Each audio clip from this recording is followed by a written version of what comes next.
Awakening the Inner Senses. Chapter 1. In the quiet sanctuary of your own being, beyond the incessant chatter of the outer world, lies a vast, luminous landscape waiting to be discovered. This is not a place reached by conventional travel, but one accessed through the subtle turning of consciousness inward. It is the realm of the inner senses, a dimension where perception transcends the limitations of the physical eyes, ears, and touch, revealing realities far richer and more profound. For too long, humanity has primarily focused its awareness on the tangible, the visible, the audible aspects of existence. We navigate the physical world, interpret its signals through our 5 familiar senses, and construct our understanding, our reality, based on this external input. We often overlook, or are simply unaware of, the intricate tapestry of sensation that exists within us, a deeper form of perception that holds the keys to understanding not only ourselves but the very nature of reality itself. The journey into the inner realms begins with a simple, yet profound, shift in focus. It requires cultivating awareness of the inner landscape, the subtle sensations that constantly arise beneath the surface of conscious thought. These are the inner senses, the sense of inner sight, the sense of inner hearing, the inner sense of touch, movement, temperature, and even a deeper, more resonant inner feeling or knowing. Imagine, for a moment, that your mind is like a clear pool. On the surface, the water might be ruffled by the wind of external thoughts and worries. But beneath the surface, there is a deeper stillness, a potential for clarity and reflection.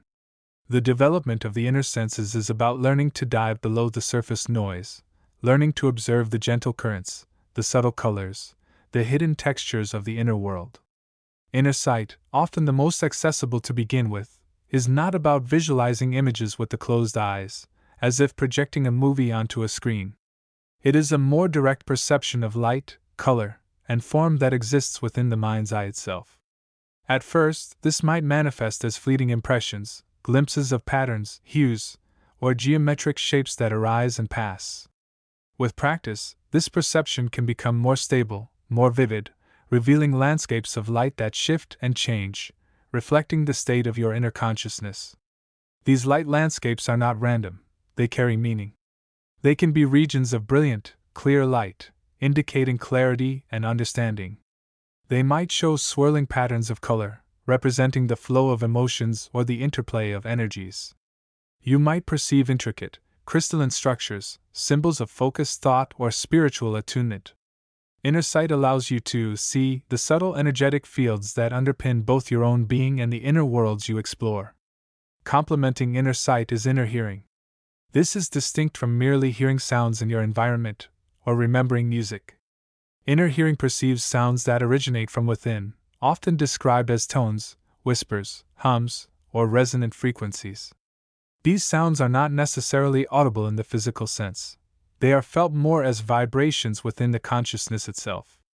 These inner sounds can range from the high, clarifying tones of insight to the deep, grounding hums of connection. They might manifest as a single, persistent note that draws your attention, or as a complex symphony of interwoven frequencies reflecting the state of your inner environment. Paying attention to these inner sounds provides another vital stream of information, guiding you through the inner realms and offering confirmation or warning. They can signal the approach of different areas, the state of your energetic balance, or the presence of specific entities or influences.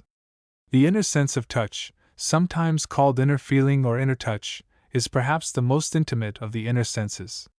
It is the direct perception of sensation within the body's energy field, often described as a form of energetic or vibrational touch. It is not about the physical sensations of pressure or temperature through the skin, but about feeling the subtle movements, textures, and qualities of the life force, prana or chi, flowing through your body and surrounding energy field. This inner touch allows you to sense areas of congestion, blockage, or tension in your energy system. It can reveal areas of openness, flow, and vitality. You might feel the warmth of energy moving through an area, the coolness of a blockage, the smoothness of healthy flow, or the roughness of energetic friction. This sense provides invaluable feedback for balancing and healing your own energy field, promoting greater physical and emotional well-being. Beyond these primary senses, there are other subtle perceptions that can arise as you deepen your exploration. The sense of inner movement allows you to perceive the subtle shifts and flows within your consciousness and energy field. The sense of inner temperature helps you attune to the energetic climate of different inner regions, from the cool, crystalline areas associated with high vibration to the warmer, more dense fields. Finally, the deepest layer is the inner feeling or inner knowing, often referred to as the heart's intelligence, or the intuitive faculty. This is beyond mere sensation. It is a direct access to understanding, wisdom, and emotion that resonates deep within the soul. It is the quiet voice of intuition, the gut feeling that guides you, the deep emotional resonance that confirms truth. Awakening these inner senses is not an overnight process. It requires patience, consistent practice, and a gentle, non-judgmental approach. It is about cultivating a state of inner quiet, allowing the subtle perceptions to emerge without forcing them or analyzing them too rigidly. It is like learning to listen to the soft sounds of nature after the roar of the city has faded. Begin by finding a quiet time and place where you will not be disturbed. You might start by simply closing your physical eyes and focusing your attention gently inward. Ask yourself to see, with your inner mind's eye, noticing any colors, lights, or patterns that arise. Be aware of any sounds that might appear, even if they are faint whispers or low hums. Pay attention to any subtle sensations within your body: warmth, coolness, tingling, pressure, or the simple feeling of energy flow. Do not strive for dramatic experiences. The initial stages are about establishing contact with these inner senses, becoming familiar with their subtle nature. If you find your mind wandering, gently guide it back to the inner focus without self-criticism. Each moment spent in this inner awareness is a step towards greater self-understanding and access to the profound wisdom held within the inner realms. As you continue to practice, these inner senses will become more refined and reliable. They will open the door to a vast inner territory, revealing the intricate beauty of your own energetic structure and the interconnectedness of all existence. This is the first step on a journey of profound self-discovery, leading towards greater health, awareness, and spiritual connection. The inner world awaits your exploration, a boundless landscape reflecting the infinite potential of your consciousness. Chapter 2: The Nature of the Inner Landscape and Its Vibrational Signatures. The journey inward, the profound shift in perception from the dense physical world to the vast expanse of the inner realms, is not merely a geographical transition but a fundamental alchemical transformation of consciousness.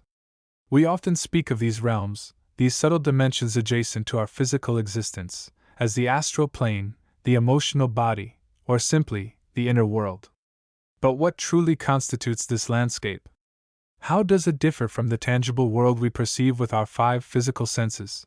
And what are the keys to navigating its intricate tapestry? Imagine the physical world as a landscape defined by solid forms, predictable laws of physics, and the pull of gravity. Trees have roots firmly planted, buildings stand steadfast, and the earth beneath our feet feels substantial. This is the realm of form, of density, of what is often termed the manifest. Yet, beneath the surface, and interwoven with it, lies a far more dynamic and responsive domain, the inner landscape. This inner realm is not a place with physical objects in the same way. Rather, it is a dimension where vibrations and energetic resonance form the very fabric. Think of it not as a map of cities and countries, but as a vast, shimmering ocean of consciousness and feeling. Its scenery is not composed of rock and soil, but of emotional atmospheres, thought-form landscapes, and vibrational fields. Consider the concept of vibrational signature. Everything, from a physical object to a fleeting emotion to a complex belief system, carries its own unique frequency or resonance. In the inner realms, these vibrations are palpable. A place saturated with fear might resonate with a cold, heavy, contracting energy. An area filled with unconditional love might vibrate with warmth, light, and expansive ease. Anger might manifest as sharp, fiery, and turbulent waves. Sadness could feel like a thick, dense, dark mist. The scenery of the inner landscape is, therefore, constantly shifting and evolving based on the collective and individual vibrations present. It is a living, breathing tapestry woven from the collective unconscious, the sum total of human experience, emotion, and thought, as well as the individual landscapes of consciousness within each soul. There are areas that are relatively stable, resonating with specific archetypes, emotions, or states of being, like the often mentioned vortex of love, or valley of fear. Yet, these areas are also influenced by the energies of those who visit and interact with them. Inhabitants of the inner realms, consciousness in its various forms. The true wonder of the inner realms lies not just in their ever-changing scenery, but in the diverse spectrum of consciousness that dwells within them. These inhabitants are not merely spirits in the traditional sense, nor are they simply echoes of physical lives. They are various expressions and states of consciousness itself. 1. The beings of pure emotion. Some inhabitants are embodied by specific, potent emotional frequencies. Think of entities that dwell in states of eternal joy, radiating light and bliss, or those anchored in deep, abiding peace. Conversely, there are beings strongly associated with negative emotions, entities born from collective fear, anger, or despair. These are not necessarily malevolent in the physical sense, but they are powerful expressions of those vibrational states. They can be encountered as intense weather systems, powerful waves, or distinct energetic presences. 2. Archetypal patterns. The inner realms are also home to the universal blueprints of human experience, the archetypes. These are not physical beings, but living, evolving patterns of potential.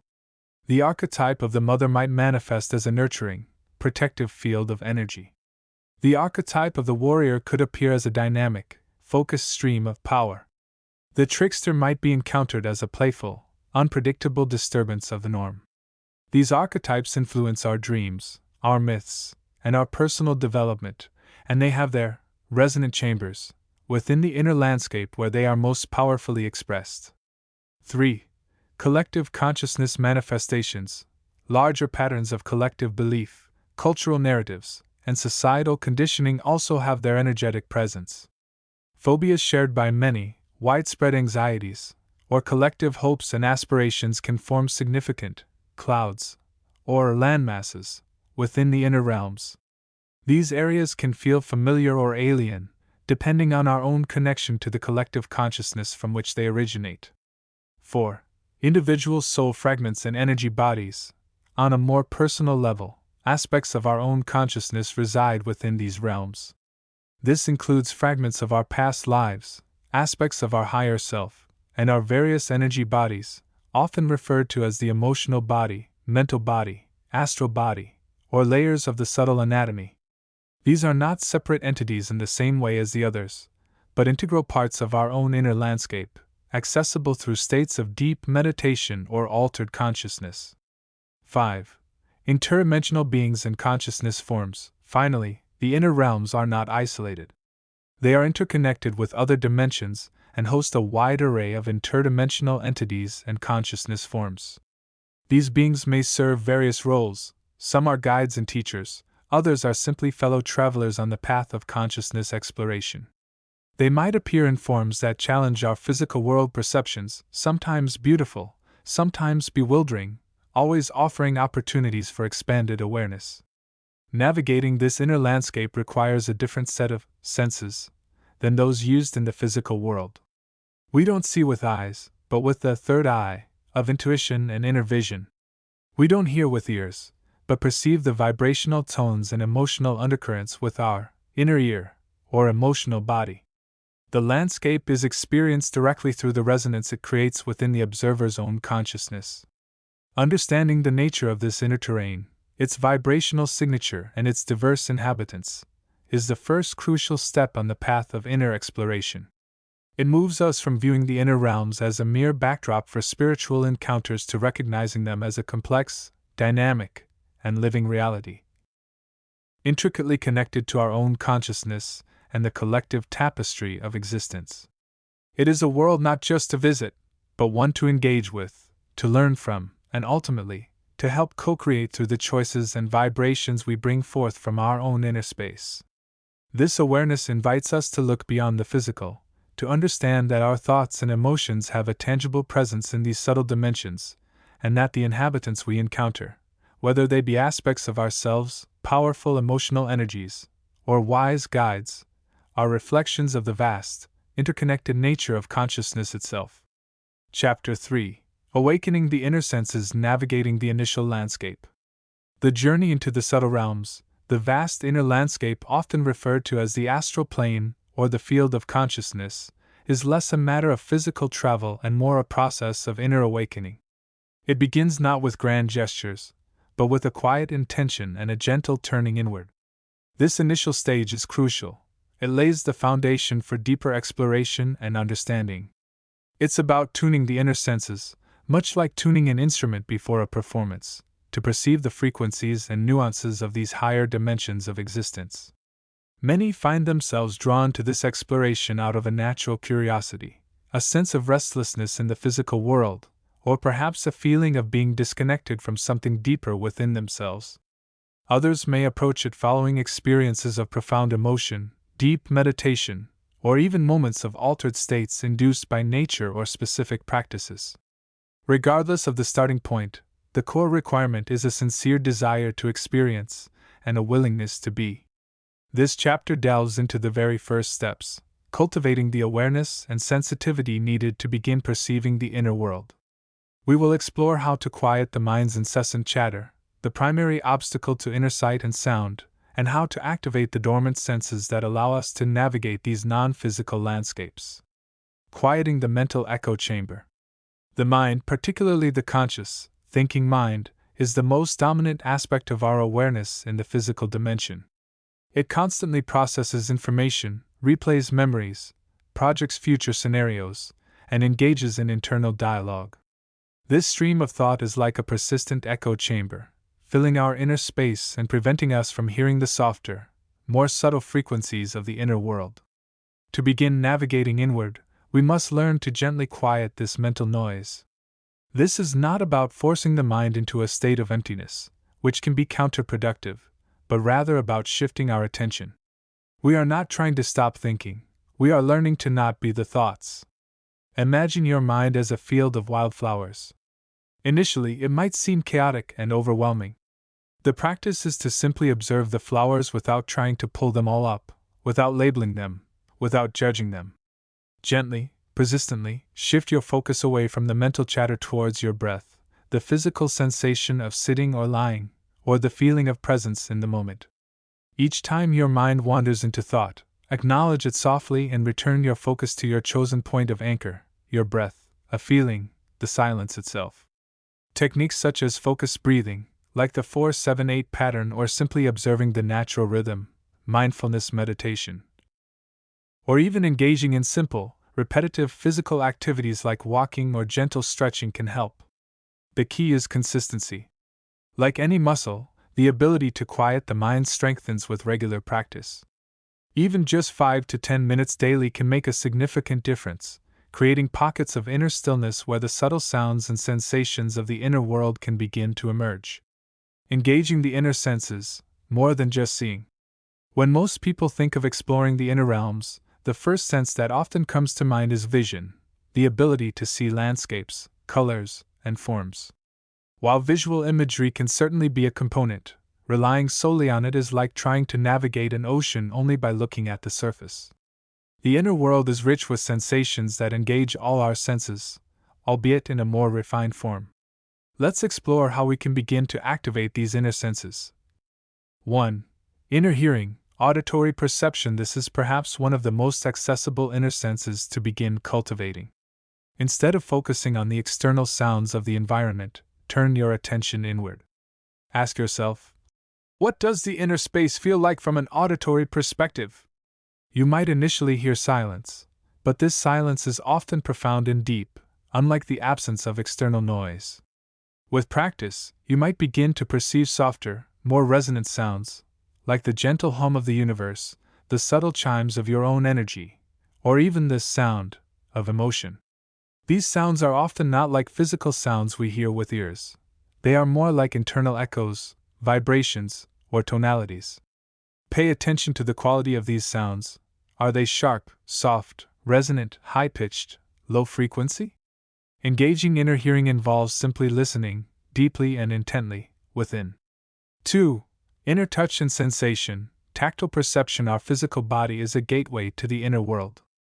Begin by paying close attention to the physical sensations in your body, especially the feeling of breath moving in and out of your nostrils or the expansion and contraction of your chest. Notice the sensation of your body resting on the chair or floor. Now, gently extend this awareness beyond the physical skin.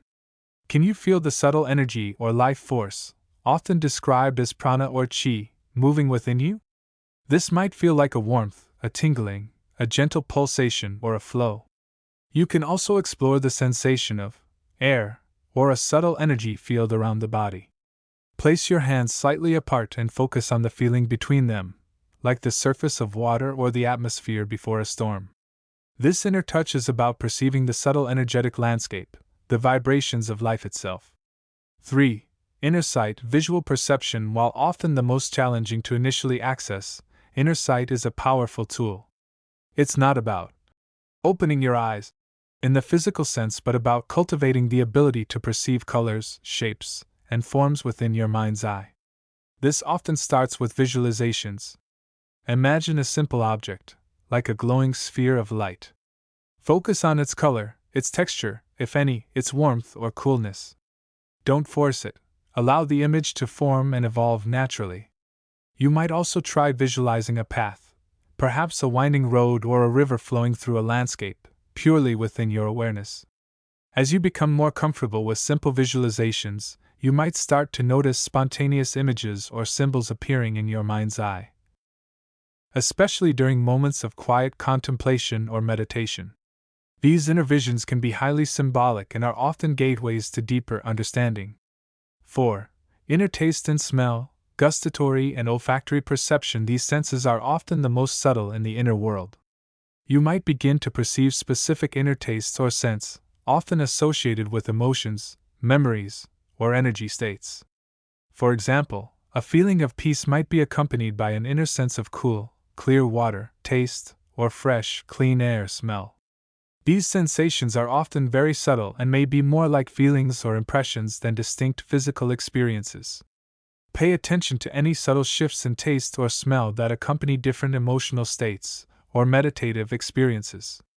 Navigating the initial landscape, what might you encounter? With these inner senses gradually awakening, you might begin to navigate the initial landscape of the inner realms. What you experience can be incredibly varied, as this landscape is deeply connected to your own consciousness and state of being. Early explorations might reveal subtle light, not harsh sunlight, but soft glows, shifting colors, patterns of light, or areas of profound darkness that feel deep and resonant. Energetic forms, geometric patterns, flowing lines of light, shimmering veils, or perhaps subtle, form-like presences that don't have fixed features. Vibrational fields, areas that feel different, vibrations, some might be calming and expansive, others perhaps more dense or energetic. Emotional landscapes, the inner world often mirrors our emotional state. You might find yourself in landscapes that feel joyful, peaceful, melancholic, or even challenging, reflecting inner tensions or unresolved feelings. Subtle sounds, as mentioned, the sounds can range from profound silence to gentle hums, chimes, or echoes that resonate within. It's crucial to approach these initial encounters with curiosity and openness, rather than judgment or the need for them to be meaningful. The landscape is a reflection of your own inner state and the universal field. What one person perceives initially might differ greatly from another.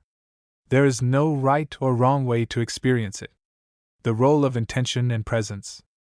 As you begin to explore these inner territories, your intention and state of presence become paramount. Approach your practice with a gentle curiosity, a desire to experience rather than achieve. Ask yourself, what is here for me to perceive? Rather than, what should I see or hear? Presence means being fully immersed in the moment of inner experience, without grasping, resisting, or analyzing excessively. If you find your mind drifting back to physical concerns or judging the experience as good or bad, simply acknowledge it gently and return your focus to your inner senses and the present moment. Moving forward. Awakening the inner senses is the foundational step upon which deeper exploration of the inner realms is built. It's about reclaiming your innate connection to the subtle dimensions of reality that exist beyond the five physical senses. This initial landscape, while perhaps subtle and unfamiliar, is a gateway to vast territories of consciousness, knowledge, and experience. The key is consistency and gentle persistence. Each session of quieting the mind and engaging the inner senses builds sensitivity and awareness. Don't be discouraged if experiences are initially fleeting or unclear. Like learning any new skill, it takes time and practice. Embrace the journey of inner discovery with patience, curiosity, and an open heart. The inner world awaits your exploration. Take a few moments now, in your own space, to begin this practice. Find a comfortable position, take a few deep, slow breaths, and gently guide your focus inward. Notice the silence, the breath, the subtle sensations within and around you. Allow yourself to simply be, and see what arises. Chapter 4: The Vibratory Scales and the Inner Earth Loci. As one ventures further into the realms beyond the physical, the sheer immensity and diversity of the inner landscape can be initially overwhelming. However, much like navigating any complex territory, a sense of order and understanding begins to emerge once one learns the fundamental keys to perception. Two primary aspects that form the bedrock of comprehension in these higher dimensions are the concept of the vibratory scales and the distinct inner earth loci or spheres. Understanding the vibratory scales, the spectrum of consciousness. Imagine the spectrum of color that the physical eye perceives. It ranges from the deep, dense reds at one end, through the vibrant oranges, yellows, greens, blues, indigo, and violet, to the subtle, shimmering colors beyond the visible spectrum at the other end. This spectrum is not merely a visual phenomenon, it is a representation of vibrational frequency. In the inner planes, this concept is central to understanding the nature of reality itself. The inner worlds are not static locations but are instead states of being, existing on various rungs of a vast vibratory scale. This scale is not linear in the physical sense but represents a spectrum of consciousness, energy density, and the nature of the dominant vibration of that particular realm. The lower end of the scale, towards the denser end of the scale, one finds realms that resonate with the more physical, material aspects of existence, albeit in a subtle form. These areas often vibrate at a frequency closer to the physical world, reflecting thoughts, emotions, and sensations that are more akin to those experienced here. They can be thought of as the inner suburbs or subterranean regions of the inner consciousness, still retaining a degree of shadow or form that is less pure than higher realms. The inhabitants here often embody states of consciousness related to survival, material attachment, fear, and the processing of lower emotional energies. The mid-range, moving up the scale, one encounters realms that vibrate with a higher degree of light, love, and intelligence. These are often the inner cities or cultural centers where much of the refinement and development of the human soul occurs. Here, the influence of the physical world lessens, and the nature of thought and emotion becomes more refined, more aligned with spiritual principles. These realms are often characterized by a beautiful blend of light and form, where communities of souls work together, study spiritual laws, and cultivate virtues.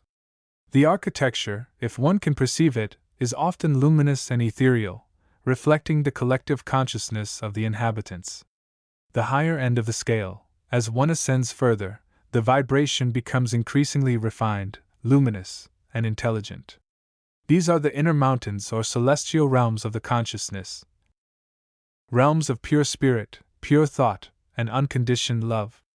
The forms here are often less tangible, more fluid and expressive of the inner state of being. The light is not merely seen but felt as an intelligent presence. These realms are often associated with the presence of the ascended masters, angelic beings, and highly evolved souls who have attained a deep level of understanding and unity with the Source. The consciousness here is often characterized by a profound sense of peace, joy, and unity, reflecting the closer proximity to the fundamental, loving vibration of the universe.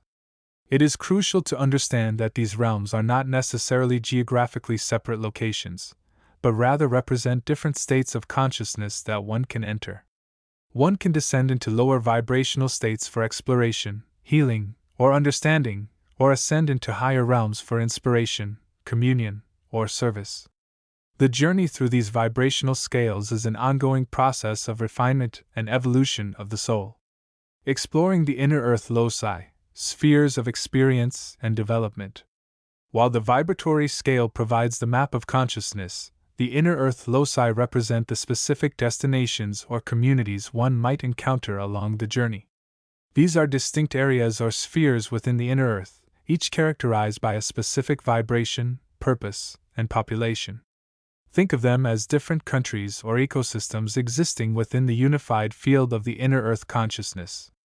These loci are not fixed in stone but can be understood as dynamic fields of consciousness that attract and nurture specific types of souls based on their vibration and spiritual path. Some of the most commonly perceived inner earth loci include the luminous spheres. These are often described as vast, radiant realms of pure light, sometimes appearing as bubbles or interconnected spheres within the inner earth. They vibrate at extremely high frequencies, often associated with the violet and indigo light of the spectrum. These spheres are frequently considered the homes of highly advanced souls, ascended masters, and angelic beings. They are places of deep meditation, spiritual realization, and the transmission of high-frequency energies. The atmosphere here is one of profound peace, unconditional love, and intelligent presence. They serve as beacons of light and guidance for souls navigating the inner worlds. The emerald cities. Within these luminous spheres, or sometimes as distinct, beautiful cities nestled within the inner earth, one might find the emerald cities. These are often depicted as magnificent cities made of living crystal, light, and radiant energy, pulsating with life and intelligence. They are centers of learning, culture, and spiritual refinement. The inhabitants are often souls who have dedicated themselves to the study of spiritual laws, the development of higher consciousness, and the service of others. The emerald cities are places of great beauty, harmony, and intelligent activity, reflecting the advanced state of consciousness of those who dwell there. The crystal caves and geodes. Deep within the inner earth, one finds vast caverns and geodes, often lined with or composed of incredibly pure, crystalline structures. These crystal formations are not merely inert matter, they are alive with energy and intelligence, acting as resonators and transmitters of spiritual frequencies. These areas are often used for healing, deep meditation, and the activation of spiritual gifts. The crystals can absorb, store, and release specific energies, making them powerful tools for spiritual work. The atmosphere in these caves is often one of deep stillness, healing, and connection to the Earth's own energetic matrix. The planetary halls. These are vast, open spaces within the inner Earth that resonate with the collective consciousness of the entire planet. They are often described as vast auditoriums or halls where the collective consciousness of Earth can gather, reflect, and evolve. These spaces are crucial for planetary healing, the raising of the collective vibration, and the alignment of the Earth's consciousness with the rest of the universe.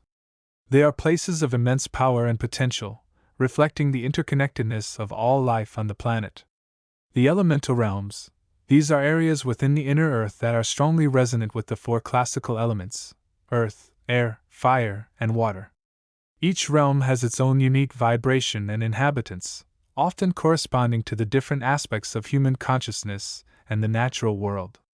For example, the earth realms might be associated with grounding, stability, and the physical body, while the air realms might be associated with thought, communication, and the mind. These elemental realms are often seen as places of balance and integration, where one can connect with the fundamental energies of creation. The shadow realms. While not always discussed in positive terms, the shadow realms are an important aspect of the inner Earth landscape. These are areas where unprocessed emotional energies, negative thought forms, and fear-based consciousness accumulate. They are not necessarily places of pure evil, but rather areas of imbalance and disintegration. Exploring these realms, while challenging, can be crucial for healing and integration, as it allows souls to confront and transmute their own shadow aspects. These realms often require a high degree of awareness and discernment, as the vibrations can be dense and disorienting. It is important to remember that these are just a few examples of the many inner Earth loci that exist. Each one has its own unique characteristics, inhabitants, and purpose, contributing to the vast and complex tapestry of the inner earth consciousness. As one's awareness expands, one can begin to perceive these different realms and understand their place within the larger spectrum of consciousness. The interplay of scale and loci, navigating the inner landscape. The vibratory scale and the inner earth loci are not separate concepts but are deeply intertwined. The vibration of a particular inner earth locus corresponds to its position on the vibratory scale. For example, the luminous spheres would be found at the higher end of the scale, while the shadow realms would be closer to the lower end. Understanding this relationship allows one to navigate the inner worlds with greater clarity. By tuning one's own vibration through practices like meditation, self-awareness, and the cultivation of positive emotions, one can begin to attract or tune into specific inner earth loci that are relevant to one's spiritual path. One might start by visiting a crystal cave to ground and heal, then move on to an emerald city to study spiritual principles, and finally spend time in a luminous sphere to connect with higher guidance. The journey through these realms is not merely a physical exploration but a profound journey of consciousness, refinement, and evolution. As one becomes more familiar with the vibratory scale and the inner earth loci, the inner landscape begins to open up in all its beauty and complexity. It becomes a vast, dynamic field of exploration, learning, and connection, offering endless opportunities for spiritual growth and development. The key is to approach this journey with an open heart, a clear mind, and a willingness to expand one's awareness beyond the limitations of the physical senses. By understanding the vibratory scales and the inner earth loci, one gains a foundational map for navigating the inner worlds, a key to unlocking the vast potential for spiritual growth and transformation that lies within. The journey has just begun, and the path is filled with wonder, beauty, and endless possibilities. Chapter 5: The Vibrational Landscape of Inner Earth and the Nature of Its Beings. As you continue your journey beyond the familiar borders of the physical body, you find yourself transitioning into territories that resonate with frequencies far removed from the dense vibrations of the material world. You are no longer navigating the relatively tangible realms of the etheric or astral planes as you have been, but are now beginning to descend, or perhaps ascend, depending on your perspective and the nature of your consciousness, into the profound depths of the inner earth realms. This is not a place defined by the familiar landmarks of the physical globe, mountains, oceans, and cities, but by a landscape sculpted by entirely different forces, the flow of universal energy, the intentions of collective consciousness, and the resonance of ancient wisdom. To perceive this realm is to engage your senses, not in the way you perceive the outer world, but through a more refined, intuitive awareness that tuning into the subtle vibrations of form and feeling. Perceiving the inner earth scenery. The scenery of the inner earth is less about visual spectacle and more about the palpable quality of the energy field itself. Imagine, if you will, landscapes that shimmer with internal light, not reflecting light from the sun, but radiating their own inherent luminescence from a core of pure energy. These landscapes are often described as crystalline, composed of vast, interwoven structures of light and sound that form intricate geometries, grids, spirals, and mandalas of stunning complexity. These structures are not static, they are alive, constantly shifting and evolving in response to the planetary consciousness and the activities within them. You might perceive fields of pure color, each hue representing a specific vibration or emotional quality, fields of deep violet resonating with spiritual insight, brilliant blue echoing truth and communication, or radiant green pulsating with life force and healing. These color fields are not just background, they are the very substance of the environment, influencing the mood and energy of all who perceive them. The landscape also features vast chambers or resonant cavities. These are areas of intense energetic focus, often characterized by a profound stillness or, conversely, a powerful sonic vibration that resonates deep within your core. Some of these chambers are ancient, holding the imprints of planetary history and the collective memories of humanity. Others are dynamic spaces where specific energies are cultivated or transformed, places of intense alchemical work, where the very fabric of consciousness can be refined. You might encounter areas that feel like living crystal forests, where structures of quartz, amethyst, or other crystalline forms grow and pulse with light, acting as conduits for universal energy. Or you might find yourself in desolate plains of reflective light, mirroring not the sky, but the depths of your own soul, challenging you to confront aspects of yourself that have remained unexplored. The terrain can be breathtakingly beautiful, filled with harmonious symphonies of light and sound, or it can be challenging, forcing you to navigate through fields of discordant energies that require your will and understanding to transmute. The inhabitants, sentinels of consciousness. The inner earth is not merely a passive landscape, it is populated by a diverse spectrum of beings, each embodying different aspects of consciousness and serving various functions within the planetary energy field. These inhabitants are not necessarily physical beings in the way we understand them, but rather entities composed of refined energy, thought forms given coherence by intention and vibration.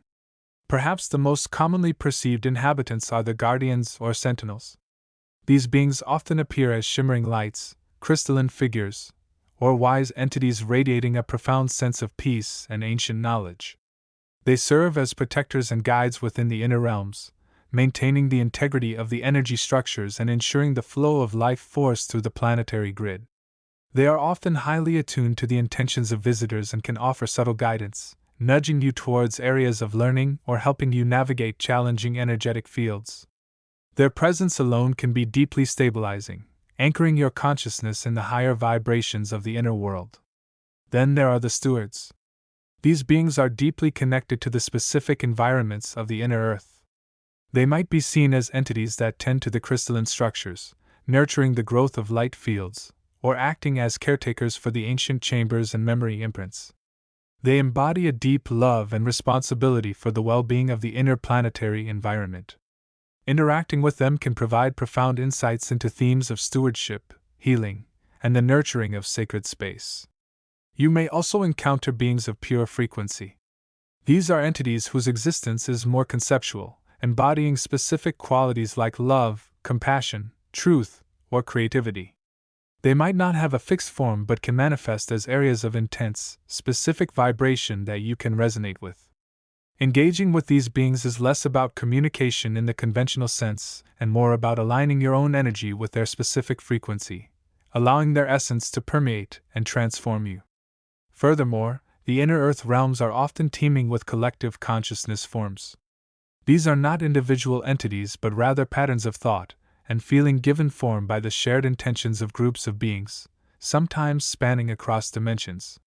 You might perceive vast fields of light representing collective emotions, or intricate patterns embodying shared beliefs or archetypes. Interacting with these can offer powerful insights into the nature of collective creation and the impact of collective consciousness on the fabric of reality. Lastly, you might encounter explorers and seekers like yourself. The inner earth is a vast frontier, attracting those who are seeking deeper understanding, spiritual refinement, and connection to the earth's core wisdom. Your presence is part of the dynamic energy of these realms, and you may meet others on their own journeys, offering mutual support and learning. Navigating the inner earth realms. Traveling within the inner earth requires a different set of skills than navigating the astral plane.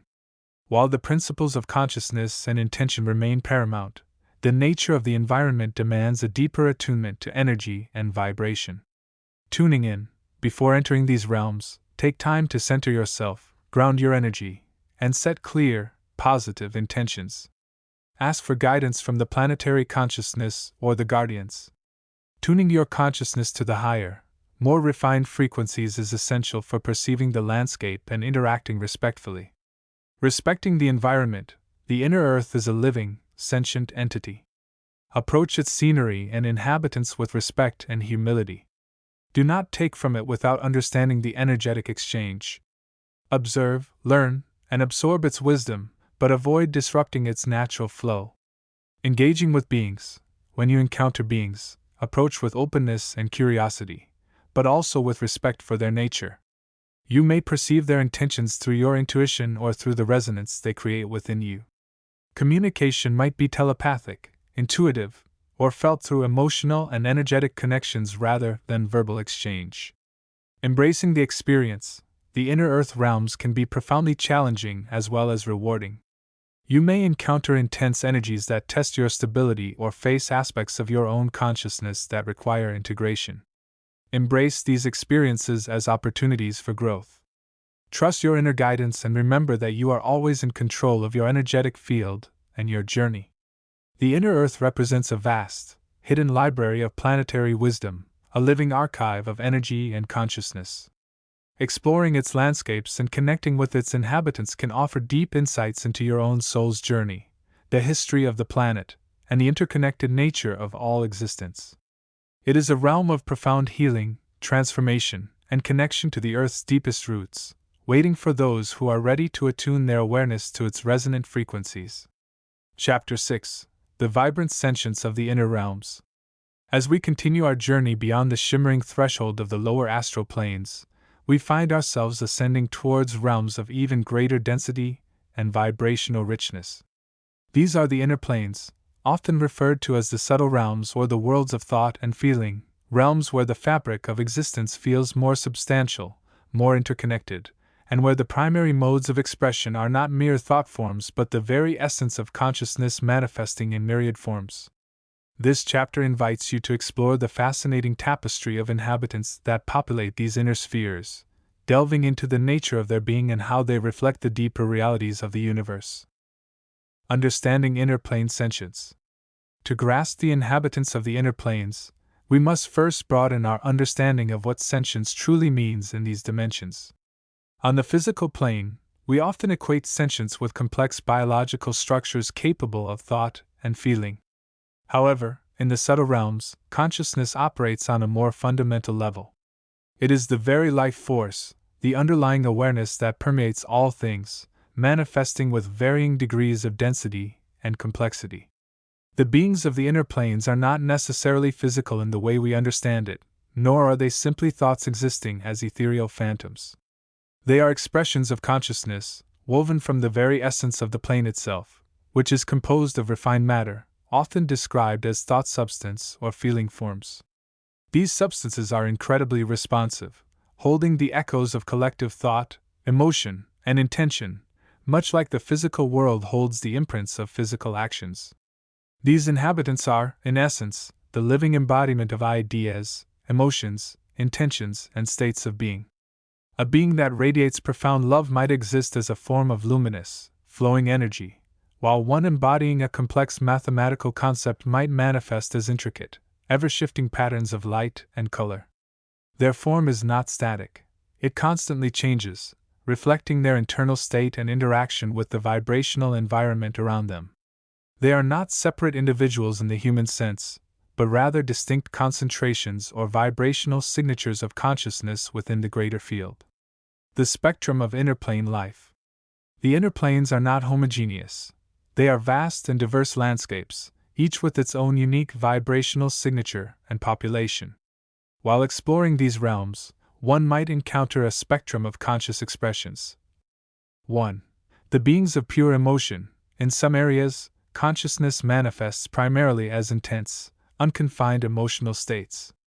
These might appear as vast, swirling clouds of color, deep blues of sorrowful peace, vibrant reds of passionate energy, shimmering greens of unconditional love, or stark grays of profound apathy. These are not necessarily sad or angry beings in the human sense, but rather concentrations of specific emotional frequencies. They can be overwhelming, offering profound lessons in emotional understanding and balance. Some might be ancient echoes of collective planetary emotions, while others could be more recent expressions tied to significant events or individual experiences from the physical plane. Interacting with them can be like immersing oneself directly in the ocean of feeling that underlies all existence. 2. The thought weavers and conceptual entities. Other regions are dominated by beings that embody specific ideas, principles, or concepts. These might appear as intricate crystalline structures that refract light into complex patterns, beings composed of flowing lines of light representing mathematical or geometric principles, or entities that seem to exist as shifting, multidimensional forms, each facet holding a different piece of a universal truth. They are less concerned with individual experience and more with the nature of what is and the interconnectedness of all things. They can be incredibly wise, offering insights into the fundamental structure of reality, the nature of time and space, or the mechanics of consciousness itself. Communication with them often bypasses verbal language, relying instead on resonance, understanding, and the direct transmission of conceptual patterns. 3. The entities of intention and will. Certain zones resonate strongly with focused intention and willpower. Beings here might appear as solidified forms of light, radiating a powerful, unwavering energy. They might seem crystalline, dense, and unyielding, or they might be more fluid but possessing an undeniable presence and direction. They often represent archetypal figures, guides, or principles related to determination, creation, protection, or transformation. They can be powerful allies or formidable challenges, teaching the lessons of focus, discipline, and the power of directed consciousness. They embody the principle that consciousness, when focused and sustained, can carve its path through the subtle realms, shaping its environment and its own form. 4. The interconnected life forms. Throughout the inner planes, one also encounters more integrated forms of life, less defined by singular emotions or concepts and more by a holistic awareness. These beings might resemble elegant, luminous flora, drawing energy and consciousness from the surrounding environment, contributing to the plane's overall vibrancy. Others might resemble subtle, flowing fauna, moving with purpose but remaining deeply attuned to the emotional and conceptual currents. They often represent the principle of unity, interdependence, and the natural flow of energy and consciousness within a system. They are a testament to the idea that life, even in its most subtle forms, thrives on connection and contribution. Consciousness as the innermost essence. The exploration of inner plane inhabitants inevitably leads us back to the fundamental nature of consciousness itself. These beings are not separate creatures in the way we conceive of animals or plants on the physical plane. They are, in a sense, the very substance of the plane, arising from and returning to the underlying field of universal awareness. Their existence demonstrates that consciousness is not merely a byproduct of complex biology. It is a fundamental property of the universe, capable of manifesting in a vast spectrum of forms and densities. The inner planes offer a laboratory where we can observe consciousness operating outside the constraints of the physical body and the limitations of linear time. These inhabitants are not necessarily sentient in the human emotional sense, nor do they possess minds as we understand them. They are awareness, focused and patterned. They might experience the plane not through senses as we know them, but through direct resonance with the vibrational fabric itself, feeling the flow of energy, understanding the resonance of concepts, perceiving the state of emotion that permeates the space. Lessons from the inner planes. Interactions with the inhabitants of the inner planes, even in subtle ways, can be profoundly transformative. They offer opportunities for deep emotional healing and understanding.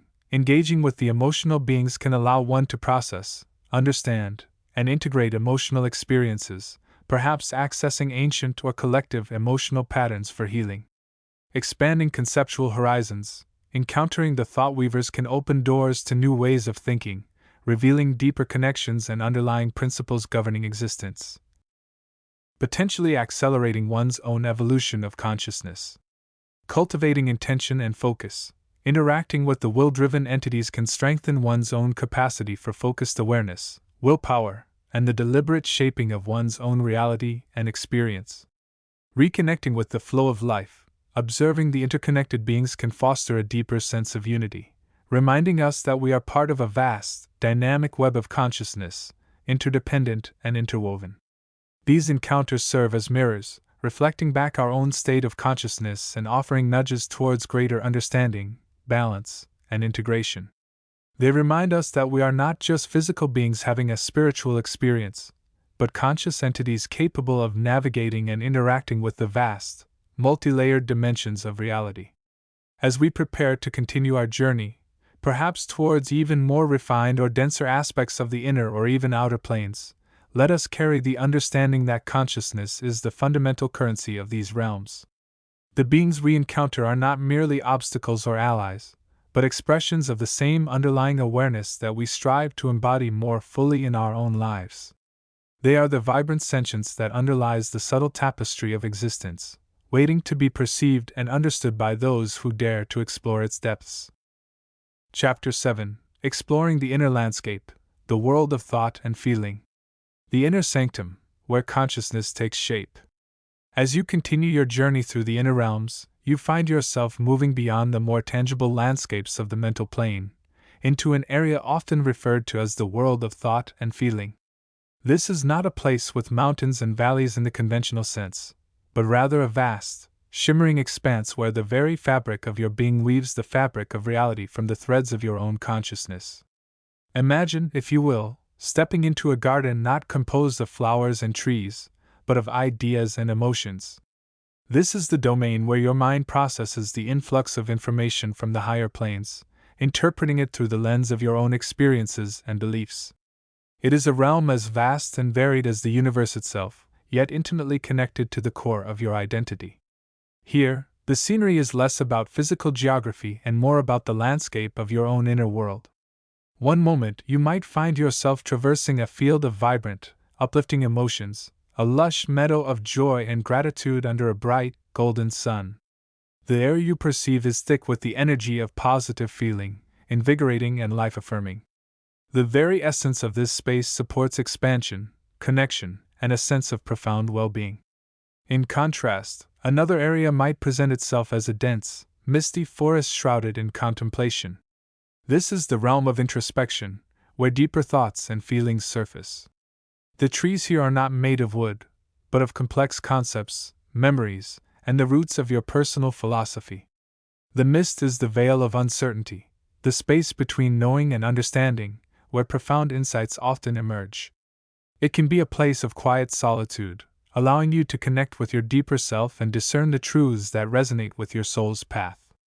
The inhabitants of this plane are equally diverse, reflecting the myriad facets of human consciousness. You will encounter beings whose primary expression is through the vibration of thought.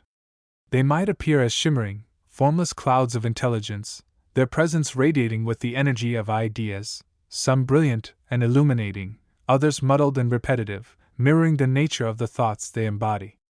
These are the mental entities, the thought forms that are born from the collective and individual minds of the world. Then there are the inhabitants who resonate with feeling. They might manifest as flowing streams of light, their colors shifting and changing with the ebb and flow of emotion. Some embody the serene stillness of peace and compassion, while others radiate intense energies of fear, anger, or sorrow. These are the emotional entities, the soul songs that echo the heart's experiences. They are often more palpable to the sensitive consciousness, their presence creating the emotional weather of your inner landscape.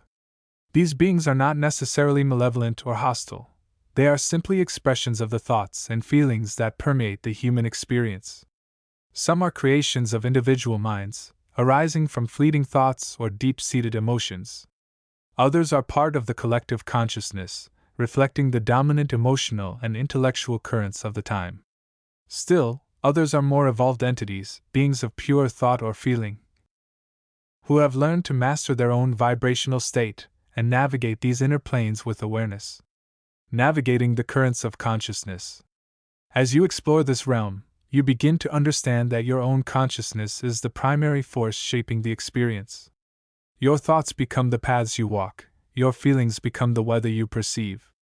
The scenery is, in a sense, a direct reflection of your inner state. If you find yourself in an area filled with chaotic, conflicting thoughts, it may be an indication that your mental processes are in need of organization and clarity.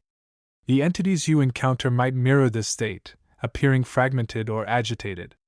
This is not necessarily a negative sign, but rather an invitation to observe, understand, and consciously direct your thoughts. Conversely, if you find yourself in a space of profound peace and stillness, it may reflect a state of mental and emotional balance. The entities here will likely embody qualities of harmony and tranquility, their presence soothing and uplifting. This is a space to bask in the peace, to connect with your inner stillness, and to allow the vibrations of harmony to permeate your being. The key to navigating this realm is awareness. Become an observer of your own thoughts and feelings, recognizing them as the architects of your inner world.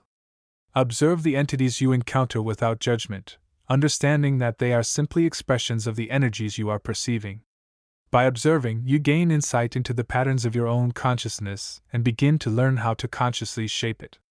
This is a realm where the laws of physics, as you know them, do not apply. There is no up or down, left or right, in the conventional sense. Movement is more about vibration and resonance. You might find yourself drawn towards areas of like-minded energy, or propelled by the pull of a particular vibration.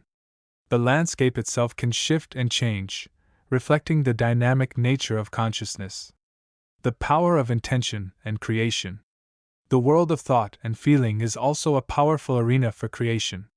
It is here that you have the opportunity to consciously shape your reality by directing your thoughts and feelings. Every thought you think, every feeling you feel, sends out ripples of energy that contribute to the larger tapestry of your life. In this realm, you can practice the art of intention. You can focus your mind on a desired outcome, infusing it with the feeling of already having it. By holding this focused state of consciousness, you are sending a clear signal to the universe, aligning your energy with the vibration of your intention. The entities you encounter can also serve as catalysts for this process, reflecting back the energy of your intention and helping to amplify it. This is not about wishful thinking, but about understanding the power of consciousness to shape reality. It is about aligning your thoughts and feelings with the vibration of what you desire, and allowing that vibration to permeate your being and your outer world. This is the essence of creation from a place of inner power, harmonizing with the symphony of consciousness. As you continue to explore the world of thought and feeling, you begin to perceive the underlying harmony of this realm. Beneath the surface chaos of individual thoughts and emotions, there is a deeper pattern, a symphony of consciousness that is unfolding. This symphony is composed of the collective thoughts and feelings of all beings, vibrating in a complex interplay of creation and dissolution. By attuning your own consciousness to this symphony, you can begin to move beyond the limitations of the individual ego and connect with the deeper truths of existence. This is the path of unity, the recognition that you are not separate from others, but part of a vast, interconnected web of consciousness. The entities you encounter in this realm can serve as guides on this path, helping you to perceive the deeper patterns and harmonies of the symphony. Some may appear as radiant beings of light, their presence filling you with a sense of unity and connection. Others may manifest as patterns of light and color, revealing the underlying geometric structures that underpin the fabric of reality. By observing and learning from these entities, and by consciously aligning your own thoughts and feelings with the vibrations of unity and love, you can begin to transcend the limitations of the individual ego and connect with the deeper truths of your being. The journey inward continues. The world of thought and feeling is just one aspect of the vast inner landscape that awaits exploration. As you continue your journey, you will discover even deeper realms, realms of pure spirit, realms of infinite possibility. But the foundation for all of these journeys is built upon the understanding and mastery of the thoughts and feelings that shape your inner world. By exploring this realm with awareness, by observing the scenery and the inhabitants, by understanding the power of intention and creation, and by harmonizing with the symphony of consciousness, you are laying the groundwork for a profound transformation of your being. This is the path of inner exploration, the journey inward to the heart of consciousness. It is a journey of discovery, of transformation, and of awakening. And it is a journey that, once begun, can never truly end. For the exploration of the inner realms is a lifelong process, a continuous journey of learning, growth, and expansion. As you continue to explore, remember that you are not just a passenger on this journey, but the driver, the navigator, the conscious force that shapes the path forward. Embrace the adventure, trust the process, and allow the wisdom of the inner realms to guide you towards a deeper understanding of yourself and your place in the universe. Chapter 8: The Vibratory Halls of the Inner Mental Plane. As the conscious mind begins its subtle shift, releasing its grip on the dense physical and emotional bodies, a profound transformation unfolds within the inner mental plane. This plane, often perceived as the first significant step beyond the purely physical experience, is not a mere landscape of thought but a vast, dynamic realm governed by the laws of vibration and intelligent energy. It serves as the bridge between the personal consciousness of the third dimension and the higher, more abstract realms of the fourth and beyond. The transition into the inner mental plane is less abrupt than crossing the threshold into the astral.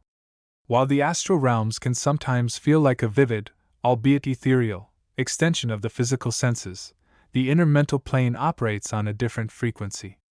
It is less about visual spectacle and more about the quality and nature of the thoughts and feelings experienced. Imagine stepping from a brightly lit room into one filled with soft, warm light, where the air itself seems to hum with potential. This is akin to the shift into the inner mental plane, a move from the tangible impressions of the astral to the more subtle, yet potent, realm of ideas, concepts, and the very fabric of thought itself. The nature of mental substance, and its scenery. The scenery of the inner mental plane is not composed of solid matter as we know it, nor is it purely abstract in the way mathematical concepts might be. It is constructed from a substance known as mental substance. This substance is infinitely more refined than the ethereal body, possessing a higher degree of vibration and intelligence. It is the medium through which thoughts are formed and expressed, and it resonates with the quality of the thinking consciousness. This mental substance is not static, it flows and shifts, constantly responsive to the thoughts, emotions, and intentions of the individual consciousness navigating it. A mind cluttered with worry and doubt will perceive a landscape within the inner mental plane characterized by gray, murky, or fragmented energies. Conversely, a mind focused on love, creativity, and positive aspirations will encounter environments that are bright, clear, harmonious, and often resplendent with color and light, albeit colors distinct from the physical spectrum, often appearing as shimmering hues or radiant glows. The scenery can manifest in various forms. It might appear as vast, shimmering fields of light, representing the vastness of unformed mental potential. It could manifest as intricate patterns or mandalas, symbolizing complex ideas or the structure of thought systems. Mountains and valleys might rise and fall, not of stone, but of mental concepts, peaks of understanding or achievement, and valleys of confusion or unexplored territory. Rivers of pure thought might flow, carrying ideas and emotions. The very architecture of this plane is built by the collective and individual thought forms that permeate it. Inhabitants of the inner mental plane. The inhabitants of the inner mental plane are diverse, reflecting the myriad states of consciousness and the complex interplay of thoughts that populate this realm. They are not merely disembodied minds but often appear as thought forms, entities or beings composed primarily of mental substance, shaped by the thoughts and emotions they embody or represent. 1. The thought weavers. These are perhaps the most common type of inhabitant. They are beings whose entire existence is dedicated to creating, shaping, and manipulating mental substance. They might weave intricate tapestries representing complex philosophical ideas, build structures symbolizing belief systems, or create protective shields of positive thought forms around those who are learning to navigate this plane. They are the architects of the mental environment. Some are guided by wisdom and high intentions, helping to build a more harmonious inner world, while others might be driven by fear, desire, or ignorance, creating structures that reinforce negativity or limitation. 2. Conceptual beings. These inhabitants embody specific ideas, principles, or abstract concepts. They might appear as serene figures representing universal truths, or as dynamic entities embodying specific skills or knowledge domains like mathematics, music, or art. Interacting with these beings can be a form of accelerated learning, as their very essence is a living representation of the concept they embody. They are like libraries or living encyclopedias of the mind. 3. Sentient mental entities, similar to thought weavers, but perhaps with a more distinct individual consciousness. These are entities that have formed a degree of personal identity within the mental plane. They might be the mental echoes of past lives, the collective consciousness of groups, or individuals who have chosen to reside primarily in the mental realms. They can range from highly evolved guides and mentors to more confused or troubled entities, often reflecting the nature of the thoughts they primarily engage with. 4. The collective unconscious. While not individual inhabitants in the traditional sense, the inner mental plane is deeply connected to the collective unconscious, the vast ocean of shared human thought, memory, and potential. As a consciousness explores this plane, it may perceive the subtle undercurrents and resonances of this collective mind, encountering archetypal themes, universal fears, and shared aspirations manifesting as vast and personal fields of energy, or as seemingly autonomous entities representing these collective patterns.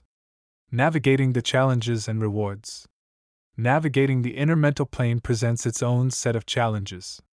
The primary task is to maintain awareness, not to become lost in the endless stream of one's own thoughts or overwhelmed by the thoughts of others. The mental substance itself can be potent. Exposure to highly charged negative thought forms, like those generated by fear, hatred, or greed, can be disorienting or even harmful if the consciousness is not centered and protected. Conversely, the rewards of exploring the inner mental plane are immense. It is here that the foundation for personal transformation is laid. It is the realm where habits are understood and reshaped, where self-limiting beliefs are identified and dismantled, and where new, more empowering perspectives are cultivated. It is the workshop of the soul where the blueprint for consciousness is refined. Developing the ability to consciously shape one's mental substance within this plane is the key to mastering thought. It allows one to create a personal environment that supports growth, to send forth thought forms of intention and creativity into the world, and to develop the discernment needed to navigate the complex interplay of energies and influences present. It is less about traversing a physical landscape and more about mastering the art of inner construction and perception. This plane, therefore, is not merely a place to visit but a space to be actively engaged with, understood, and integrated. It is the crucible where the raw material of thought is transformed into the refined gold of wisdom, consciousness, and spiritual insight. As one masters the inner mental plane, the journey through all the higher planes becomes not only possible but increasingly natural and rewarding, leading ever deeper into the heart of the universal mind. Chapter 9. Illuminating the Inner Landscape, Understanding the Nature of Scenery and Form Within. Greetings, seeker of inner light, traveler upon the path of self-discovery.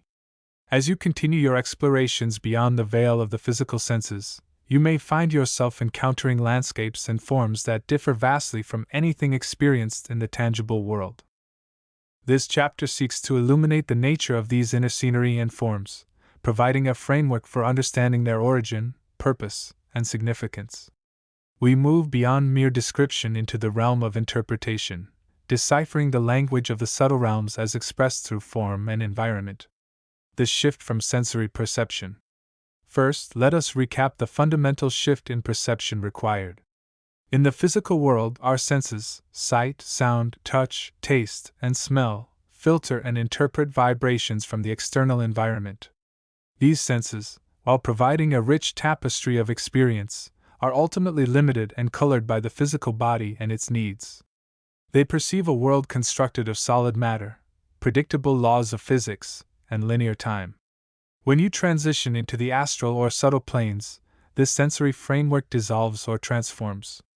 The physical eyes are no longer necessary. Sight becomes an inner faculty, often described as mind's eye or inner vision. Sounds may no longer be reliant on physical airs but can arise from inner sources or the subtle vibrations of the environment itself. Touch becomes an internal sensation, perhaps a feeling of temperature, pressure, or texture within your energy field. The world you perceive is not constructed of physical atoms but of subtler energies, thought forms, and vibrational patterns, often referred to as ether or simply substance of the inner worlds. Deciphering the language of inner scenery. The scenery you encounter is not merely a passive backdrop but an active expression of the vibrational state of the environment and the consciousness of the beings within it. It speaks to you on multiple levels, consciously through images, and subconsciously through feelings, intuitions, and resonances. 1. Vibrational echoes. The most fundamental aspect of inner scenery is its reflection of vibrational states. A landscape vibrant with peace and love may appear luminous, harmonious, with gentle colors and flowing forms. Conversely, an area heavy with fear, conflict, or negative emotion might feel oppressive, appear dim or murky, and feature jagged, chaotic, or distorted forms. The scenery is a visual and felt representation of the dominant emotional and mental tones of the region. 2. Thought forms and manifestation. Much of the form you perceive is constructed by thought. Beings, including yourself, constantly project thoughts and emotions, which leave behind temporary or more persistent impressions in the subtle substance. These are thought forms. A beautiful flower you visualize might manifest momentarily. A harsh criticism directed towards the scenery might leave a temporary stain or distortion.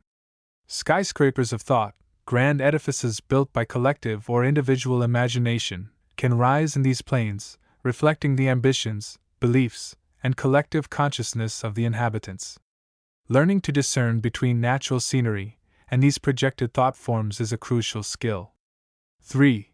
Emotional landscapes. Often, entire regions are defined by a specific emotional resonance. You might enter a valley of sorrow, where the very air seems heavy with grief, and the scenery reflects this, perhaps desolate, gray landscapes. Or a grove of joy, vibrant with light and color, radiating happiness and contentment. These landscapes are not just descriptions.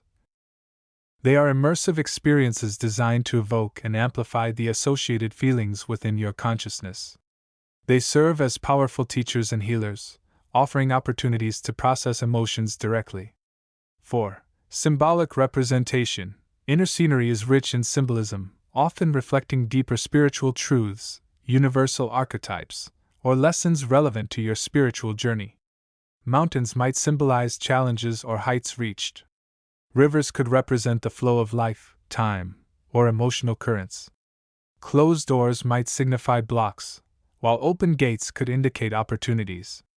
Interpreting these symbols requires more than literal interpretation. It requires connecting with the intuitive understanding that arises within your heart and soul. The symbols are keys, unlocking deeper insights about yourself and your path. 5. The role of the observer. It is essential to remember that the scenery you perceive is, to some extent, co-created by your own state of consciousness. As your vibration raises, the inner world may shift from being a chaotic reflection of external, inner, stimuli to a more crystalline, beautiful, and harmonious landscape. What once seemed like mere phantasmagoria can become a clear, ordered, and meaningful environment. The scenery acts as a mirror, reflecting your inner state back to you, encouraging you to see and heal aspects of yourself. Forms and beings within the inner landscapes. The inhabitants and forms you encounter are equally significant expressions of the subtle realms. They are not necessarily physical beings as understood in the third dimension but can be consciousness manifestations, beings whose form is a direct expression of their consciousness or essence. Their appearance might be fluid, changing, or radiate specific qualities like light, love, or wisdom. Thought forms given life, complex aggregations of thought and emotion that have taken on a degree of autonomy or personality. They might be benevolent guides, mischievous entities, or echoes of past emotional states. Subtle energy vortices, areas of intense subtle energy convergence that can sometimes manifest with characteristic forms or appearances, acting as focal points or centers of activity within the realm. Reflections of collective consciousness, forms and landscapes that are expressions of the shared beliefs, emotions, or intentions of a group of beings occupying that region. Interacting with these forms requires sensitivity and discernment. Approach with an open heart but not naively. Observe their nature, the feelings they evoke, and the thoughts they inspire. Do they seem to be expressions of love and service, or fear and separation? Do they offer guidance or challenge? Remember that many forms are merely echoes of thought, while others may be conscious entities with their own intentions. Trust your inner compass, your intuition, your feelings, your heart's knowing, to help you navigate and interpret these encounters. The purpose of inner scenery and forms. The inner scenery and forms are not merely decorative or random occurrences. They serve profound purposes on your journey. Education and illumination. They present lessons, challenges, and opportunities for growth tailored to your spiritual development. A difficult terrain might teach perseverance, while a harmonious garden might reinforce feelings of peace, healing, and integration. By immersing yourself in landscapes and encountering forms that embody specific emotional states, you can process and integrate these feelings, leading to inner healing and wholeness. A valley of release might offer a space to let go of attachments. Guidance and support, certain forms and landscapes, or beings within them, can act as guides, offering wisdom, protection, or direction on your path. They may appear in response to your needs or questions. Reflection and self-understanding, as mirrors of your own state, they provide invaluable feedback, helping you to see aspects of your own subconscious mind, emotional patterns, and areas requiring attention. Exploration and expansion. The sheer diversity of inner realms encourages exploration, expanding your concept of reality, consciousness, and possibility beyond physical limitations. Cultivating clarity in perception. Navigating the inner worlds with clarity requires practice and refinement of your inner senses. Here are some suggestions. 1. Be present. Avoid intellectualizing or overly analyzing the scenery while you are experiencing it. Instead, allow yourself to feel and see with your inner senses. 2. Observe without judgment. Notice forms and landscapes without immediately labeling them as good or bad. Observe their qualities, the feelings they evoke, and their potential symbolism. 3. Listen to your inner voice. Pay attention to the subtle thoughts, feelings, and intuitions that arise in response to what you perceive. Your inner wisdom often provides the key to understanding. 4. Practice regularly. The more you explore, the sharper your inner perception becomes. Regular meditation and conscious exploration are essential. 5. Discernment. Learn to differentiate between natural scenery, persistent thought forms, and interactive beings. Ask yourself, where does this image/feeling/shape come from? Is it within me, the environment, or an external source? Conclusion. The inner landscapes you encounter are profound expressions of subtle energy, thought, emotion, and consciousness. They are not mere phantoms but dynamic environments rich with meaning, purpose, and potential for learning and growth. By approaching them with curiosity, openness, and discernment, allowing yourself to feel and intuitively understand the scenery and forms, you unlock a vast reservoir of knowledge and healing within yourself and the universe. These inner worlds are vast libraries of experience, waiting to be explored. As you continue your journey, carry the understanding that the scenery and forms you see are not passively out there but are, in a very real sense, in here, reflecting the intricate and beautiful tapestry of your own consciousness and its interaction with the subtle cosmos. Embrace the wonder, allow the scenery to guide you, and trust the wisdom that arises from within. Chapter 10. The Inner Landscape, a World Within.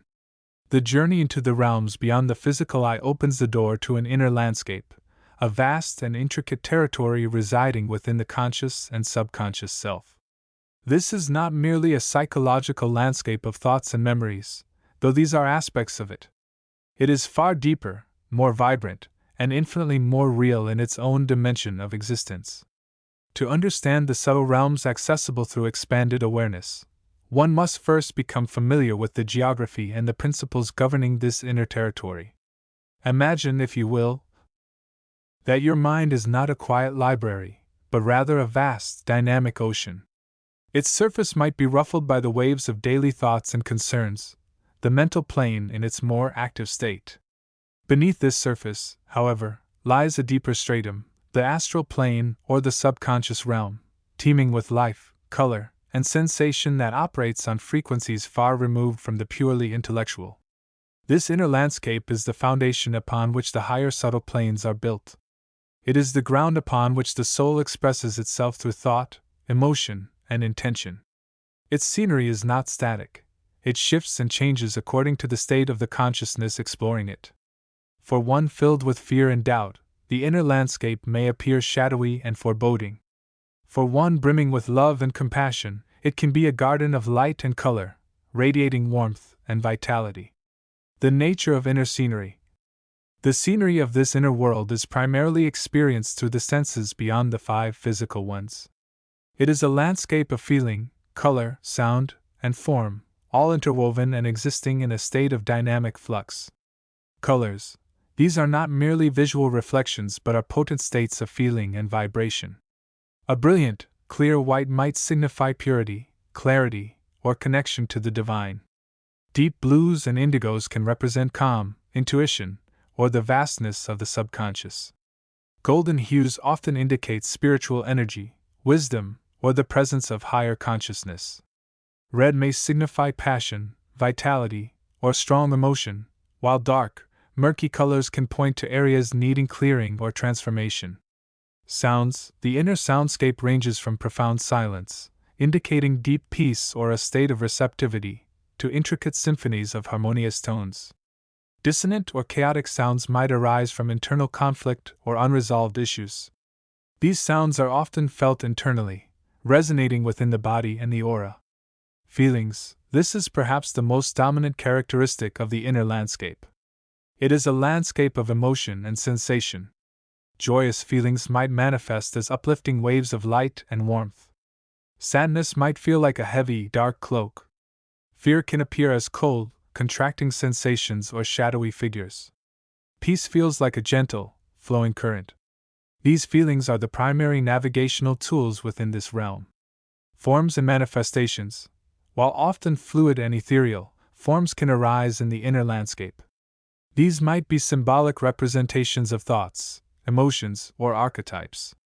They can range from intricate patterns and mandalas to more recognizable shapes that carry specific meaning for the observer. These forms are often less about literal interpretation and more about the feeling or energy they evoke. The inner inhabitants. Just as any landscape is home to life in its various forms, the inner landscape is populated by a multitude of subtle entities. These are not necessarily external spirits in the traditional sense, but rather aspects of the self, inner guides, and energies that interact with the consciousness within the inner realms. Aspects of the self, our thoughts, emotions, memories, and conditioning patterns all have a subtle form and energy. Negative patterns might appear as recurring shadows or entities driven by fear and limitation. Positive potential, such as courage, love, and wisdom, can manifest as luminous presences or guiding forces. Exploring the inner landscape often involves encountering and integrating these various facets of the self. Subtle beings, elementals similar to the elemental beings described on the lower planes, subtle entities inhabit the inner realms. These are often seen as manifestations of specific qualities or energies, thought forms created by collective or individual consciousness, guides associated with specific paths or knowledge, and guardian spirits that protect the individual or hold keys to certain inner knowledge. They often appear in forms that resonate with their nature, perhaps as flowing waters, dancing lights, or forms made of crystal or mist. Their interaction is governed by the law of attraction. The state of the consciousness determines the nature of the beings encountered. Archetypes: the collective unconscious, as described by Jung, manifests within the inner landscape as powerful archetypal figures: the wise elder, the shadow self, the journeyer, the trickster, the divine child. These are universal symbols and patterns that arise from the deep wellspring of the human psyche, offering guidance, challenges, and opportunities for growth. Navigating the inner landscape. Traveling within the inner realms requires a different set of tools than navigating the physical world. The primary instruments are the mind, emotions, and the will directed by intention. The mind acts as the explorer, the observer, and the creator. It can focus intently to examine details, or it can broaden its perspective to take in the vastness. It can also be used to project thought forms, creating landscapes or attracting specific experiences. The emotions are the navigational compass and the fuel for the journey. Feeling into the landscape, allowing oneself to be swept away by joy or drawn towards peace, guides the exploration. Negative emotions can pull one into shadowy areas, while positive emotions open doors to brighter realms. Intention and will, setting clear intentions, whether it is to explore, to seek guidance, to heal, or to simply experience, provides direction. The will is needed to maintain focus, to overcome distractions, and to move through challenging areas with courage. The inner landscape is not a place to be feared, but rather a vast territory to be explored with curiosity, openness, and discernment. It is a reflection of the inner state of being, a mirror held up to the soul's current journey. By learning to navigate this terrain, one gains profound insights into oneself and unlocks the vast resources of the subconscious mind, paving the way for greater self-awareness, healing, and spiritual evolution. As one begins to decode the language of this inner world, reading the colors, listening to the sounds, feeling the emotions, and understanding the nature of the inhabitants, the path forward becomes clearer. The inner landscape is not just a place, it is a process of becoming, a continuous unfolding of consciousness into ever deeper states of understanding and connection. This foundational understanding of the inner landscape provides the necessary grounding for venturing further into the more refined subtle planes that lie just beyond the veil of ordinary perception. It is the first step on the path of inner exploration, a journey towards the heart of the self and the interconnectedness of all existence. Chapter 11: Awakening the Inner Senses. The journey into the subtle realms. The vast and wondrous landscapes beyond the physical eye hinges upon a fundamental transformation, the awakening and refinement of the inner senses. These are not mere appendages like the physical eyes or ears, but rather latent faculties residing deep within the soul, waiting to be activated and cultivated. To venture effectively into the astral plane and beyond requires a conscious effort to develop these senses, much like a sailor must learn the stars and the feel of the wind before navigating the seas. The nature of inner sensation. The physical senses are designed to interact with the dense, tangible world of form and matter. The eye perceives light and color, the ear captures vibrations as sound, the nose detects chemical compounds as odor, the tongue tastes molecular structures, and the skin feels pressure, temperature, and texture. Their domain is the gross physical universe. Conversely, the inner senses perceive the subtle, formless dimensions. They do not interpret light waves or air vibrations. They apprehend vibrations of feeling, thought, and energy. The inner eye does not see colors in the conventional sense but perceives atmospheres of feeling and mental impressions. The inner ear does not hear sounds as we know them, but registers vibrations of emotion and mental tones. The inner touch does not feel physical texture, but senses the density, temperature, and quality of the energy fields surrounding beings and objects. These sensations are often described using metaphors drawn from the physical world, but it is crucial to understand they possess a unique, often more direct and profound quality. An inner sight impression might be a vivid feeling of joy or a subtle sense of foreboding, rather than a visual image. An inner hearing might be the resonance of deep peace or the echo of a strong intention, rather than an audible voice. The inner eye, seer of atmospheres and impressions. Developing the inner eye begins with a quiet, sustained practice of turning the gaze inward, away from the physical world's distractions. This is not about visualizing images with the mind's eye in the conventional sense, but about cultivating a state of receptive awareness within the soul. Imagine the inner eye as a sensitive instrument, capable of perceiving the colors and moods of the inner landscape. Initially, the sight might be hazy and indistinct. One might begin by focusing on a simple object in the physical world, not with the physical eyes, but with the inner gaze, noticing the feeling it evokes. Is it warm, cool, heavy, light, pleasant, or neutral? Then, gently shift the focus inward, towards the space behind the physical eyes. The first experiences might be subtle impressions, perhaps a faint shimmering, a sense of lightness, or the feeling of looking into vast, empty space. With patience and persistence, the inner vision can sharpen. It begins to perceive the atmospheres surrounding people, places, and things. A person might see an aura of warmth and kindness, or a shimmer of tension and anxiety. A room might feel heavy and stagnant, or light and filled with a sense of peace.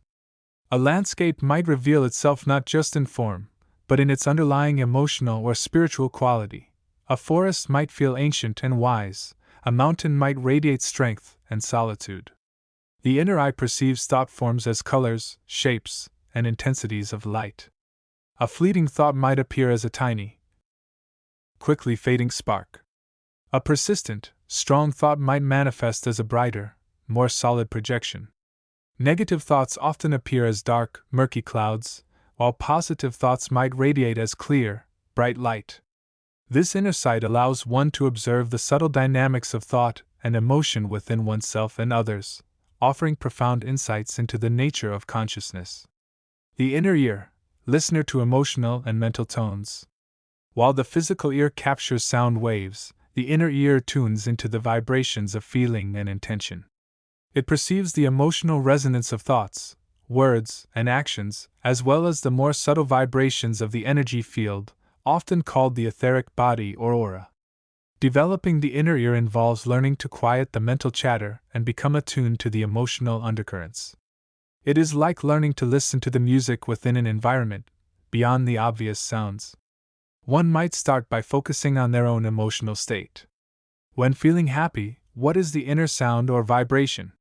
Is it a light, uplifting melody? A deep, resonant hum of contentment? When feeling sad, is it a low, mournful drone? A sharp, piercing frequency? By becoming familiar with the emotional tones associated with their own feelings, one begins to develop the capacity to perceive these tones in others. The inner ear can hear the emotional quality behind words. A statement might sound calm and sincere, yet the inner sound might carry a hidden undertone of fear or anger. This allows for a deeper level of empathy and understanding, perceiving the true impact of communication beyond the surface meaning. Furthermore, the inner ear can perceive the intentions behind actions. A gesture might seem friendly, but the inner sound might reveal a hidden agenda or a lack of genuine warmth. This faculty helps in discerning authenticity and in navigating social interactions with greater awareness. The inner touch, sensor of energy and intention. The inner touch is perhaps the most intimate of the inner senses. It allows for the direct perception of the density, temperature, and quality of energy fields, both within oneself and around others. It is the sense that connects one deeply to the physical body as a vehicle of energy, and to the subtle bodies that underlie and surround it. Developing the inner touch begins with a conscious awareness of the body as a living energy field. One can start by placing the physical hand on a part of the body, focusing not on the physical sensation of touch, but on the inner feeling of energy. Is it warm or cool? Dense or light? Smooth or turbulent? Does it feel like a gentle current or a rough storm? With practice, this sense extends beyond the body. One can begin to feel the energy field, or aura, of another person. This might initially be perceived as a subtle tingling sensation on the skin, a feeling of pressure, or a sense of warmth or coolness emanating from the other person. The inner touch can sense the health and vitality of this energy field, detecting areas of congestion, depletion, or blockage. It can also perceive the quality of energy. Is it vibrant and alive, or dull and stagnant? It can sense the emotional state of the energy field, often mirroring the observations of the inner eye and ear. It can even perceive the intentions projected by another, feeling the subtle energetic signature associated with different motivations. The inner touch is intimately connected to the physical sense of touch, yet it operates on a much more subtle level. It allows one to perceive the body not just as matter, but as a dynamic field of energy, profoundly influencing one's understanding of health, well-being, and the interconnectedness of all life. Integrating the inner senses. The development of these inner senses is not an isolated pursuit. It is a holistic process that involves the entire being. It requires silence, creating quiet space, both physically and mentally, allows the inner senses to emerge from the noise of the conscious mind. Concentration, focusing the inner attention deliberately on developing one sense at a time builds the necessary mental discipline. Intuition, learning to trust the subtle impressions and sensations that arise, even if they seem unconventional or unfamiliar. Patience, the awakening of inner senses is a gradual process, requiring consistent practice and non-judgment. Love and compassion, approaching this practice with a heart-centered intention fosters receptivity and opens the channels for higher, more refined perception. As these inner senses awaken and strengthen, the veil between the physical and the subtle begins to thin. The inner landscape reveals itself, rich with colors of emotion, tones of thought, and textures of energy. This expanded perception is not merely a new set of sensory experiences. It is a profound shift in consciousness, opening the door to deeper self-understanding, expanded awareness, and a direct experience of the interconnected, vibratory nature of reality. This foundation of developed inner senses is the essential key, the sensitive instrument, required to navigate the vast and varied scenery of the astral plane, which we will explore in the following chapters. It is the inner compass and map, allowing one to traverse these inner worlds with awareness and understanding. Chapter 12: The Vibrations of Inner Earth and the Nature of Soul Expression. As we continue our journey deeper into the inner realms, we find ourselves transitioning from the more ethereal landscapes of the higher astral planes, which we might perceive as realms of pure thought and emotion, to regions governed by a more tangible, yet still subtle, form of energy and vibration. This is the domain often associated with the inner earth, a place where the very fabric of reality feels different, heavier perhaps, yet imbued with a profound warmth and density that is uniquely soul-nourishing. It is crucial to understand that the inner earth is not merely a geographical location in the conventional sense, nor is it a physical planet nested within our own. It represents a specific state of consciousness, a dimension of beingness that exists parallel to, yet integrated with, the physical world. To perceive it fully requires a shift in our vibrational frequency, allowing us to resonate with the energies that permeate these inner circuits of reality. The nature of inner earth vibration. Imagine the universe as a vast ocean of energy, existing in a spectrum of densities and vibrations. The physical world we inhabit is like the surface waves, relatively dense, constantly changing, and often perceived through the limitations of our 5 physical senses. The higher astral planes are like the gentler ripples and undercurrents just beneath the surface, reflecting thought and feeling more clearly. The inner earth realm, however, exists in a different layer, perhaps deeper currents, or even the foundational strata of this energetic ocean. The vibration here is characterized by a profound sense of density that is not negative, but rather one of substantial presence. It feels solid, yet it is composed entirely of energy in its most refined forms. Think of it not as rock and soil, but as an energy matrix of incredible stability and warmth. This density is not an obstacle. It is the very medium through which the deeper aspects of our soul can anchor and express. This realm resonates strongly with the frequencies of creation, formation, and deep-rooted feeling.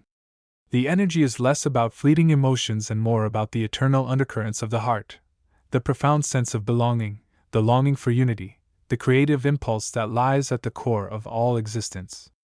It is a place where the will is not just a fleeting thought, but a deep-seated intention, woven into the very fabric of the beingness present. The light here is different too. It is not the brilliant, blinding light of the physical sun, nor the shimmering, colored light of the astral realms. It is more akin to a soft, pervasive inner luminescence, a gentle glow that emanates from within the very substance of this dimension. This light is often described as having a golden or rose-like hue, colors associated with love, compassion, and the heart's essence. It illuminates not just the physical forms, but the underlying energy patterns and intentions that give them life. This inner light is a direct reflection of the soul's radiance and its connection to the universal life force. Inhabitants and beings of the inner earth. Contrary to popular imagination often fueled by fiction, the inner earth is not necessarily a barren wasteland populated only by subterranean monsters. The true inhabitants are the energetic beings that resonate with the vibrations of this realm. These are not necessarily separate entities in the way we understand physical life, but rather manifestations of consciousness that have chosen, or have been drawn to, this specific state of being. We might perceive these inhabitants as elemental spirits, or nature beings on a more profound level. They are the guardians of the Earth's core energies, the weavers of the planetary matrix, and the manifestors of the Earth's subtle geometries. They are beings of stone, fire, water, and air, not in a literal mineral or liquid sense, but as energetic principles that give form and life to the inner landscape. Observe these beings, and you will see they move with a grace and purpose that transcends physical limitations. They communicate not through spoken words, but through vibrational resonance, through the language of energy and feeling. They are deeply connected to the life force flowing through the planet, understanding its ebb and flow, its cycles of growth and contraction. They embody the stability and endurance of the earth itself, yet they are also capable of great fluidity and transformation, mirroring the earth's own processes of change and renewal. Furthermore, the inner earth realm is a place where souls in their various stages of evolution can find refuge and opportunities for deep integration. It is a restorative zone, a place where the density allows for a grounding of spiritual insights gained on lighter planes, and where the soul can connect more profoundly with its own essential nature. Some souls may choose to reside here temporarily, integrating their experiences before re-emerging, while others may find a more permanent resonance with the creative and stabilizing energies of this dimension. These inhabitants are not necessarily conscious of our physical world in the way we are conscious of theirs. Their perception is rooted in the subtle senses of the soul, attuned to the deeper currents of energy and intention. They exist in a state of flow, understanding the interconnectedness of all things in a way that transcends linear thought. They are the quiet witnesses of the universe's grand design, living out their cycles in harmony with the planetary and universal heartbeat. The purpose of exploring inner Earth realms. The exploration of these inner Earth dimensions is not merely a matter of curiosity or seeking strange experiences. It serves a profound purpose for the evolving soul. It offers a unique opportunity to 1. Ground spiritual understanding. The density of these realms provides a stable platform for integrating higher spiritual insights. Concepts learned in more ethereal planes can be felt and embodied here, becoming a part of the soul's lived experience rather than just intellectual understanding. 2. Connect with Earth consciousness. By experiencing these realms, we can attune to the subtle consciousness of the planet itself. We gain a deeper appreciation for the Earth's role in the cosmic scheme and our interconnectedness with all life upon her surface and within her core. 3. Explore the nature of density. For souls who have spent much time in lighter, more fluid realms, experiencing density can be grounding and stabilizing. It helps to balance the energy and prevent a sense of unmooredness. It teaches the art of beingness within structure and form. 4. Engage with creative energies. The inner Earth resonates strongly with the creative force. Exploring these realms can stimulate the soul's own creative potential, offering insights into the mechanics of manifestation and the power of focused intention to bring form into being. 5. Understand soul expression through form. While the higher planes might emphasize pure thought and emotion, the inner Earth provides a context for understanding expression through density and substance. It shows how the soul's intentions can manifest as stable structures, patterns, and forms within a matrix of energy. Navigating the inner Earth realms. As you navigate these inner landscapes, approach with respect, openness, and a sense of wonder. The energy here can feel different, perhaps warmer, heavier, or more resonant. Your physical body, if you are embodying a physical form here, might feel more substantial. Your senses will adapt, perceiving the inner light, the subtle sounds, or lack thereof, and the underlying energy patterns. Movement might feel different, perhaps slower, more deliberate, allowing you to connect with the deeper structures. Communication will rely on your ability to attune to the vibrational language of the place and its inhabitants. Observe, feel, and allow the experience to wash over you. Do not force interaction, allow connections to form naturally through resonance. Pay attention to the geometric patterns you might perceive in the landscape, the underlying structures of the energy matrix. These patterns hold keys to understanding the universal laws of design and manifestation. Notice the colors and lights. They carry specific emotional and energetic signatures. The heat you might feel can be understood as the intensity of creative life force. Remember that these realms are dynamic, constantly evolving. What you perceive is a snapshot in time, a reflection of the current state of the energy. Embrace the mystery, and allow your own soul's resonance to guide you deeper into the heart of these profound inner dimensions. For within the density of the inner Earth lies a powerful reflection of the soul's own creative power, and its enduring connection to the foundation of all existence. Chapter 13. The Instrument of Expression. Understanding the Egoic Vehicle. As we journey deeper into the understanding of our multi-layered being and the vast expanse of the inner planes, we arrive at a crucial point of exploration, the vehicle through which we most commonly experience and express ourselves within these realms, often referred to as the egoic vehicle. This is not the same as the personality or mind structure we typically identify with in the physical world, though it shares some conceptual similarities.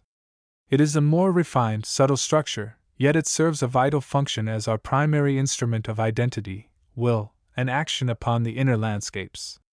Imagine your being as a complex tapestry, woven from threads of different densities and natures. The physical body is the densest thread, the tangible anchor. Above it lies the etheric body, the vital energy form that sustains life and connects the physical to the more subtle realms. Yet, both of these are often considered foundational layers upon which the higher expressions of our consciousness are built. The egoic vehicle resides primarily within the realms of the mental and emotional bodies, though it has a significant, formative influence on the etheric structure. It is best understood not as a single, solid entity, but as a complex system of interwoven energies, thoughts, feelings, and intentions that coalesce to form a relatively stable sense of self or I am presence within the inner worlds. The nature of the egoic vehicle, a subtle instrument. Think of the egoic vehicle as your inner pilot or director. While the higher self or soul may set the ultimate destination and purpose for your spiritual journey, the egoic vehicle is the one that handles the day-to-day navigation, makes the immediate choices, directs the actions, and processes the experiences within the inner planes. It is the seat of your inner will, your capacity for focused attention, and your mechanism for taking action, be it through mental projection, emotional influence, or subtle energy work. This vehicle is largely constructed from the residue of thought, feeling, and intention left behind by your physical life and your explorations in the inner worlds. Past decisions, unprocessed emotions, ingrained beliefs, and strong desires all contribute to its form and function. It holds your patterns, your biases, your strengths, and your weaknesses as experienced from a subtle perspective. Key aspects and functions of the egoic vehicle. 1. Formation of the inner personality. The egoic vehicle gives shape to your inner sense of self. It reflects your conscious and unconscious mind patterns, your emotional tendencies, and your core motivations as you perceive them from within.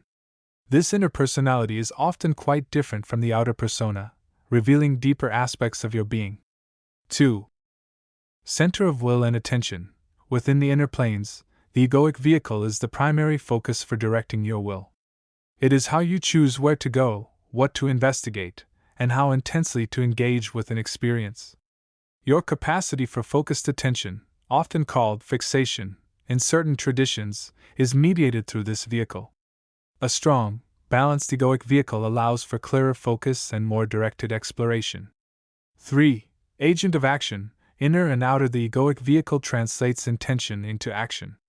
It directs the flow of subtle energy, forms thought forms that can influence the inner environment, and can even send subtle energetic impressions back to the physical body to affect physical states or actions. It is the dynamic component through which you interact with and shape your inner reality. 4.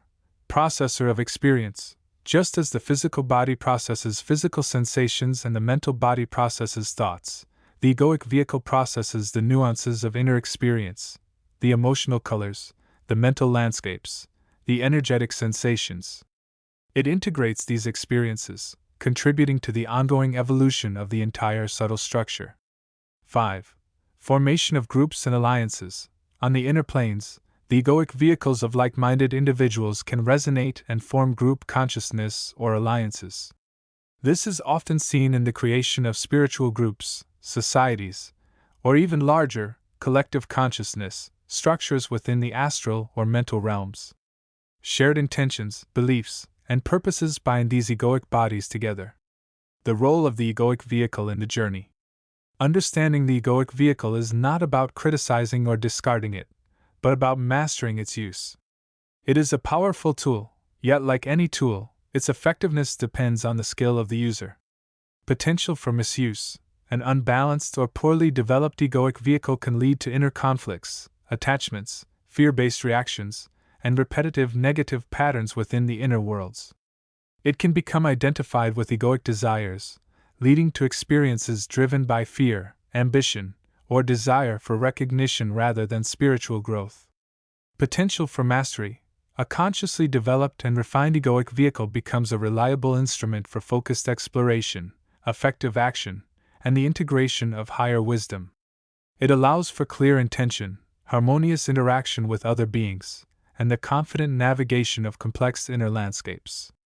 It becomes an ally in the spiritual path, capable of aligning closely with the higher self's guidance. The development of the egoic vehicle involves conscious effort.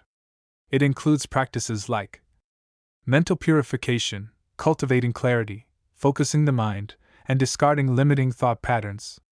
Emotional mastery, learning to observe, understand, and transmute emotional energies without becoming overwhelmed by them.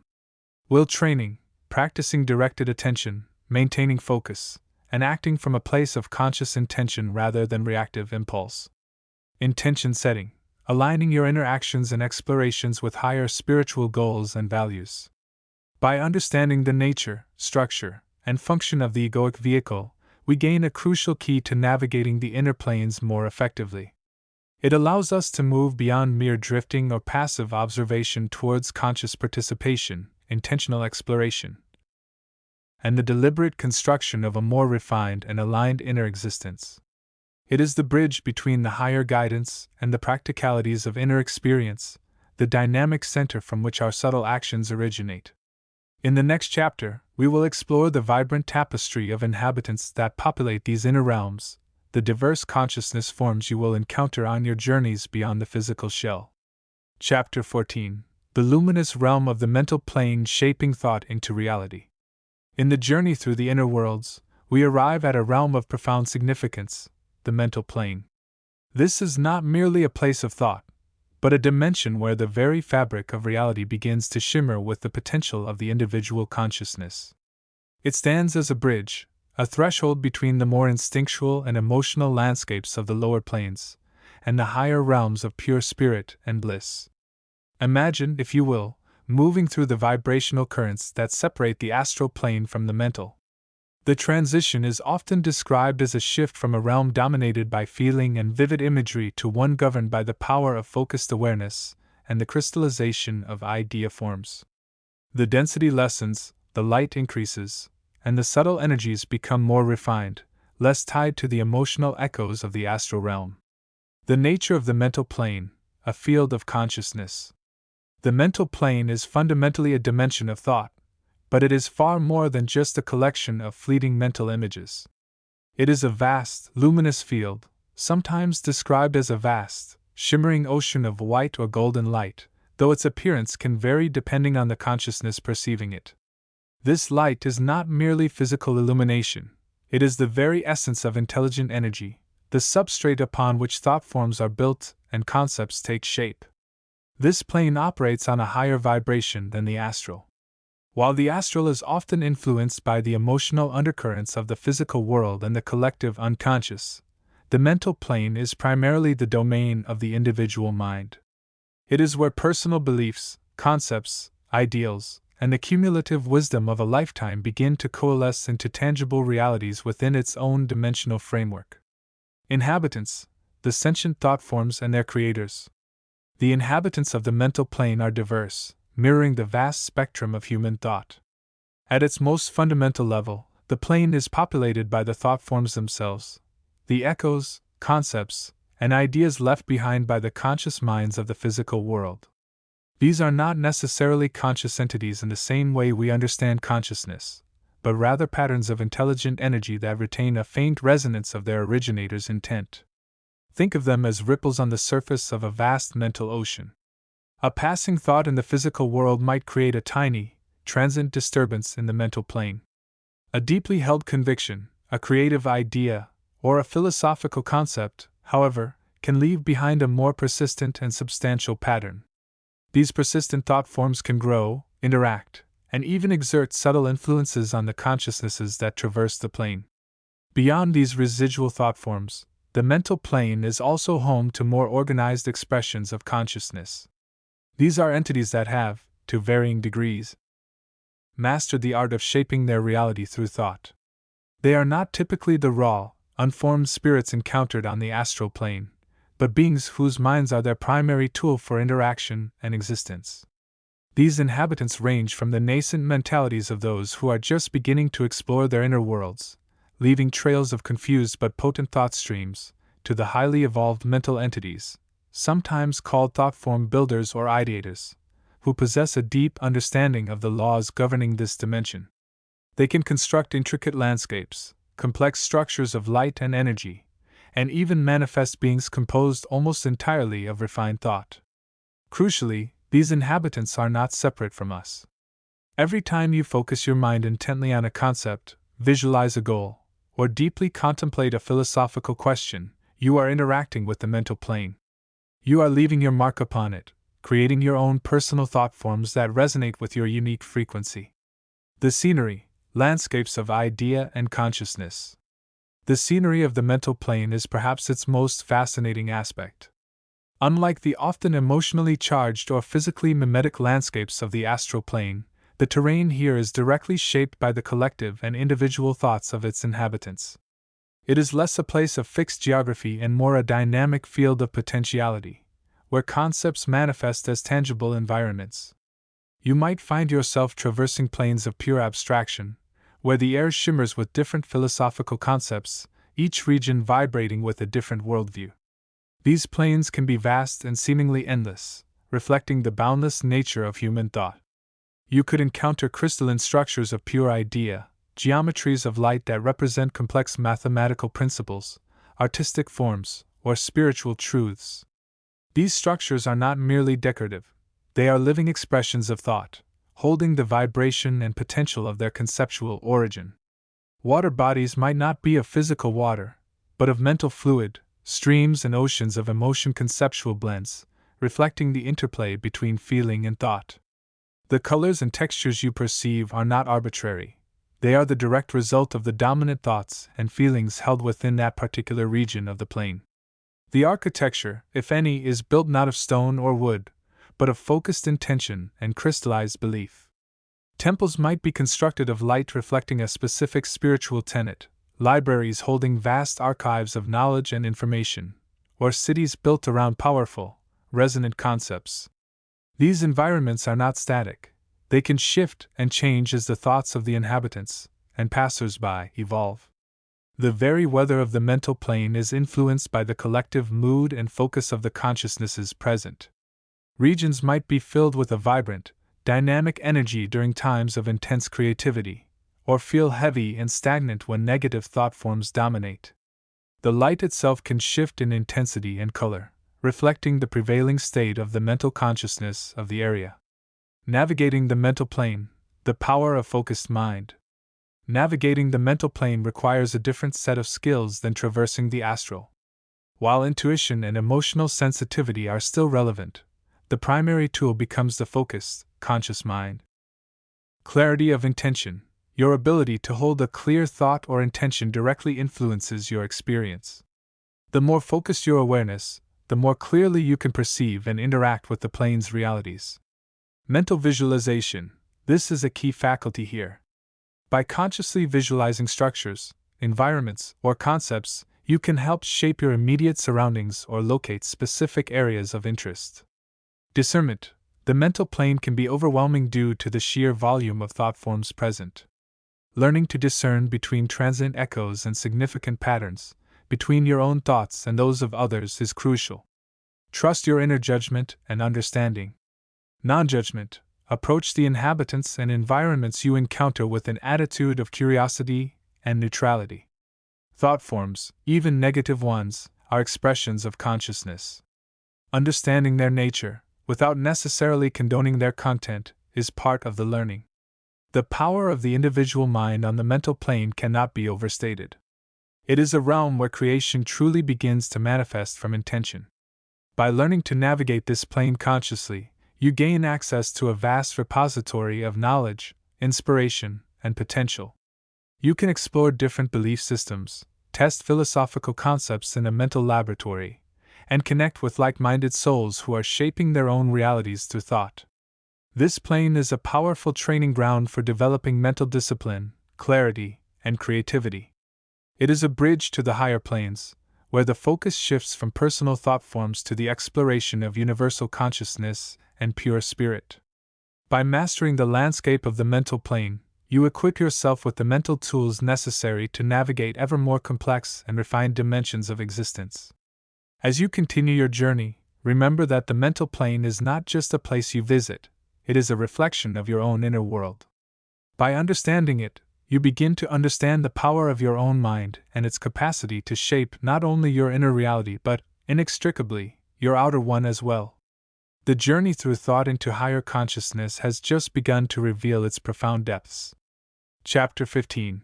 Exploring the Inner Sanctuaries, the Nature of the Inner Mental Plane. As we continue our journey through the subtle realms, we find ourselves ascending yet another level of consciousness, moving from the realm of feeling and emotion into the vast landscapes of the inner mental plane. This plane is often considered the seat of the mind as we understand it in its more developed, conscious aspects, the realm of thought, ideation, and the formation of our personal reality through the power of the mind. The nature of mental substance, a subtle yet potent medium. Imagine, if you will, a medium that is far more refined than the emotional, etheric, substance we encountered on the lower mental levels. The substance of the inner mental plane is composed of a higher vibration of mental matter. It is incredibly subtle, almost intangible to the untrained perception, yet it possesses a remarkable capacity to receive, hold, and transmit thought forms with exceptional clarity and precision. This mental substance is not merely passive, it is alive with the potential of ideas. It resonates with the universal mental currents, reflecting the collective thoughts and the underlying archetypes of consciousness. Yet, simultaneously, it is highly responsive to the individual mind. Within this plane, the thoughts you focus upon begin to take on a tangible, albeit subtle, form. They are not just fleeting mental images. They begin to weave themselves into the very fabric of your personal mental landscape, influencing your perception and shaping your inner world. The quality of this mental substance can vary depending on the dominant thoughts and feelings held by the consciousness inhabiting it. An area saturated with positive, creative, and loving thoughts will feel vibrant, clear, and inspiring. Conversely, a space cluttered with fear, doubt, and negative mental patterns may feel heavy, murky, or draining. This is why cultivating a clear and positive mental focus is so crucial for navigating this plane effectively and for cultivating a harmonious inner environment. The inhabitants, beings of thought and consciousness. The inner mental plane is populated by a diverse array of consciousness forms, primarily those entities whose existence is intrinsically linked to the power of thought. These are not merely passive observers but active participants in the creative process of the universe. We may encounter 1. Mental entities. These are often beings whose consciousness has become highly attuned to the mental frequencies. They may be entities that have chosen to work specifically with the refinement and transmission of ideas, acting as thought guides, teachers, or creators within this realm. They possess a keen intelligence and can communicate through the vibration of thought itself, often appearing as shimmering lights, intricate patterns of color, or forms composed of what appears to be mental energy. 2. Thought forms. While often considered a creation of mental activity, some highly persistent or powerful thought forms can attain a degree of sentience or semi-consciousness on the inner mental plane. These are essentially self-contained patterns of thought given form by the mental substance. They can range from simple, fleeting images to complex, intricate structures reflecting the nature of the thoughts that generated them. Some are benign, arising from fleeting ideas, while others are more persistent, born from strong, unresolved mental states or deliberate creations. Interacting with these requires discernment. Some may offer insights, while others might seek to influence or attach to the unwary consciousness. 3. Mental avatars or aspect beings. These are often aspects of more complex entities, including human beings. When we project our consciousness into the inner mental plane, we ourselves become inhabitants, navigating this realm with our own focused thoughts. Furthermore, many entities, including ascended masters or spiritual guides, maintain a presence or avatar on the inner mental plane specifically for the purpose of interacting with and guiding other minds. These avatars are not limited by the physical form constraints of the lower realms and can communicate ideas with remarkable clarity and power. 4. Collective mental beings. There are also entities that resonate with the collective thoughts or specific archetypes within the mental realm. They might embody concepts like creativity, knowledge, love, or universal understanding, serving as focal points for certain types of mental exploration and growth. These inhabitants are generally more ethereal and less bound by the physical laws we are familiar with.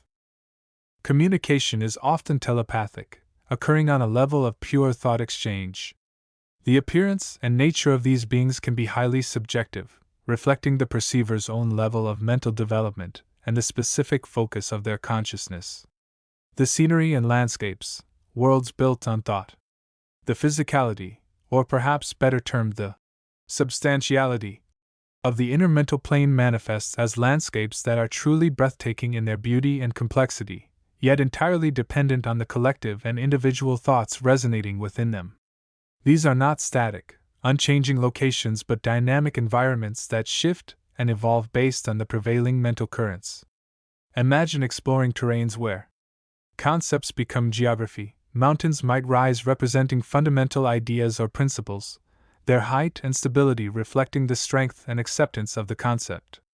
Valleys could be places of introspection and receptivity, while plains might stretch out, representing vast areas of understanding or potential. Colors vibrate with meaning. The colors you perceive are not just visual phenomena, they are the direct expression of the underlying mental qualities. Vibrant blues and greens might signify clarity, growth, and harmony, while intense reds and oranges could indicate passion, action, or strong emotion tied to thought.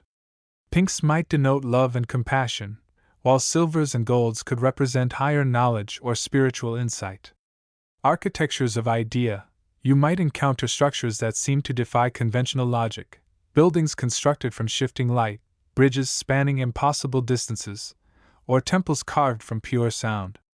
These structures are often manifestations of specific ideas, inventions, or philosophical systems, created by the collective or individual minds. They can serve as focal points for contemplation or as gateways to deeper mental understanding. Luminous paths and vortices. The pathways through this plane are often illuminated by streams of light, representing flows of thought, knowledge, or creative energy. Certain points might act as vortices, drawing in or expelling mental energy, often corresponding to centers of learning, conflict, or spiritual transmission. The mental weather, the weather of the inner mental plane, is directly influenced by the dominant thoughts and emotions of the inhabitants. One moment, the air might feel clear and inspiring, filled with the scent of ozone and possibility. The next, it might become heavy with the mental fog of doubt, fear, and negativity, making navigation difficult and disorienting. These landscapes are not merely passive backdrops, they are active participants in the experience. The environment can influence your state of mind, offering inspiration, challenging your perceptions, or reflecting back your own mental state with remarkable honesty.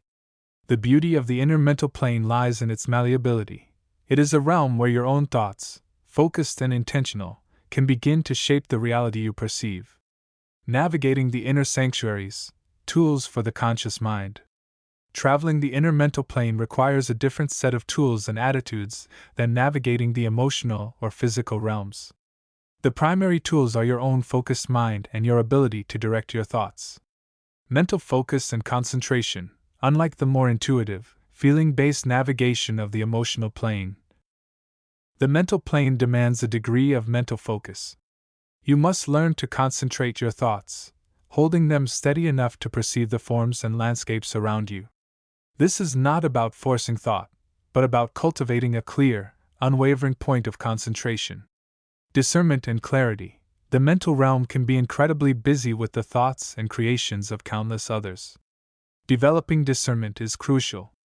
Learn to distinguish between your own thoughts, the thoughts of others, and the ambient mental currents. Ask yourself, is this thought mine? Is it serving my highest good? Is this form genuine or a mere illusion? Clarity of mind allows you to navigate more effectively and avoid getting lost in the mental static. Intention and will. While intuition plays a role, a degree of conscious intention and will is necessary to direct your movement and exploration. You must consciously decide where you wish to go, what you wish to explore, and what thoughts you wish to focus upon. Your will acts as a compass, guiding your awareness through the mental landscapes. Creative imagination. The power of creative imagination is particularly potent on the inner mental plane. Use it not just to perceive, but to interact and even shape your environment to a limited degree. Visualize the thoughts you wish to explore, and allow your imagination to bring them into focus within the mental substance. As you explore these inner sanctuaries, remember that the inner mental plane is a reflection of your own mind and the collective consciousness. It holds immense potential for learning, creativity, and self-understanding. By navigating with awareness, focus, and discernment, you can uncover profound insights, access vast reservoirs of knowledge, and begin to consciously build a more positive and harmonious reality within your own inner world. This plane is the foundation upon which your future experiences, both inner and outer, are being constructed. Cultivate it with care and intention. Chapter 16: Exploring the Inner Sanctuaries and the Nature of the Ego. The journey through the inner realms unfolds with increasing clarity as we transition from the more openly resonant areas of the mental plane to the deeper, more private sanctuaries that constitute the domain of the individual ego. This is not a place of stark landscapes or vast, empty spaces in the way we might have perceived earlier. Instead, it is a realm intricately woven with the very fabric of personal history, thought forms, and the accumulated impressions of the soul's journey. The threshold of the personal sphere. As we draw closer to this inner domain, a subtle shift occurs in the vibrational frequency of the surrounding energy. The light, previously perhaps more radiant and collective, takes on a warmer, more intimate hue. The soundscape might soften, becoming less a grand orchestration and more like a deeply personal symphony, composed of echoes from one's own life. This is the threshold, the veil between the more universal planes we've explored and the deeply unique landscape of the self. This transition is significant. We move from observing the collective manifestations of thought and emotion to witnessing their intimate interplay within the structure of an individual consciousness. It's akin to stepping from a bustling city square into a cherished, quiet room that holds the memories and energy of a lifetime spent within its walls. The architecture of memory, thought forms, and emotional resonances. The landscape of the ego is largely defined by its structures of memory, the tangible echoes of past experiences. These are not mere abstract concepts, they are vibrant, energy-based forms known as thought forms and emotional resonances. Each significant event, each profound feeling, each moment of decision leaves its imprint here. Imagine, if you will, a vast, intricate library. Instead of books, the shelves hold luminous, three-dimensional records of experience. Some are brightly lit, crackling with recent energy, while others are dimmed, their vibrancy softened by time. Yet, even the dimmed ones retain their essence, their underlying feeling tone. These memory forms can take almost any shape. A scene from a past journey might be replayed in shimmering light. The emotional weight of a relationship might be felt as a palpable atmosphere, thick with unspoken words and lingering sensations. A decision made long ago might manifest as a standing wave of energy, its pattern fixed and influential. These forms are not static relics, however. They are dynamic fields of potential.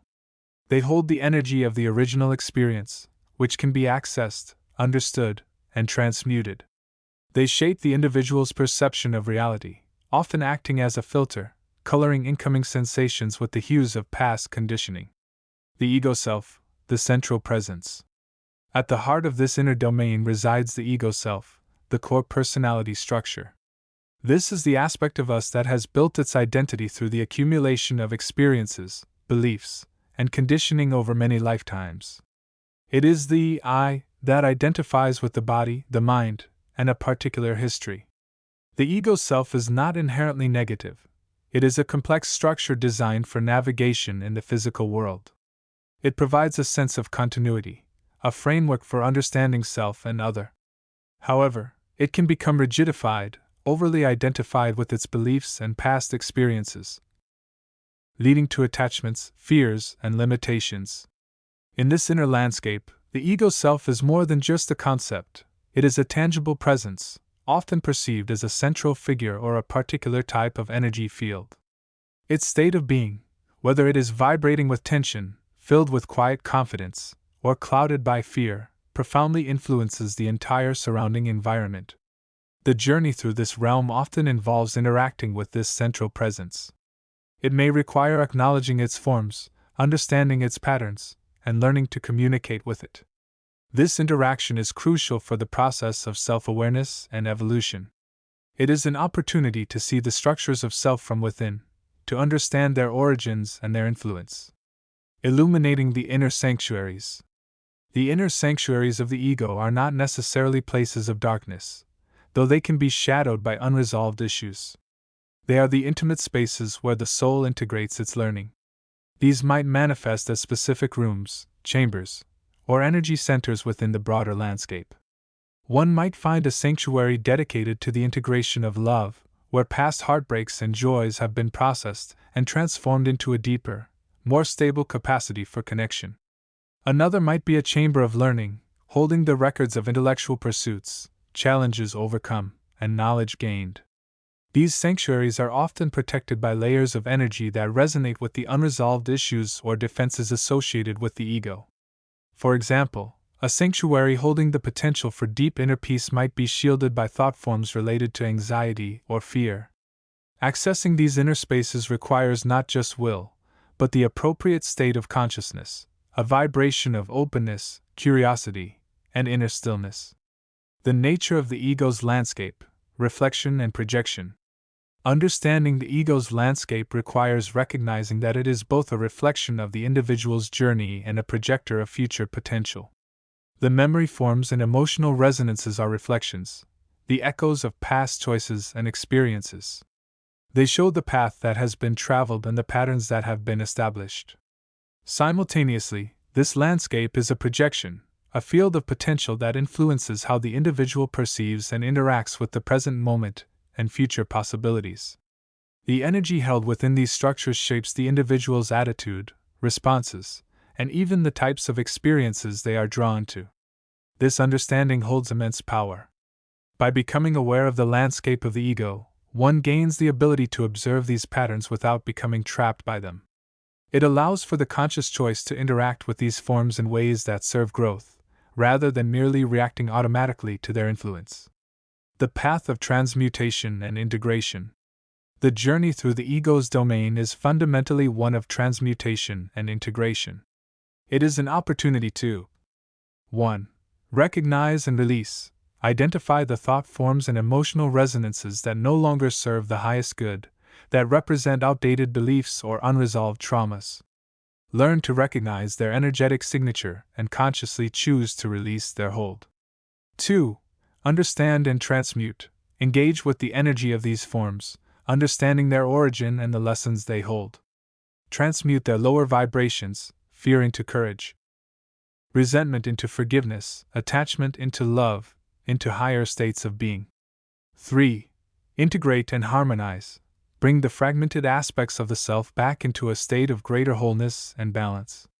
Integrate the wisdom gained from past experiences, allowing it to inform the present and future without dominating it. 4.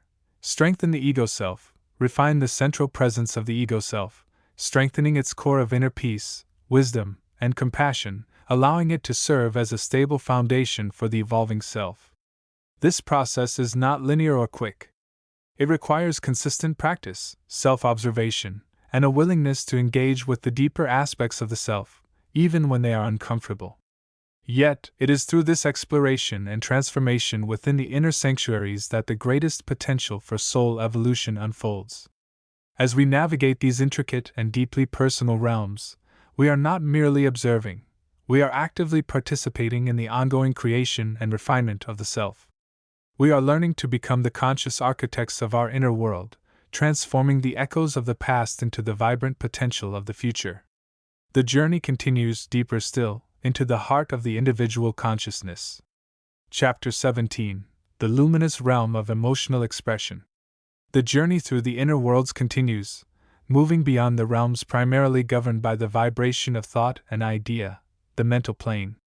We now arrive at a vast and dynamic area often referred to as the astral plane, though it's crucial to understand that this term encompasses many layers and is sometimes used more broadly than the purely mental or purely emotional states. The region we focus on now is particularly resonant with the vibration of feeling, emotion, and the tangible expressions of thought and desire given form.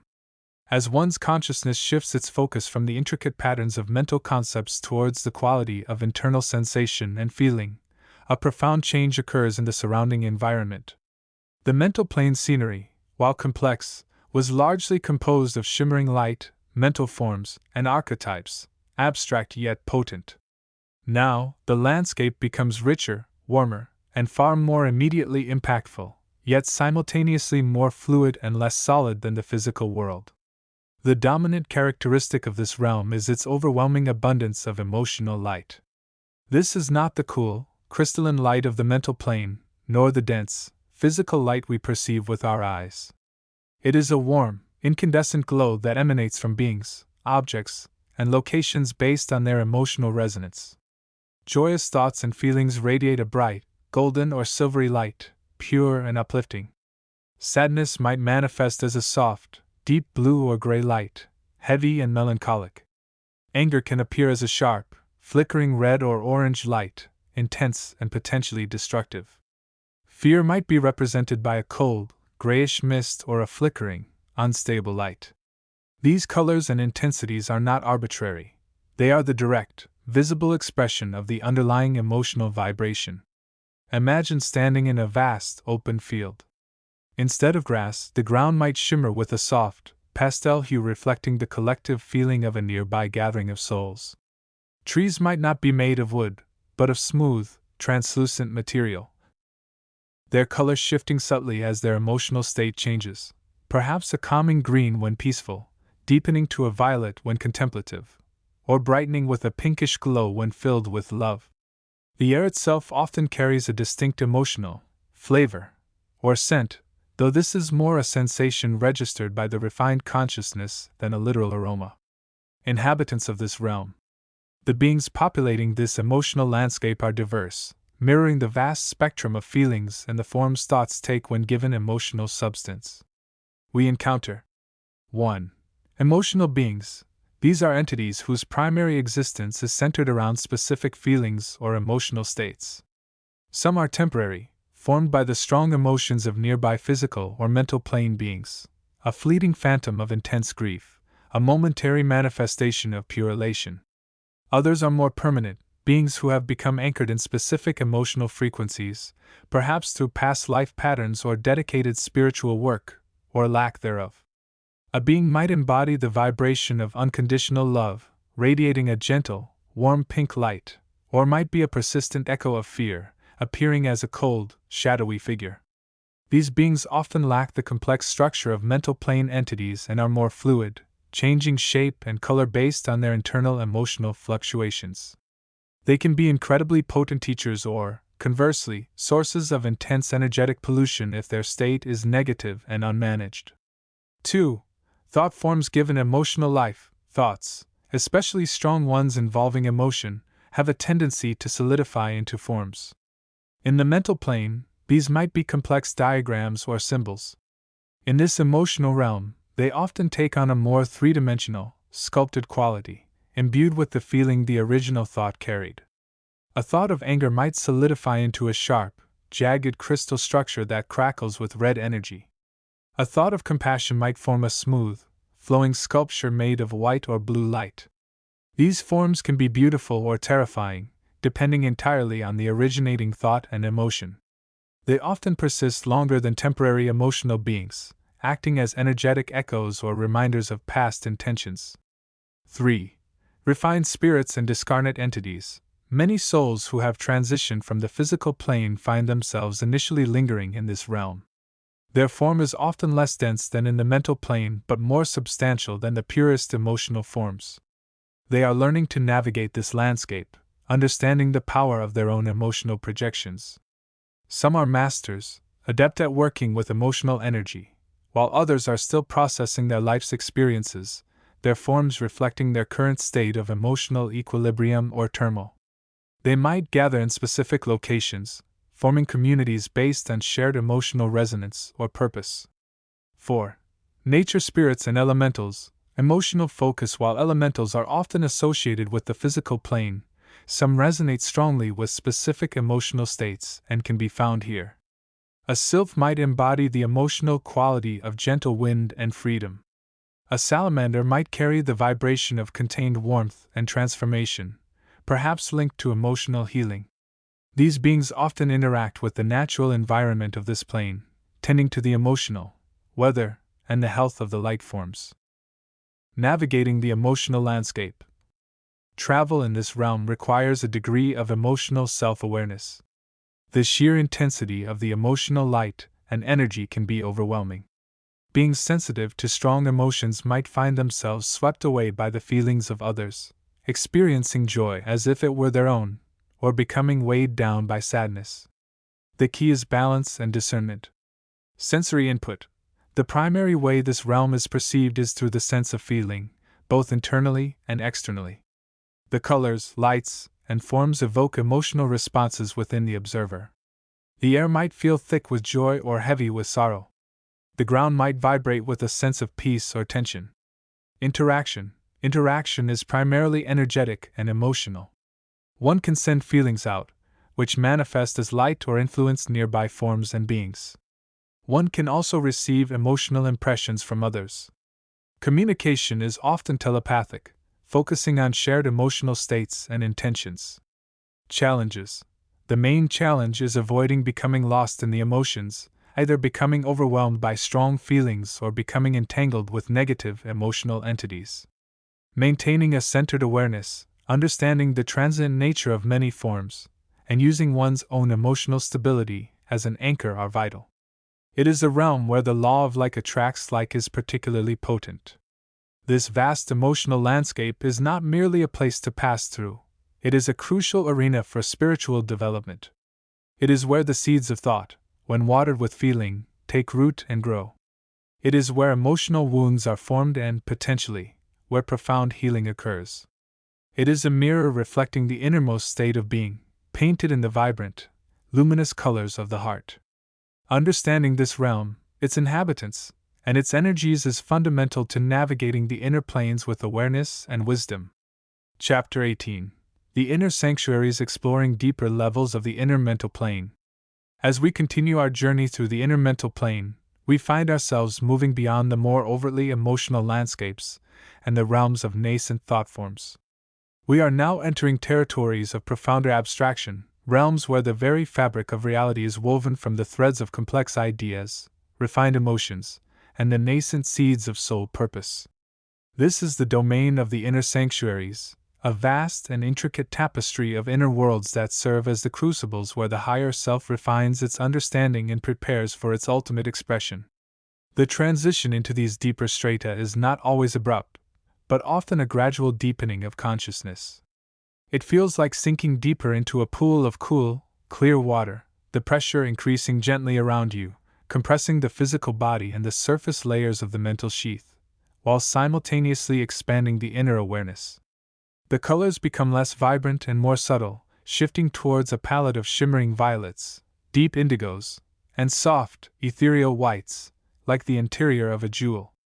The light is no longer primarily reflective or ambient but often seems to emanate from the very essence of the landscape itself, casting a luminous glow that illuminates the path without revealing distinct sources.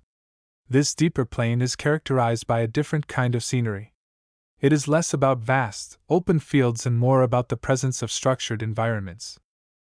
These are not merely landscapes but are often what might be termed idea forms or emotion sculptures given physicality within the inner realms. We might encounter luminous libraries.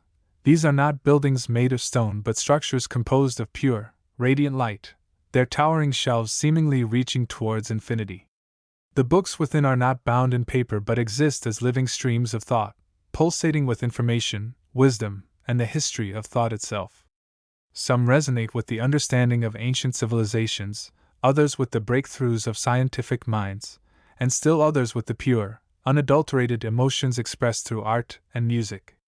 To walk through such a library is to become immersed in the collective unconscious, accessing knowledge not just read but felt and understood on a soul level. The air hums with the vibration of archived experience. Mystic universities. These are centers of learning where understanding is forged through interaction and contemplation rather than passive reception. They might appear as grand academies with classrooms of shimmering crystal, where sages and teachers, often aspects of our own higher self or enlightened beings, guide students through complex philosophical inquiries or the exploration of universal laws. The students are often not distinct entities but are aspects of ourselves seeking knowledge. The curriculum here is not academic facts but the understanding of fundamental principles, the nature of consciousness, and the interconnectedness of all things. Discourse is often telepathic, and learning occurs through direct insight and soul resonance. Emotional cathedrals. These are sacred spaces dedicated to the processing and purification of powerful emotions. They might manifest as vast, intricate structures with walls that shift color and texture to reflect different emotional states: the deep, resonant blues of sorrow, the fiery reds of anger, the expansive greens of compassion. Within these cathedrals, one can confront, understand, and transmute emotional patterns that have been carried from lifetime to lifetime. The experience can be intense, involving the direct perception of the subtle energies that underpin feeling. The goal is not denial but integration, learning to hold the full spectrum of emotion without being overwhelmed by it, allowing the heart to become a clear, resonant space. Fields of intention. These are open areas where the power of focused thought and will can be most clearly perceived and utilized. They might appear as vast, shimmering plains or fields of radiant energy. Here, the laws of mind over matter are most evident. By focusing the inner attention, one can shape the subtle energy, manifest thought forms with intent, or send vibrations of thought and feeling across distances. These fields are powerful training grounds for developing willpower, concentration, and the ability to consciously influence one's own inner and outer reality. The inhabitants of the inner sanctuaries are diverse, reflecting the complex nature of these realms. We are not primarily encountering distinct, individualized spirits in the same way as on the lower planes. Instead, we encounter the beings of pure thought. These are entities whose very essence is composed of ideas and concepts. They might appear as shimmering geometric patterns, luminous auras of specific colors representing different types of thought, e.g., blue for healing, gold for creativity, silver for intuition, or as beings of radiant intelligence. They are often the custodians of the knowledge held within the luminous libraries and the teachers within the mystic universities. They communicate through the vibration of thought itself, requiring a certain level of mental clarity and receptivity from the visitor to be understood. The architects of emotion. These entities embody and master the various facets of the emotional spectrum. They are not necessarily emotional in the human sense of being overwhelmed, but rather possess a deep, integrated understanding of feeling. Some might be healers, working in the emotional cathedrals to help others navigate and transmute emotional blockages. Others might be guides, helping individuals understand the purpose behind specific emotional experiences. They often appear as figures surrounded by a soft, glowing aura that shifts and changes, reflecting the emotional landscape they embody. The sentinels of intention. These are beings strongly associated with the fields of intention. They can be seen as guardians of the power of focused will, or as guides who assist those learning to harness this power. They might appear as imposing figures of crystalline structure or as ethereal beings with eyes of burning coal, representing focused inner vision. They teach the ethical use of will and the importance of aligning one's intentions with higher principles. Aspects of the self. A significant portion of the inhabitants one encounters are actually aspects or fragments of one's own higher self or soul group. These encounters are crucial for the process of self-understanding and integration. Encountering these inner aspects can feel like meeting long-forgotten siblings or wise elders within oneself. The purpose of these meetings is often to reconcile different facets of the personality, to access hidden talents and knowledge, and to receive guidance from the deeper, wiser parts of the self. These interactions are foundational to the process of spiritual alchemy, transforming the lower self into a more refined, aligned expression of the higher self. Navigating the inner sanctuaries requires a different set of inner tools than traversing the more emotionally charged or physically manifest lower planes.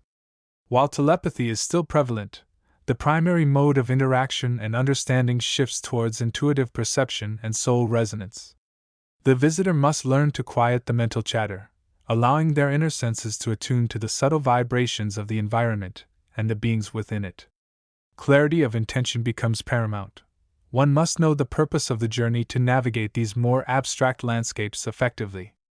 The significance of these inner worlds lies in their role as the training grounds for the soul. Here, abstract principles are given form, emotions are processed and integrated, and the power of intention is honed. The knowledge and understanding gained in these realms do not remain confined to the inner world. They filter back into the waking consciousness, contributing to greater self-awareness, wisdom, emotional balance, and the ability to manifest one's intentions more effectively in the outer world. These inner sanctuaries are the heart of the inner universe, the place where the individual self begins to truly merge with the universal consciousness, preparing for the final step into the realm of pure spirit. As we contemplate these deeper levels, we recognize that they are not distant destinations but are accessible inner realms that can be explored consciously through dedicated practice.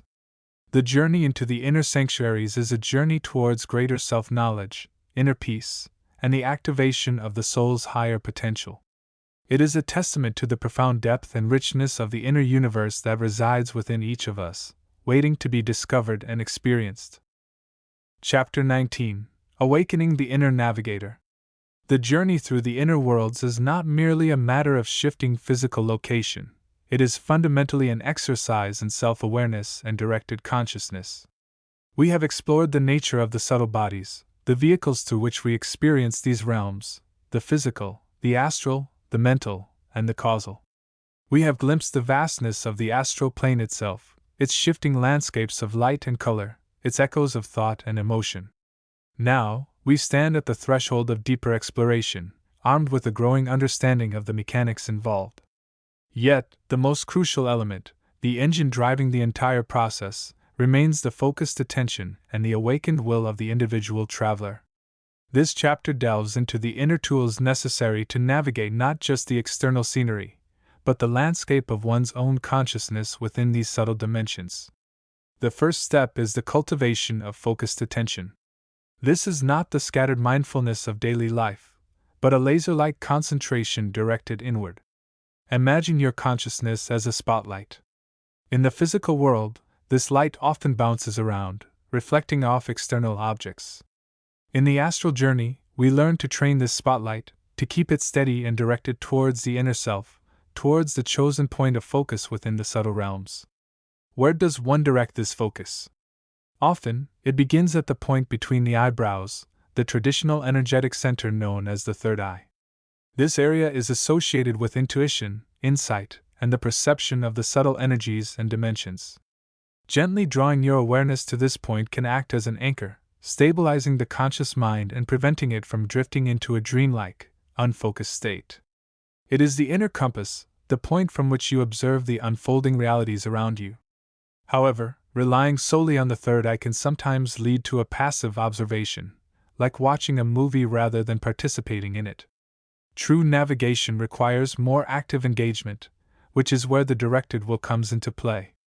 Will is the inner driver, the force that steers the focus and directs the consciousness towards desired experiences or locations. Think of will not as harsh force, but as gentle, persistent intention. It is the inner command that says, I choose to explore this area. Or, I choose to observe this entity. Or, I choose to remain centered and aware. It is the counterpart to attention.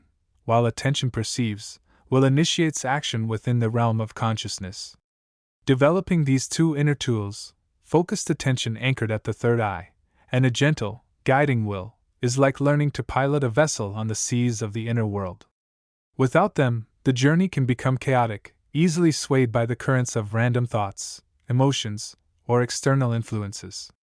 Consider the analogy of learning to swim. Initially, one struggles against the water, overwhelmed by the sensations. But as one learns to focus on the technique, breathing, kicking, arm movements, and directs their will towards moving forward, the water becomes less of an obstacle and more of a medium to be navigated. The inner journey is similar. By mastering focus and will, the denser aspects of the astral plane that might previously have seemed overwhelming begin to yield to the conscious observer. Furthermore, the quality of our focus and will profoundly influences the nature of the experience. If our attention is clouded by doubt or our will is driven by fear, the scenery we perceive may reflect these states, potentially revealing distorted or unsettling aspects of the astral realm. Conversely, if we approach the journey with curiosity, openness, and a will rooted in inner peace, the experiences tend to be more harmonious, revealing the inherent beauty and light of these subtle dimensions. This inner preparation is the foundation upon which all successful exploration is built. It is the cultivation of the inner navigator, the conscious awareness capable of traversing the landscapes of consciousness with intention and clarity. As you prepare for your next journey, take time to practice these essential skills. Find a quiet space, perhaps during a time when you are naturally more relaxed, such as during meditation or before sleep. Gently bring your awareness to the area between your eyebrows. Notice the subtle sensations, the inner quiet. Then, introduce a point of focus. It could be the breath moving inward and outward, a simple mantra, or simply the act of observing the third eye area itself. Maintain this focus, using your will to gently steer it back whenever it wanders. Do not strive for an unbroken, perfect focus, for the mind will inevitably drift. Instead, practice returning your attention, each time with a little more ease and less effort. This act of returning is the training. By repeatedly engaging these inner mechanisms, you strengthen your conscious connection, sharpen your focus, and fortify your will. You are not just preparing to travel to another place, you are refining the instrument that is you, the conscious self capable of perceiving and interacting with the infinite possibilities of the inner universe. This inner work is ongoing. It deepens with each practice, each journey, each moment of conscious awareness in the waking world. As you cultivate these tools, you find that navigating the astral plane becomes less about sheer chance and more about conscious choice. You move from being merely an observer, passively swept along by the currents, to becoming an active explorer, charting your own course through the fascinating and often wondrous territories that lie beyond the veil of physical sensation. The scenery awaits, not just in the astral plane, but within the landscape of your own awakened consciousness. The key lies in the development of this inner navigation system, the focused attention rooted in the third eye, guided by the gentle yet determined will of the conscious self. Engage these tools, and the path forward becomes clearer, brighter, and infinitely more meaningful. Chapter 20: The Nature of the Inner Experience. The journey into the subtle realms, the vast and wondrous landscapes that lie beyond the veil of ordinary perception, unfolds not merely through physical travel but through the transformation of consciousness itself. As we have journeyed and observed, we have encountered a reality far removed from the dense, material world most are accustomed to. This reality, often referred to as the astral plane or the inner plane, possesses its own unique set of characteristics, energies, and inhabitants. Understanding the fundamental nature of the experience within these realms is crucial for navigating them with awareness, appreciation, and purpose. At first glance, the inner world might seem entirely subjective, a tapestry woven from the collective and individual subconscious. And indeed, there is a profound truth to this. The inner realms are deeply influenced by the collective consciousness of humanity, reflecting the archetypes, fears, hopes, and collective dreams that resonate within the human psyche. They are a vast psychic landscape, reflecting the sum total of human experience and potential. Yet this does not mean the experience is entirely random or without structure. There are underlying principles, energies, and even laws that govern the nature of these inner landscapes and the phenomena encountered within them. One of the most immediate distinctions between the inner world and the outer world is the nature of perception itself. In the physical realm, our senses are largely limited and defined. We see with eyes sensitive to certain wavelengths of light, hear with ears attuned to specific sound vibrations, and so on. In the inner realms, the senses are known to expand, becoming far more acute and discerning. One might perceive colors with startling intensity and nuance, far beyond the spectrum visible to physical eyes. Sounds can range from the most exquisite harmonies to profound silences, carrying emotional and informational resonance that physical ears cannot grasp. The sense of smell might become incredibly potent, evoking powerful memories and feelings. More significantly, the sense of feeling becomes paramount. This feeling, or emotional intuition, is perhaps the most crucial faculty for navigating the inner planes. It is not merely an emotional reaction but a deep, intuitive perception that allows one to sense the quality of energy, the intentions of entities, the nature of landscapes, and the underlying truth of situations. What looks like a simple hill in the inner world might, upon closer feeling, reveal itself to be a region of intense emotional resonance, a place where specific feelings, joy, sorrow, longing, are particularly strong.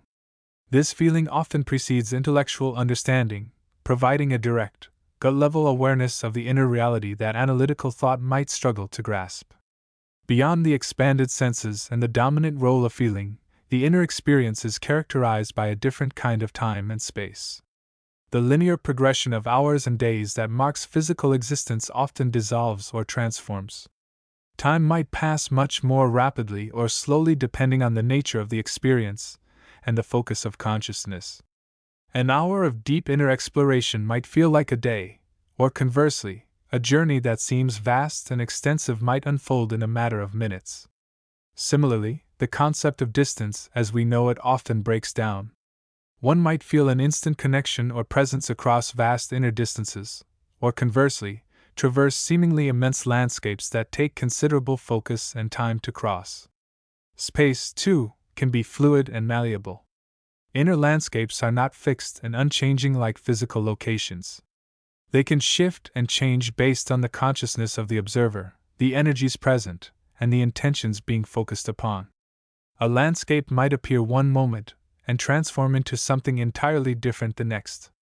Mountains might rise and fall, forests might bloom or wither, and colors might shift and dance in ways that defy physical explanation. This fluidity means that the inner world is not just a place to be passively observed but an environment that can be actively engaged with and even influenced by the focused consciousness of the explorer.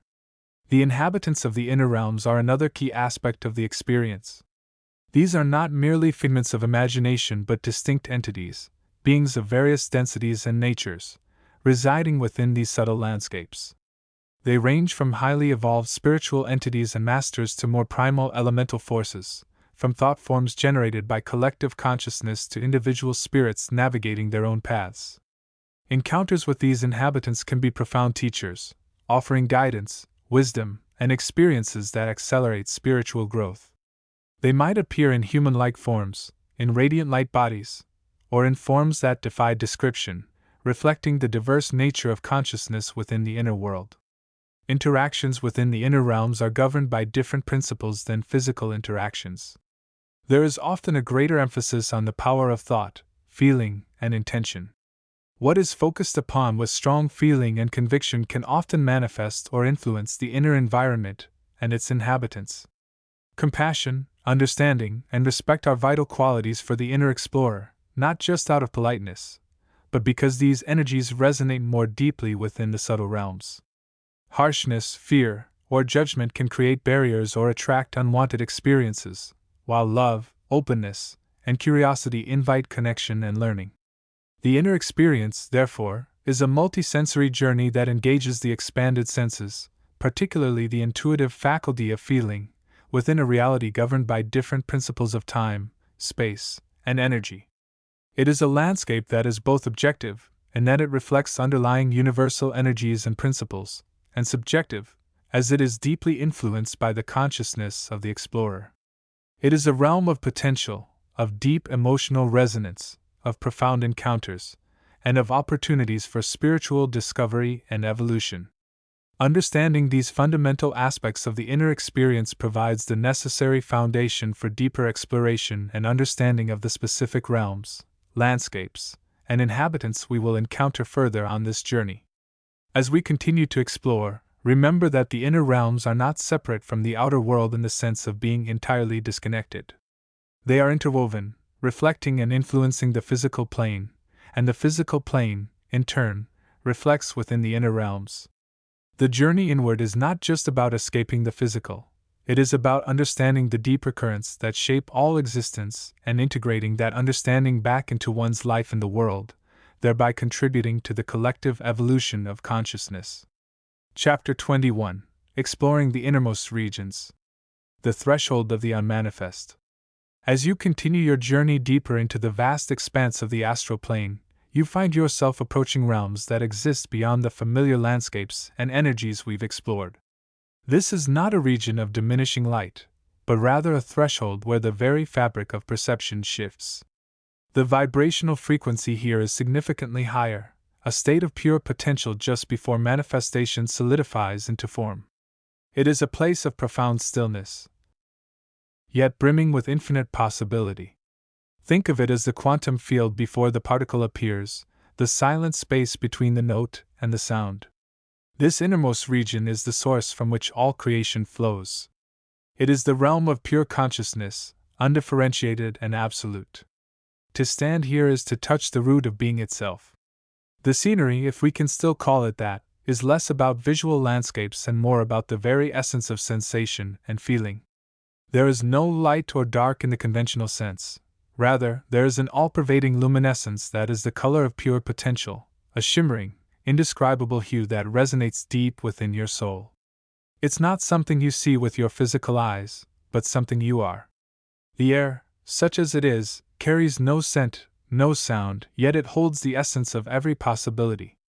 It feels cool and crisp, yet simultaneously warm and nurturing, like the breath of the universe itself. It is a medium that conducts sensation rather than blocks it. You might feel a gentle tingling, a sense of expansion, or a profound peace that washes over you, touching every cell of your being. The nature of being here. Navigating this region requires a different set of inner tools. The mental constructs we rely on in lower astral planes become less relevant. The focus shifts inward, towards pure awareness. The mind, if it hasn't already transcended its usual chatter, finds itself drawn towards a state of meditative absorption, effortlessly observing the flow of pure potential around it. Thoughts arise, but they are like ripples on an infinitely still lake, gentle, transient, and quickly dissolving back into the vastness. The ego, the sense of self built on separation and experience, begins to loosen its grip.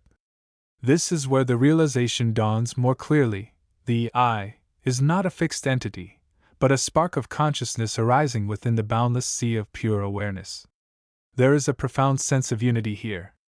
The lines between observer and observed blur dramatically.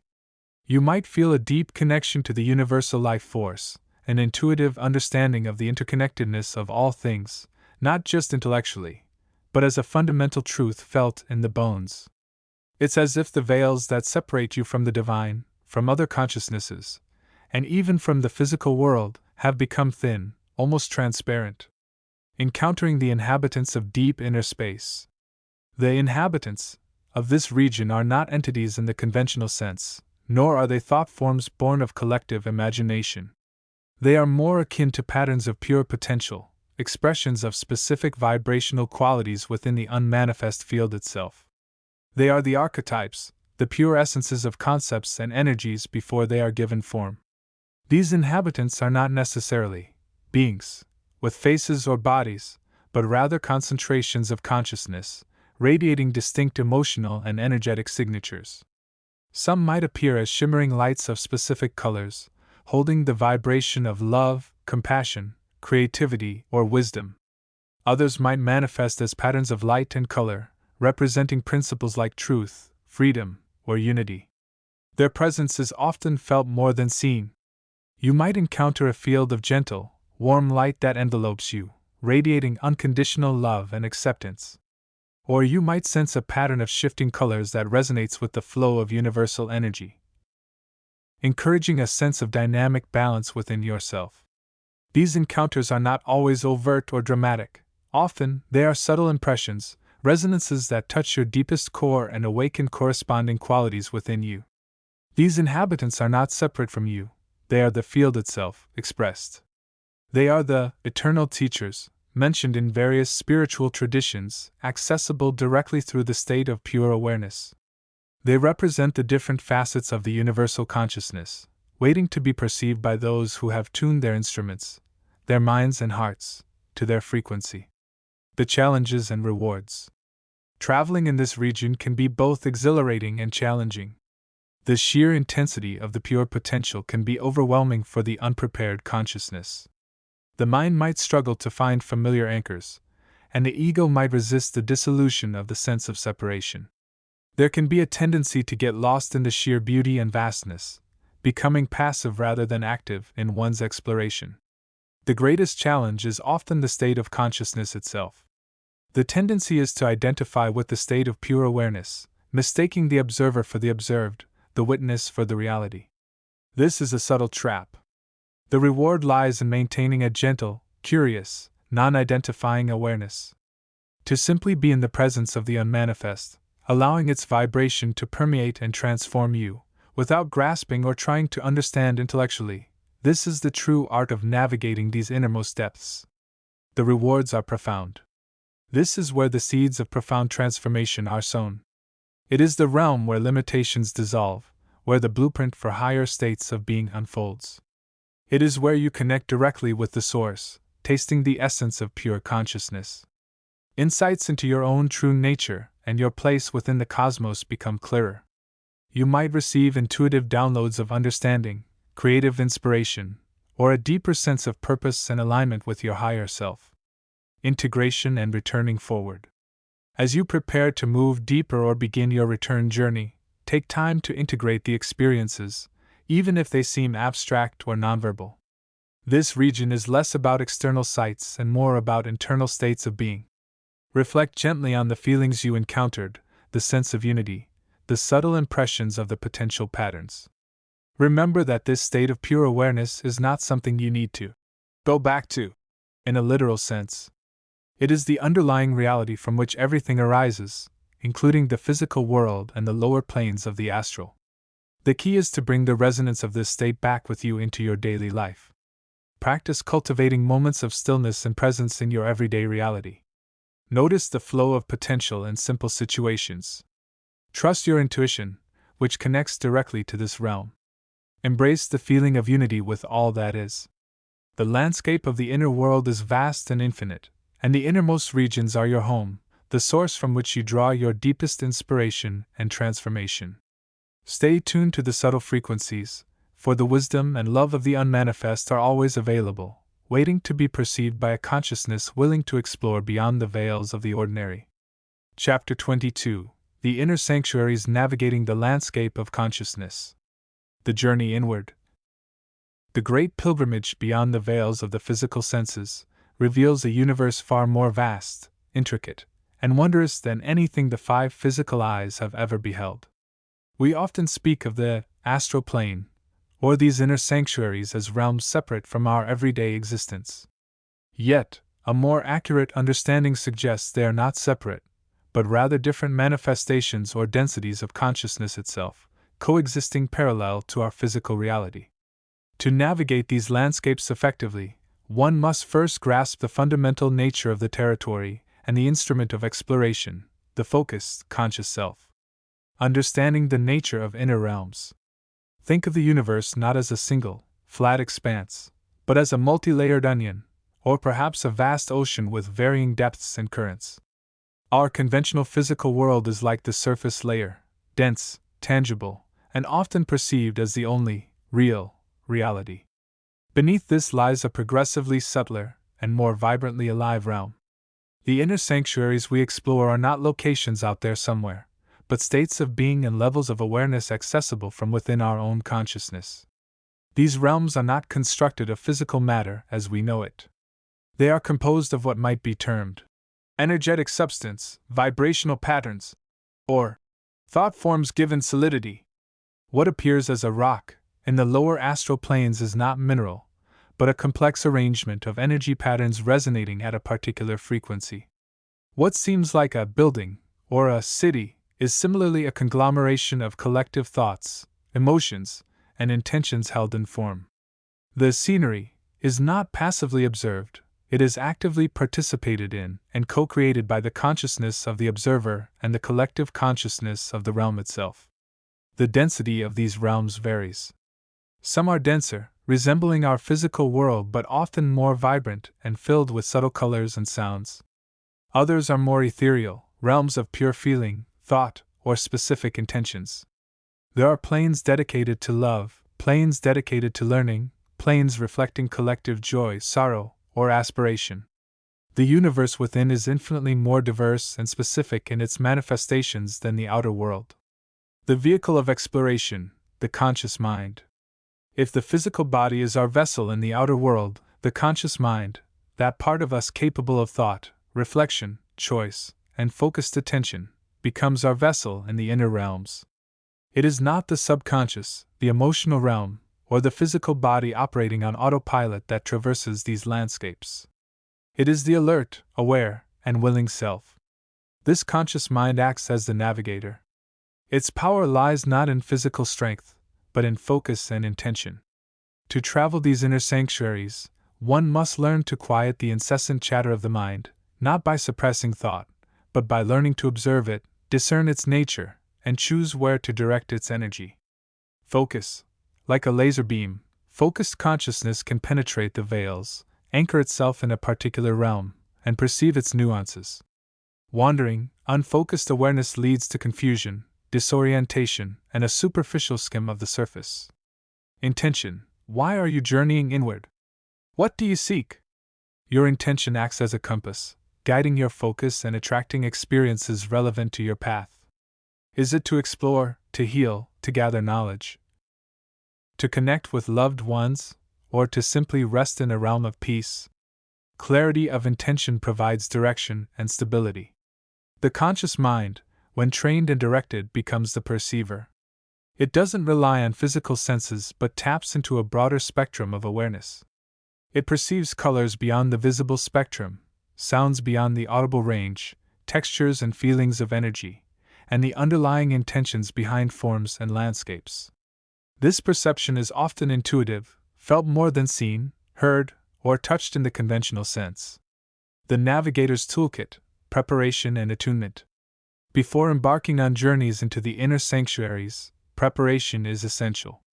This is not about physical rituals, but about preparing the state of consciousness. 1. Cultivating stillness, regular practice of meditation, deep breathing exercises, or simply sitting quietly in contemplation is vital. This trains the mind to become still, allowing the focused conscious awareness to emerge more clearly. Stillness is the fertile ground from which focused exploration springs. 2. Purifying intention, clarify your reasons for journeying. What do you wish to experience or achieve? Hold this intention gently but firmly in your mind. A clear, positive, and purposeful intention acts as a beacon, guiding your energy and attracting harmonious experiences. 3. Developing focus, practice concentrating on a single object, thought, or sensation. Notice when the mind wanders and gently bring your focus back. This builds the mental muscle needed to sustain awareness during inner journeys. 4. Setting boundaries. While the inner realms are often welcoming, it's wise to establish a gentle intention to return. This creates a psychological anchor, preventing accidental, getting lost, or lingering too long in realms that might be overwhelming or unproductive for your current path. The first steps into the inner sanctuaries. The initial explorations often begin in realms relatively close to our own vibrational frequency. These might be perceived as beautiful, serene landscapes, rolling hills of soft light, sparkling lakes of pure emotion, forests where the air hums with gentle energy. These areas serve as training grounds. Here, the navigator learns to observe without judgment, notice the colors, the feelings, the sounds. Perceive them as they are, without immediately trying to label, analyze, or judge them as good or bad. These realms exist, simply observe their nature. Feel the vibrations, allow the subtle feelings associated with the scenery to wash over you. Is it a sense of peace, joy, wonder, or perhaps a subtle tingling sensation? These feelings are data, offering insights into the nature of the realm. Experiment with focus. Try directing your awareness towards a specific point in the landscape. Notice how the perception changes. Move your focus, observe the shift. Maintain consciousness. Regularly check in with your conscious mind. Ask yourself, am I still aware? Is my focus held? Is my intention clear? This keeps the journey grounded and prevents it from becoming a dreamlike, unfocused drift. The inner sanctuaries are not places to be feared, but vast territories of consciousness waiting to be explored. They are mirrors reflecting our inner state and potential. By cultivating focus, clarifying intention, and preparing the conscious mind, we become worthy navigators, ready to venture beyond the familiar shores of the physical world and discover the boundless wonders that reside within. This foundational understanding, the nature of the inner realms as states of consciousness, the role of the conscious mind as the navigator, and the importance of preparation, is the first step upon the path. From here, the journey becomes one of ever-deepening exploration, discovery, and integration of the insights gained from navigating the infinite landscapes of the inner self. Chapter 23: The Inner Sanctuaries, Exploring Deeper Levels of the Inner Mental World. The journey through the inner mental plane, as we have explored it, reveals landscapes shimmering with thought forms, mental bodies, and the subtle echoes of collective consciousness. Yet, this is not the entirety of the inner realm.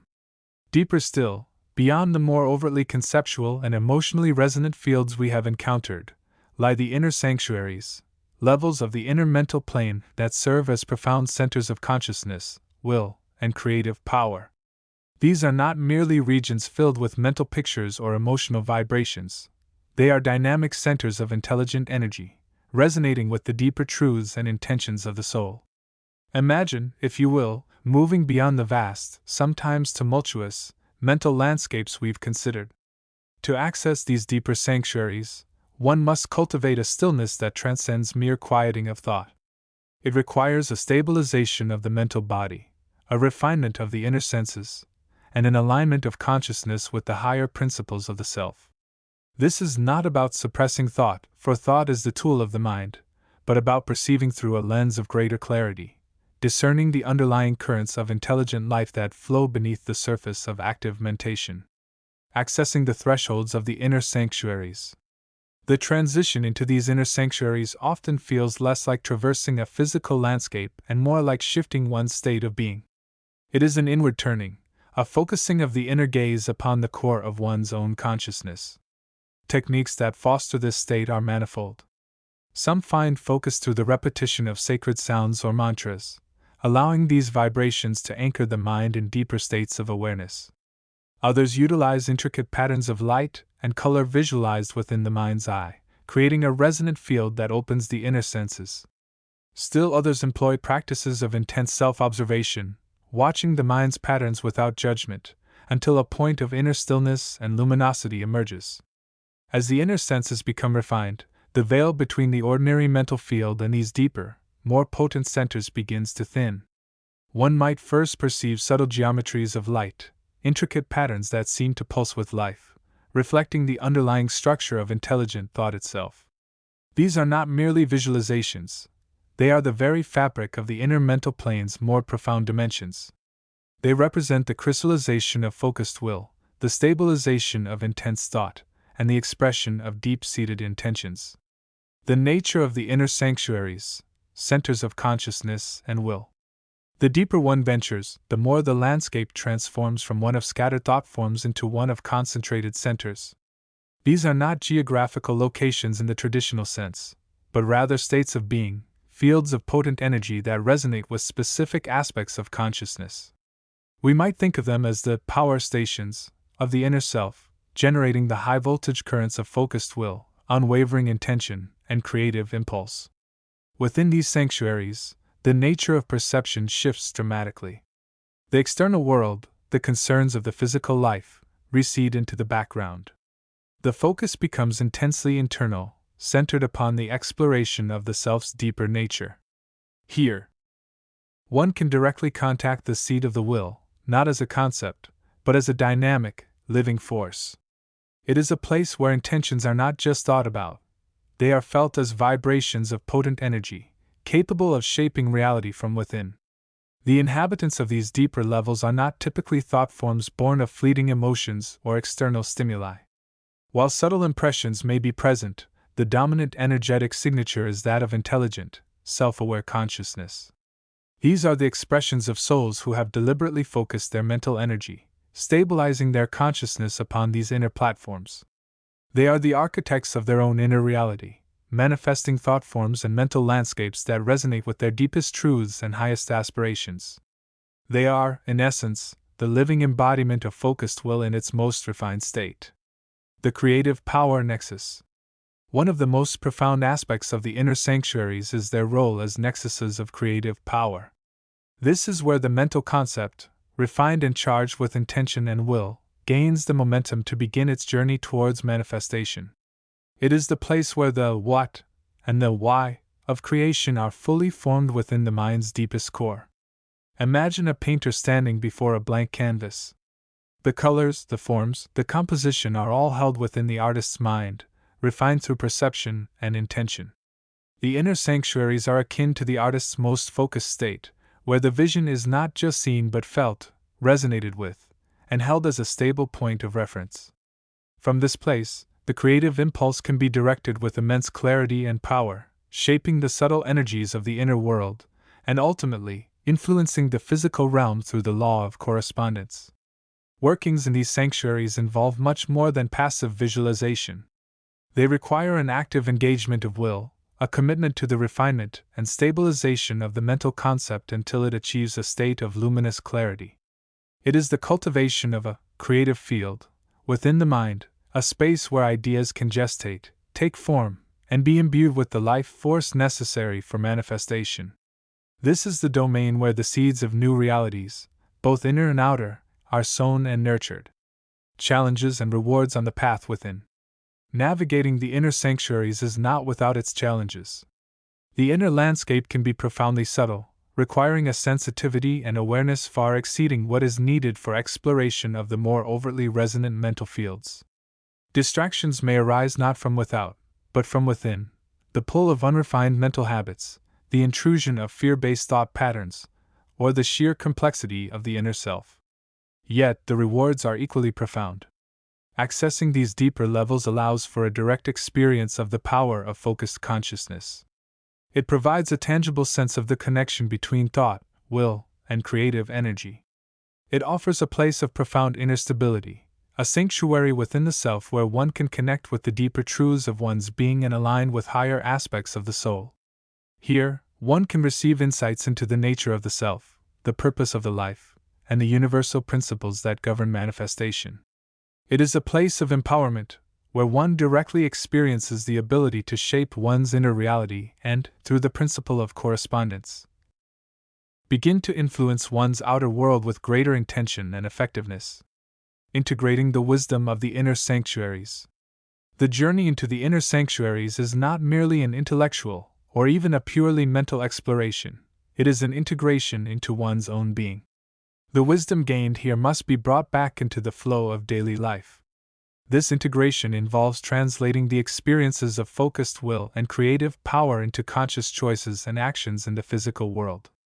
It means cultivating a life aligned with one's deepest intentions, allowing the stable points of focus within the inner mental sanctuaries to guide one's decisions and actions. It involves using the refined creative energy generated within these spaces to manifest desired outcomes, not through force or manipulation, but through the conscious alignment of will with the natural flow of universal energy. It is about becoming a conscious co-creator, both within the inner realms and in the outer world. The inner sanctuaries, therefore, represent the most profound level of inner exploration we have considered thus far. They are the heart of the mental body, the seat of will, and the engine of creative power. They offer a gateway to a deeper understanding of the self and the universe, providing a foundation upon which one can build a life of greater awareness, purpose, and conscious creation. The journey into these inner realms is ongoing, requiring dedication, refinement, and an unwavering commitment to the expansion of consciousness. It is a path that leads to the realization of the immense potential held within each individual, the potential to shape one's reality and contribute to the unfolding of a more conscious and harmonious world. Chapter 24: The Vibrations of Being and the Energetic Forms of Residence. As one ventures further into the vast expanse of the inner world, beyond the initial shimmering landscapes and more populated areas, the nature of existence begins to shift once again. The sheer volume of light and color may lessen, not necessarily diminishing the vibrancy, but altering its quality. It becomes less about overwhelming spectacle and more about the intricate dance of subtle energies. This is the realm where the fundamental nature of consciousness manifests more clearly, revealing itself not just through grand structures or powerful beings, but through the very essence of the forms that inhabit this space. The scenery here transforms. Gone are the vast, easily discerned landscapes. Instead, one encounters areas defined by a particular feeling, a specific vibration. Imagine not mountains and valleys, but fields of pure, resonant energy, each field pulsating with a different emotional or mental frequency.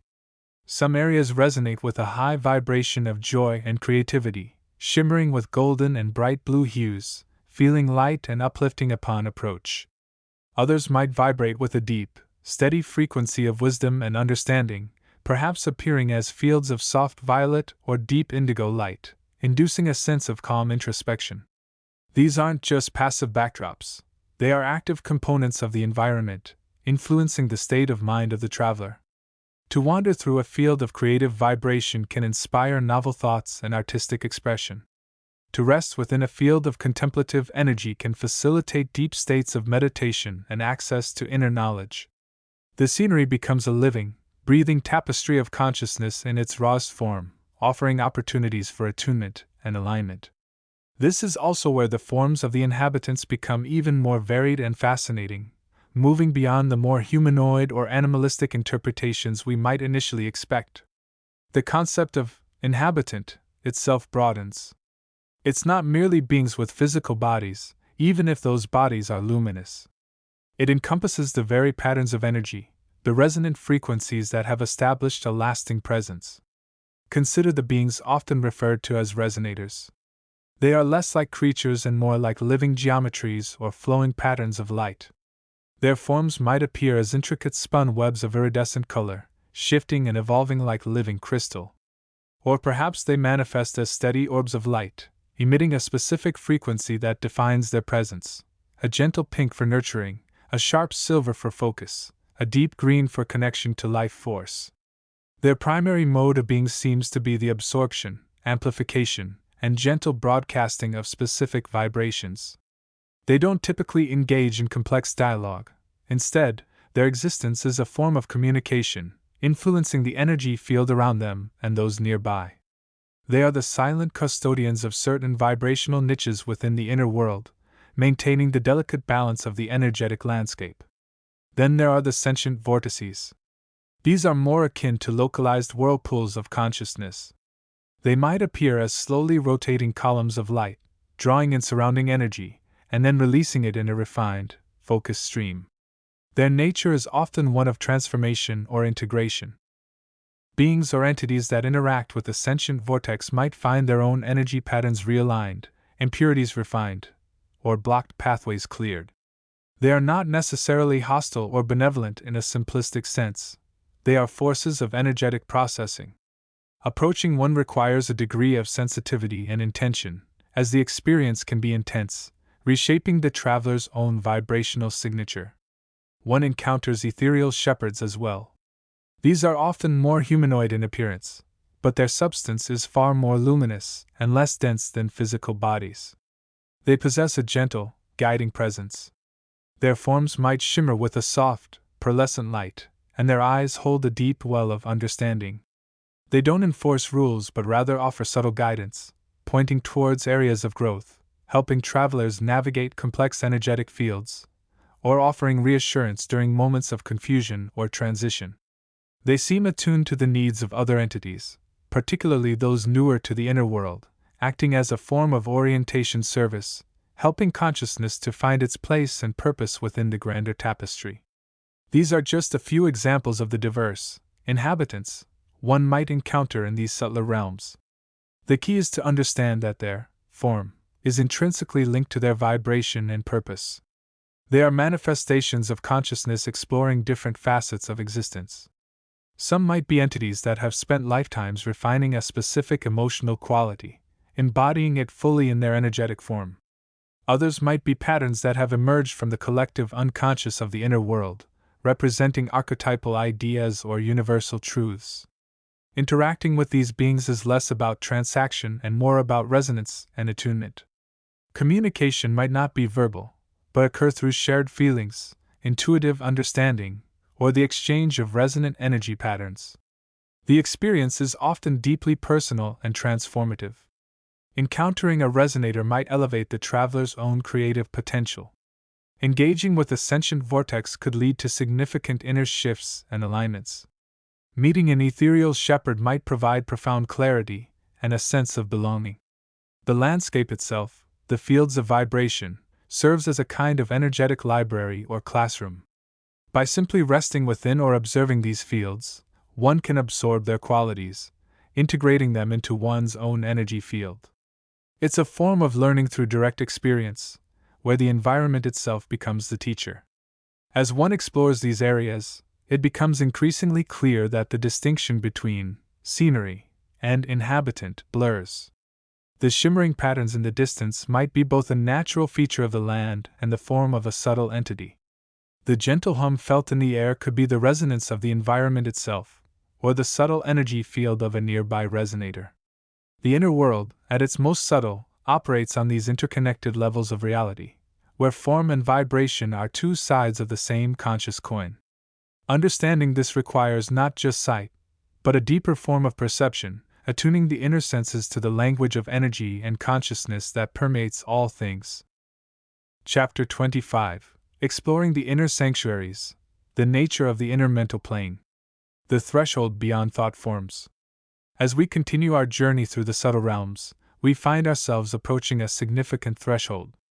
We have traversed the lower astral plane, witnessed the play of thought forms born of human emotion and desire, and perhaps even touched upon the more refined landscapes of the higher astral, where the vibrations are lighter and the scenery more ethereal. Now we stand on the cusp of entering a yet deeper domain, the inner mental plane. This is not a place of purely emotional effusion, as was the lower astral, nor is it merely a realm of refined impressions, as one might find on the higher astral. The inner mental plane operates on a fundamentally different frequency, one that resonates with the very core of our individual consciousness, our mind, in its most profound sense.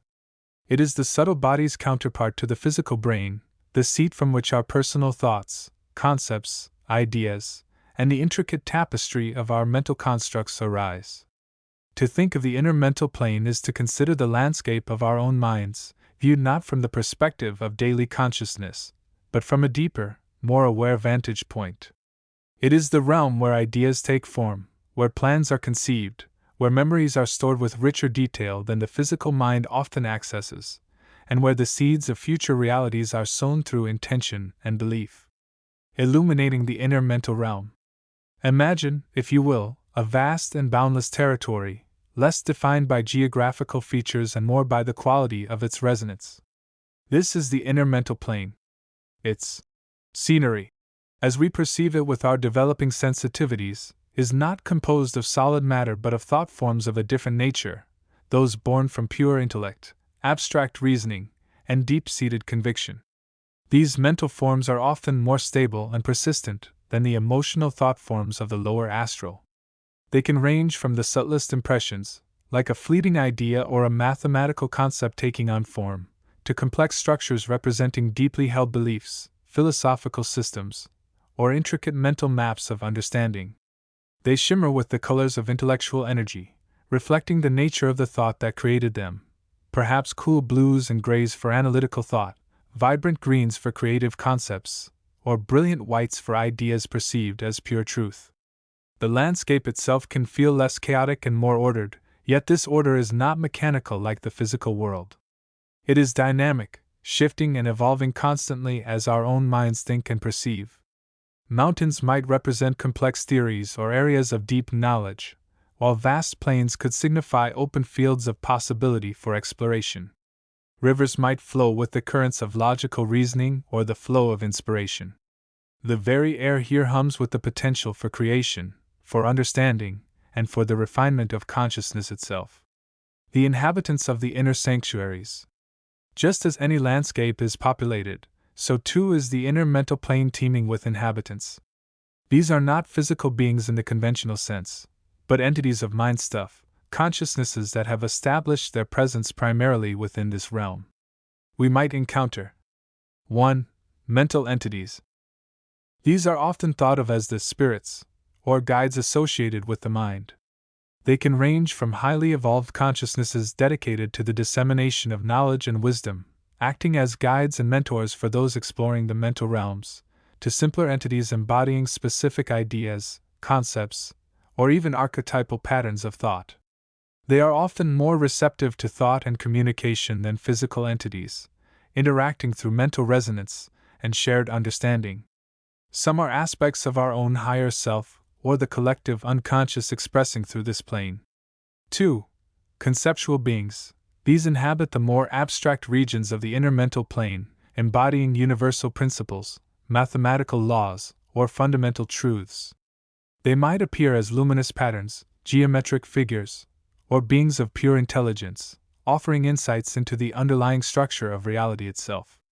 3. Inner critic/self. For many, a significant inhabitant they encounter is their own internal critic, the voice of self-doubt, fear of failure, or rigid belief systems. This is often a thought form solidified by repetitive negative thought patterns.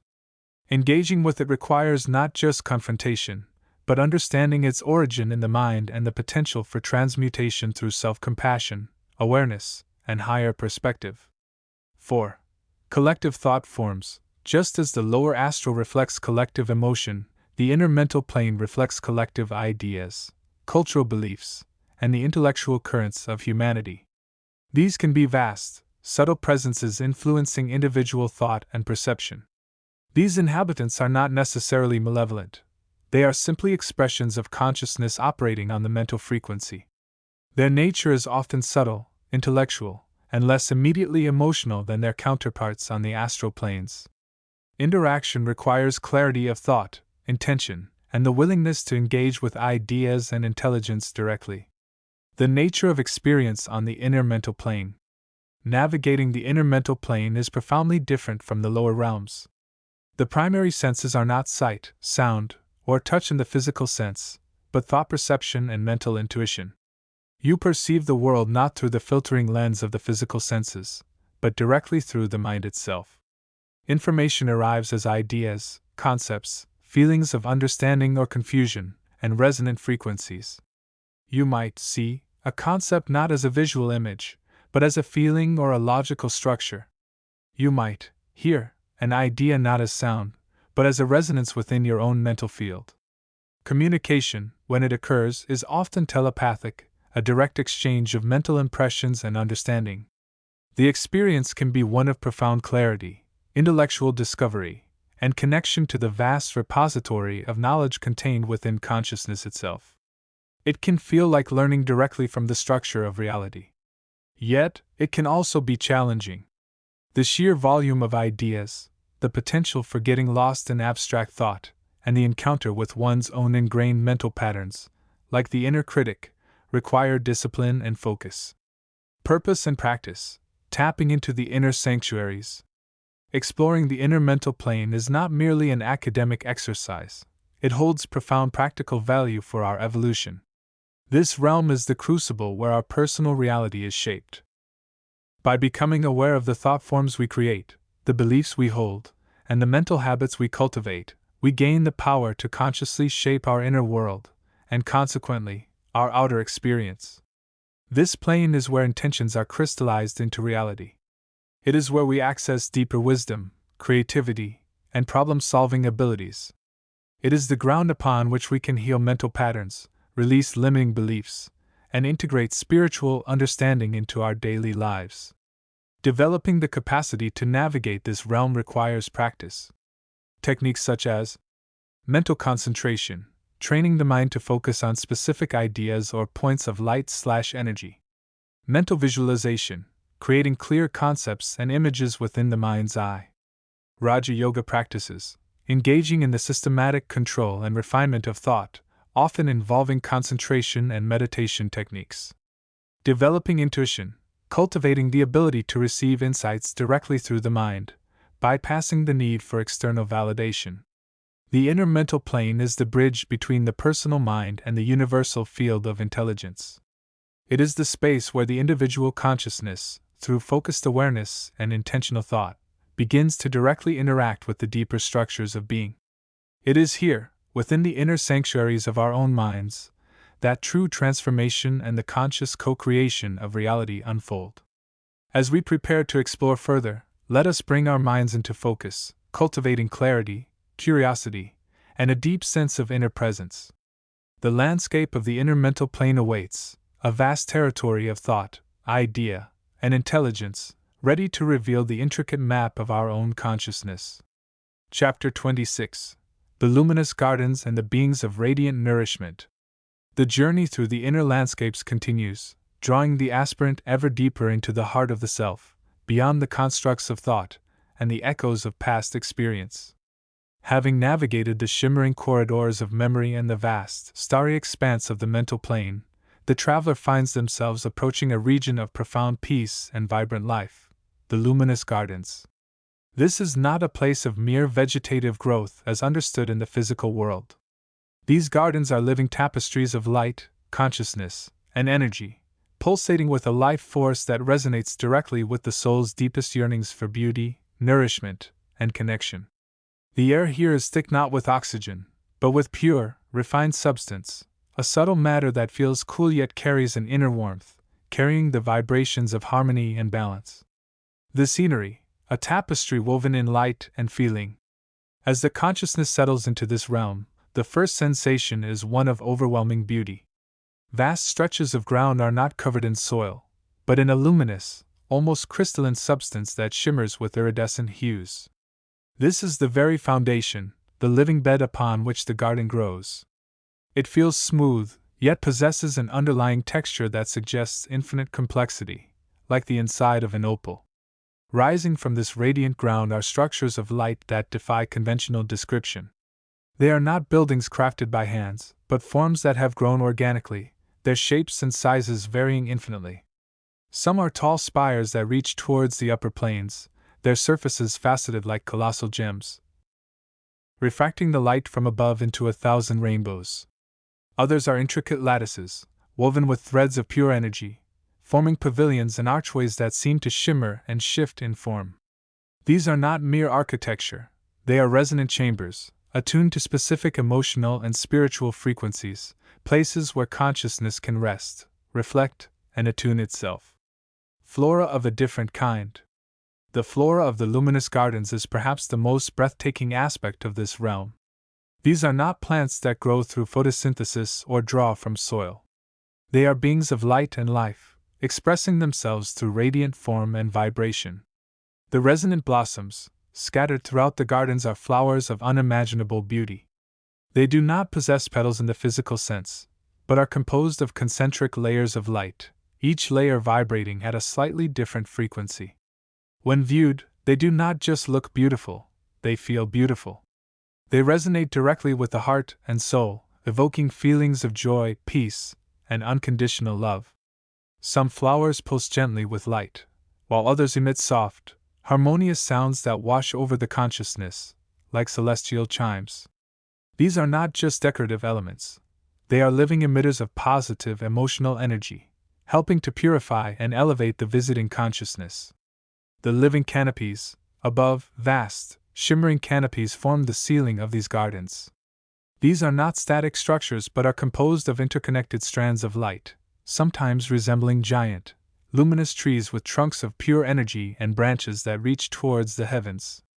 These canopy strands pulse gently, their light varying in intensity and color, reflecting the overall state of harmony within the garden. They filter and refine the subtle energies of the realm, creating pockets of particularly potent peace and clarity within their embrace. Walking beneath these living light canopies is like being sheltered by the very essence of the universe's loving embrace. The crystal roots, extending deep into the luminous ground, are not roots, but root-like structures that anchor these luminous beings. They are often formed of translucent crystal-like matter, through which the light of the ground and the energy of the sky flows, nourishing the entire structure. These roots are channels for the reception and distribution of the fundamental life force of the plane, the very essence that gives form and feeling to all things here. The atmosphere, a bath of pure feeling. The air, or rather the substance that fills this space, is thick with emotion and intention. It is a tangible bath of pure feeling, radiating a sense of profound acceptance, unconditional love, and deep peace. Negative emotions have no place here. Any discordant vibration is immediately harmonized by the sheer purity of the environment. It is a place where the soul can bask in the warmth of its own inherent goodness and the universal love that permeates all existence. The inhabitants of these gardens are not merely strolling through them, they are a part of the scenery, existing in a state of profound harmony with the environment and with each other. They are the beings of radiant nourishment, entities whose very essence is centered around the expression and transmission of life-giving energy and feeling. The beings of radiant nourishment, consciousness in its most harmonious form. These beings are perhaps the most awe-inspiring aspect of the luminous gardens. They do not walk or move in the physical sense, but rather exist as points of focused light and feeling, often hovering gently above the ground or nestled amongst the luminous flora. Their forms are fluid and shimmering, composed of pure, refined energy vibrating at a high, harmonious frequency. They might appear as orbs of soft light, intricate patterns of shifting colors, or figures that seem to be woven from living light itself. Their primary function is that of nourishment, not just for the physical body, which is irrelevant here, but for the soul and the higher self. They are the living embodiment of the principle that consciousness feeds on consciousness, that feeling nourishes feeling. They radiate vibrations of love, peace, joy, compassion, and understanding. Transmitting harmonic vibrations, these beings act as transmitters of pure, refined emotional and spiritual energy. When a consciousness enters their presence, they naturally attune to its state. If the visitor carries discordant feelings, anxiety, fear, resentment, the beings gently emanate frequencies of peace, love, and acceptance, helping to dissolve these discordant states. It is as if they are offering a subtle, energetic embrace, washing over the visiting entity with their harmonious vibrations. This is not an act of force, but a natural resonance. Like tuning forks placed near each other, the presence of the beings helps the visiting consciousness to attune itself to higher, more harmonious frequencies.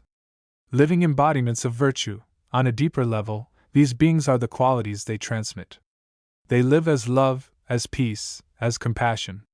They are expressions of the highest potential of consciousness, existing in a state of perfect balance and integration. Observing them is like looking into a mirror of pure virtue, reminding the visitor of the soul's inherent nature and the state towards which it strives. The role of the garden.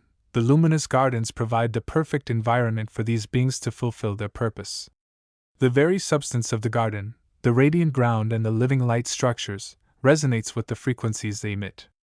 The flora reinforces these vibrations, creating a field of pure, positive energy that naturally supports the process of healing, nourishment, and spiritual refinement for any consciousness that enters. Interaction and the nourishing process. Visiting consciousnesses do not typically interact with these beings in a way that involves complex communication. The primary interaction is one of absorption and attunement. The visitor simply needs to be present, open, and receptive.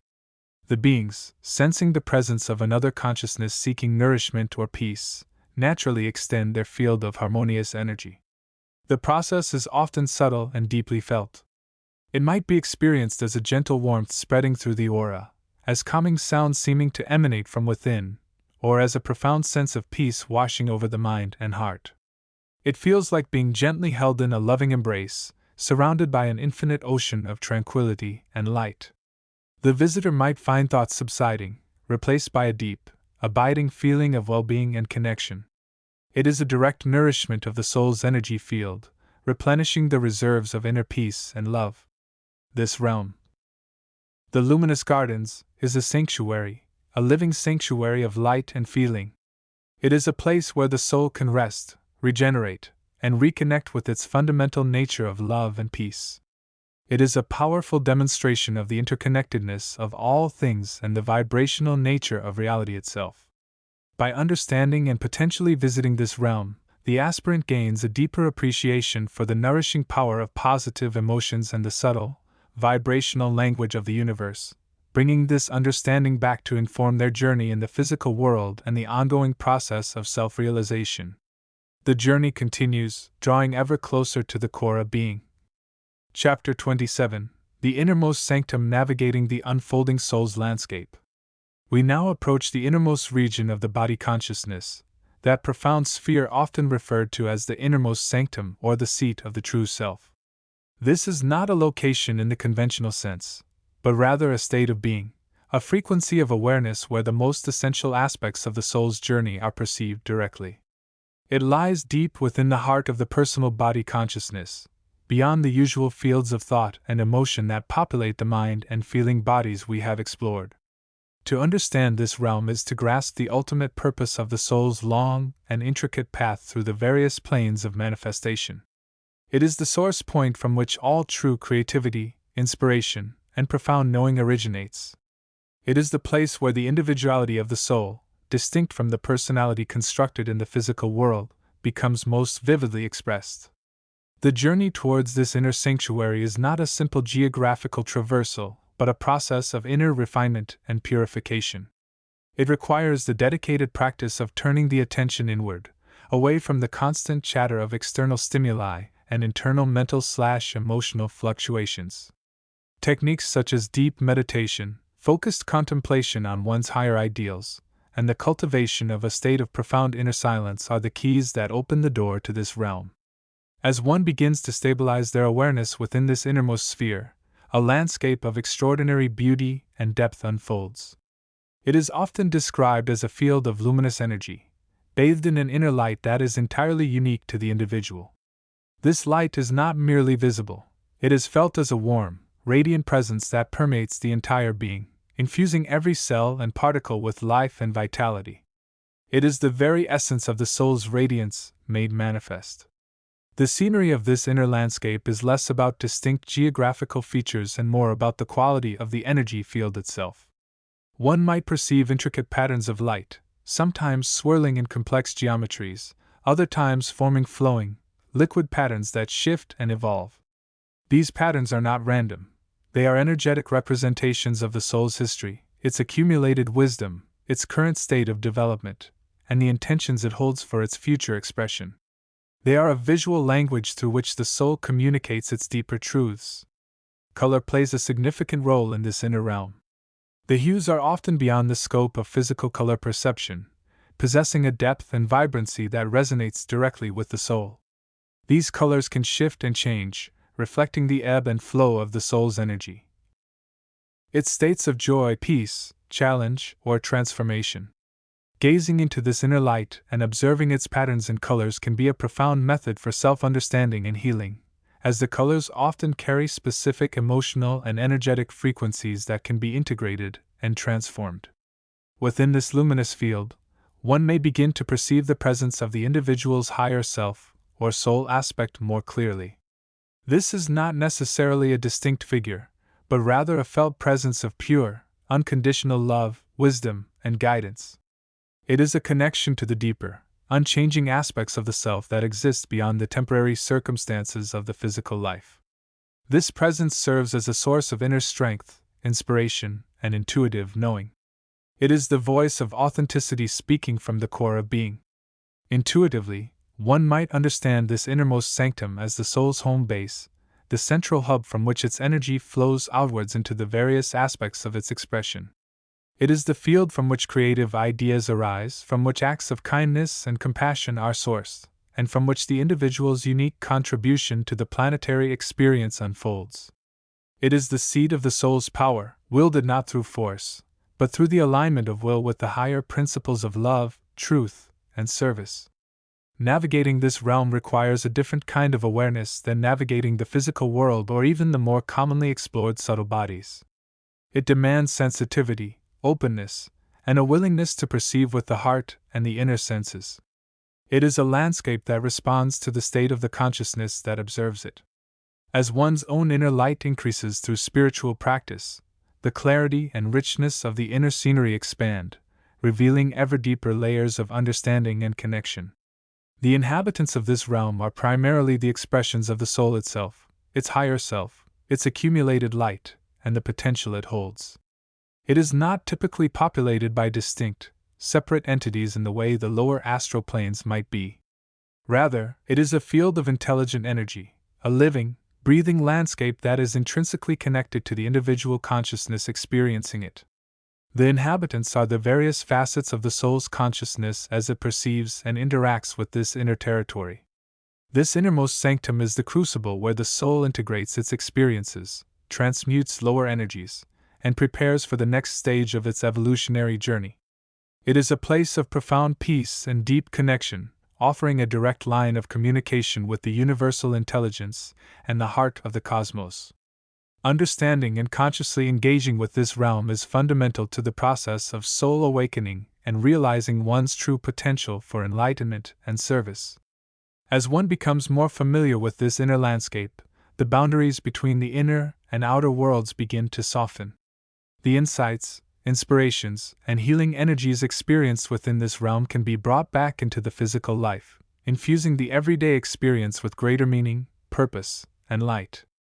It becomes a source of constant renewal, a place to reconnect with the soul's core essence whenever the demands of the external world become overwhelming or confusing. This exploration into the innermost sanctum marks the culmination of the journey through the various planes as perceived by the body consciousness. It is the deepest layer of awareness available to the individual, the threshold beyond which lies the even vaster ocean of universal consciousness, experienced directly and without the filter of a personal body form. It is the ultimate destination of the soul's quest for understanding and unity. Chapter 28: The Vibrations of the Innermost Regions and the Nature of the Egos Therein.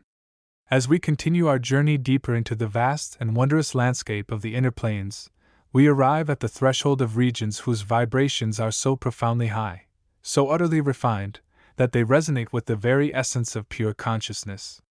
This is the domain where the density has thinned to almost impenetrable transparency, where the fabric of the subtle realms becomes as luminous and intangible as the thought forms of the highest mental state. It is a realm often referred to as the innermost, the Atmanic plane, or the sphere of pure spirit, lying beyond the usual distinctions of the mental and astral bodies as we have come to understand them in our more exterior explorations. The nature of the vibrations. To describe the vibrational signature of this region is to attempt to convey the inconceivable. It is not merely a matter of faster or slower oscillations than we encountered in the lower or middle astral planes.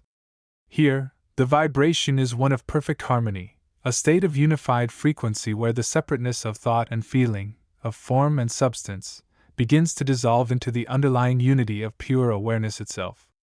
It is a vibration that feels inherently good, resonant with the fundamental goodness of the universe, a state of being that is inherently loving, creative, and joyful, not because these qualities are thought about or felt in the conventional sense, but because they are the state of the vibration itself. Imagine, if you will, the difference between the vibration of a dense, rough stone and that of a perfectly clear, crystalline quartz under moonlight. The latter holds a resonance, a subtle energy, that feels calming, clarifying, and deeply attuned to a higher state of being. The vibrations of the innermost regions are akin to this, but on a scale so vast and pure that it transcends the physical analogy. It is a vibration that permeates every atom, every cell, every thought wavescape, holding them in a state of perfect balance and potential. It is the vibration of allowance, of being, without the need for striving or achieving in the lower sense. It is the peace that passeth all understanding, made manifest as a fundamental state of reality. The scenery of this plane defies our conventional understanding of landscape. There are no mountains and valleys in the material sense, no forests or oceans as we know them. Instead, this scene is one of boundless, luminous expanse, often described as a field of pure, incandescent light. This light is not merely illuminating, it is the substance, the very essence of the realm. It may appear as a vast, shimmering ocean of golden, white, or rose-colored radiance, depending on the specific focus or state of the observer. Within this ocean, one might perceive intricate patterns of light, like vast mandalas or fractal designs, pulsating gently with the underlying harmony of the universe. These patterns are not static. They are alive, expressing the eternal dance of creation and dissolution, the flow of energy and consciousness. Sometimes the landscape takes on more form-like qualities, but these forms are fluid, ethereal, and constantly shifting. Think not of solid rock formations, but perhaps of vast, translucent structures made of light, spirals that wind infinitely upwards or downwards, or fields of interwoven luminous threads, each thread a channel of pure energy and intention. These forms are less like sculptures and more like living thought forms, expressions of the collective consciousness of the realm, or perhaps the archetypal forms that underpin all manifestation. They exist in a state of perfect potential, waiting to be imbued with consciousness, or perhaps already resonating with the consciousness of those who perceive them. The sense of space here is also unique. It is not the vast emptiness of the lower astral, but a space that feels simultaneously boundless and infinitely intimate. As if every point within the expanse holds the entirety of the universe within it, yet also offers a sense of profound connection and closeness to the source. There is a feeling of being held, cradled within the very heart of the all. The inhabitants. The primary inhabitants of these innermost regions are not entities in the conventional sense, but rather what might be termed egos or individual consciousness units in a state of very high evolution. These are beings who have, through countless lifetimes of dedicated spiritual work and self-realization, transcended the need for physical embodiment and the denser emotional and mental attachments that come with it. They have achieved a state of relative permanence on the inner planes, serving as bridges between the lower realms and the even higher, more abstract states of pure consciousness. These innermost egos are characterized by their profound state of self-realization. They possess a deep, unwavering knowledge of their true nature as spirit, with the universal consciousness. Their state of being is one of peace, love, and joy.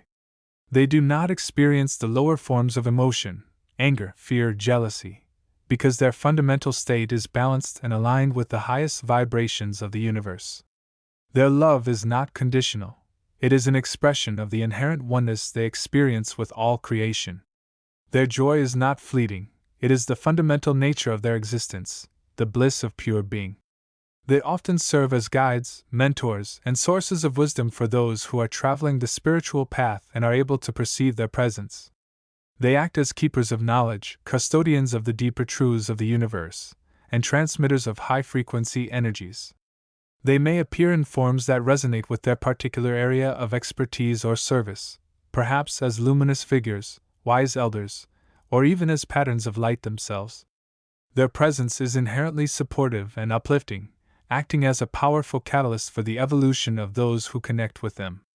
These innermost egos are not necessarily static entities. Some may be in a state of deep meditation, existing in a timeless awareness, while others may be actively engaged in various forms of spiritual service, acting as architects of consciousness, co-creators of reality on the subtle levels, or facilitators of healing and transformation for the planetary consciousness or for those seeking guidance. They embody the principle of selfless service, seva, in its purest form, dedicated to the expansion and evolution of consciousness itself. The nature of their consciousness. The consciousness of these innermost egos operates on a profoundly different wavelength than our own. It is less focused on the linear progression of time and more on the eternal now. Their perception is holistic. They can see the interconnectedness of all events, all lives, all dimensions. They operate from a place of intuitive knowing, often perceiving the deeper intentions and energies behind apparent phenomena without the need for logical analysis. Their thoughts are not the choppy waves of the mind we know, but rather smooth, flowing streams of pure awareness, capable of holding vast amounts of information and insight simultaneously. Their relationship with the physical world is one of detached compassion. They understand the struggles of physical existence but are not bound by it. They can send forth thoughts of encouragement, healing energy, and guidance, but they do so without the need for physical interaction in the way we conceive it. Their influence is subtle, working on the levels of energy and consciousness, often acting as unseen forces for good in the world. Perceiving the innermost. For most individuals, the innermost regions are not directly accessible through simple astral projection, especially in the earlier stages of development. The consciousness of the traveler must first achieve a sufficiently high level of purity and vibration, aligning their own energy field with the frequency of the realm. This often requires dedicated spiritual practice, including meditation, self-inquiry, and the cultivation of virtuous qualities like love, compassion, and non-attachment. However, those who have reached this state may find themselves gently drawn towards, or consciously invited into, these regions. The transition is often described as moving through a veil of brilliant light, or sinking into an infinite ocean of peace. Once within, the sheer beauty and harmonious vibration of the realm can be overwhelming, often leading to profound states of bliss, deep insights, and a powerful sense of connection to the universe and one's own true nature. The presence of the innermost egos can be perceived not just through sight or hearing, as they often communicate through telepathic impressions and feelings, but through a deep resonance within the soul. It is a feeling of being understood, supported, and guided towards one's highest potential. Their influence can be felt as a subtle uplifting of the spirit, a strengthening of the will, and an infusion of high-frequency love and wisdom. In essence, the innermost regions and their inhabitants represent the pinnacle of individual spiritual evolution within the framework of the inner planes. They are beacons of light, points of pure consciousness that serve as anchors for the higher frequencies of the universe and as guides for those seeking to ascend beyond the limitations of the physical and even the lower subtle realms. They embody the promise of what consciousness can become: free, joyful, loving, and eternally connected to the infinite ocean of being. Understanding their nature and the vibrations they embody is a crucial step in navigating the deeper spiritual landscape and aligning oneself with the evolutionary currents of consciousness. Chapter 29. The Inner Sanctuaries, exploring the nature of the mental plane. The journey through the subtle realms unfolds in ever-deepening layers, revealing facets of existence that resonate with the core of our being. We have traversed the vibrant tapestry of the astral plane, witnessed its shifting landscapes and encountered its diverse inhabitants, entities shaped by thought, emotion, and the lingering echoes of physical life. Yet, there exists a dimension beyond the purely emotional and sensory projection, a realm where the very fabric of reality is woven from the threads of thought itself. This is the first of the inner planes, the mental plane, a sanctuary of consciousness and the seat of the higher mind. Beyond the emotional tide, the mental realm's vibrational signature. To transition from the astral plane into the mental plane is akin to moving from a turbulent sea of feeling to a vast, starry sky of pure intelligence. While the astral is often characterized by its vividness and emotional resonance, the mental plane emanates a different quality, one of clarity, logic, and infinite potentiality. Its vibrational signature is higher, sharper, less muddied by the immediate reactions of the emotional body. Imagine the astral as the realm of the feeling self, in its more external manifestations. The mental plane, conversely, is the domain of the thinking self, but elevated far beyond the limited, often chaotic thoughts of the physical mind. Here, thought is not merely a fleeting mental event, it is a fundamental substance, a building block of reality. The scenery of this plane is less about landscapes shaped by emotion and more about structures of idea, fields of concept, and vast, luminous architectures born from the collective and individual thought forms of beings throughout the universe. The architecture of thought, scenery on the mental plane. The scenery of the mental plane is profoundly different from what we perceive on the physical, or even the astral realms. There are no mountains carved by wind and water, nor forests swaying with emotional undercurrents. Instead, the landscape is composed of idea forms. These are the most prominent structures. An idea, once sufficiently focused or held by a conscious entity, can manifest as a luminous, intricate form. A simple concept might be a shimmering, geometric pattern, a complex philosophical idea, a vast, crystalline edifice. These forms are not static.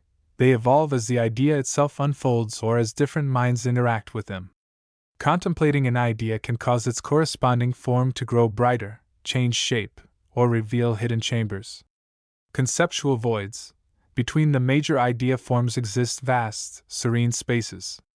These are areas of relative stillness, fields of pure potential where new thoughts can gestate. They feel cool, clear, and infinite, like the still point between thoughts in deep meditation. These voids are as important as the forms they contain, offering the necessary space for clarity and understanding to emerge. Luminous networks. Interconnecting the various idea forms are intricate networks of light. These represent the relationships between concepts, the the flow of information, and the pathways of understanding. Traveling along these networks is like navigating a library of the universe's knowledge, where connections are made explicit and insights are often revealed through the pattern itself. Fields of sentience. Not all inhabitants are grand structures. There are also vast, gently undulating fields of subtle energy, each representing a dominant mode of thought or feeling sensation on a high vibration. Fields of pure logic, fields of universal love, fields of artistic inspiration. These areas bathe the traveler in their specific quality, influencing perception and thought.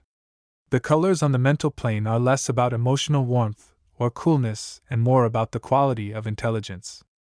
Crystalline whites, shimmering violets, deep indigos, and luminous golds are common, reflecting different types of mental activity and understanding. The light is often described as internal, as if emanating from the mind itself, rather than being reflected from external sources. Inhabitants of the mind's domain, beings of thought and consciousness. The mental plane is not a place devoid of life. It is teeming with intelligent consciousness, beings whose form and existence are intrinsically linked to the nature of thought. These inhabitants are the architects and residents of this conceptual world. The mental entities. These are perhaps the most numerous inhabitants. They are often the thought forms of deceased individuals who have chosen to remain on the mental plane for further development or service. Others are the manifestations of focused thought by living beings, particularly those engaged in deep mental work, philosophical inquiry, or artistic creation. These entities can range from faint, flickering echoes of past thoughts to complex, self-aware intelligences. They are often more subtle and less physically defined than astral entities, appearing more as shimmering lights, intricate patterns, or ethereal figures composed of pure intelligence. Communication is primarily telepathic, though highly refined mental imagery and concepts can be shared. The conceptual beings. These are more evolved entities whose entire existence is woven from pure ideas and universal truths. They might embody specific principles like justice, compassion, or truth. They are often incredibly wise and ancient, residing in the most stable and luminous of the idea forms. Interacting with them can be like having direct access to the source code of reality itself. They are less concerned with personal history and more with the fundamental nature of existence and the flow of consciousness. The thought walkers, a more subtle form of inhabitant, these are beings whose consciousness is highly mobile, able to project their mental essence across vast distances or even into the minds of others. They might be explorers, seekers, or entities engaged in subtle influence. Encounters can range from profound insights delivered in a flash of understanding to the subtle feeling of being observed by an intelligence far beyond ordinary human comprehension. The collective intelligences, vast, amorphous fields of consciousness that embody the collective understanding or creativity of a group, species, or even the entire realm. Interacting with these can provide a sense of oneness, access to shared knowledge, or a surge of creative inspiration. They are like the subconscious mind of the universe, holding vast potential waiting to be accessed. These inhabitants are not necessarily malevolent. Their nature is primarily that of thought and consciousness. However, like any realm with diverse inhabitants, interaction requires awareness and discernment. The mental plane is a place of great learning, offering opportunities to explore the nature of reality, refine one's own thought processes, and connect with universal intelligence. It is a sanctuary for the mind, a place where the inner world becomes the outer landscape. Navigating the realm of clarity. Traveling on the mental plane requires a different orientation than the astral. The tools are not primarily emotional empathy or sensory vividness, but rather mental focus, clarity of intent, and the ability to perceive and interact with concepts. Mental focus. The primary anchor is the clear, unwavering focus of the mind. Mental discipline cultivated in the physical world becomes paramount here. A scattered mind gets lost in the myriad idea forms, while a focused mind can navigate purposefully. Conceptual perception. The senses must be attuned to the language of ideas.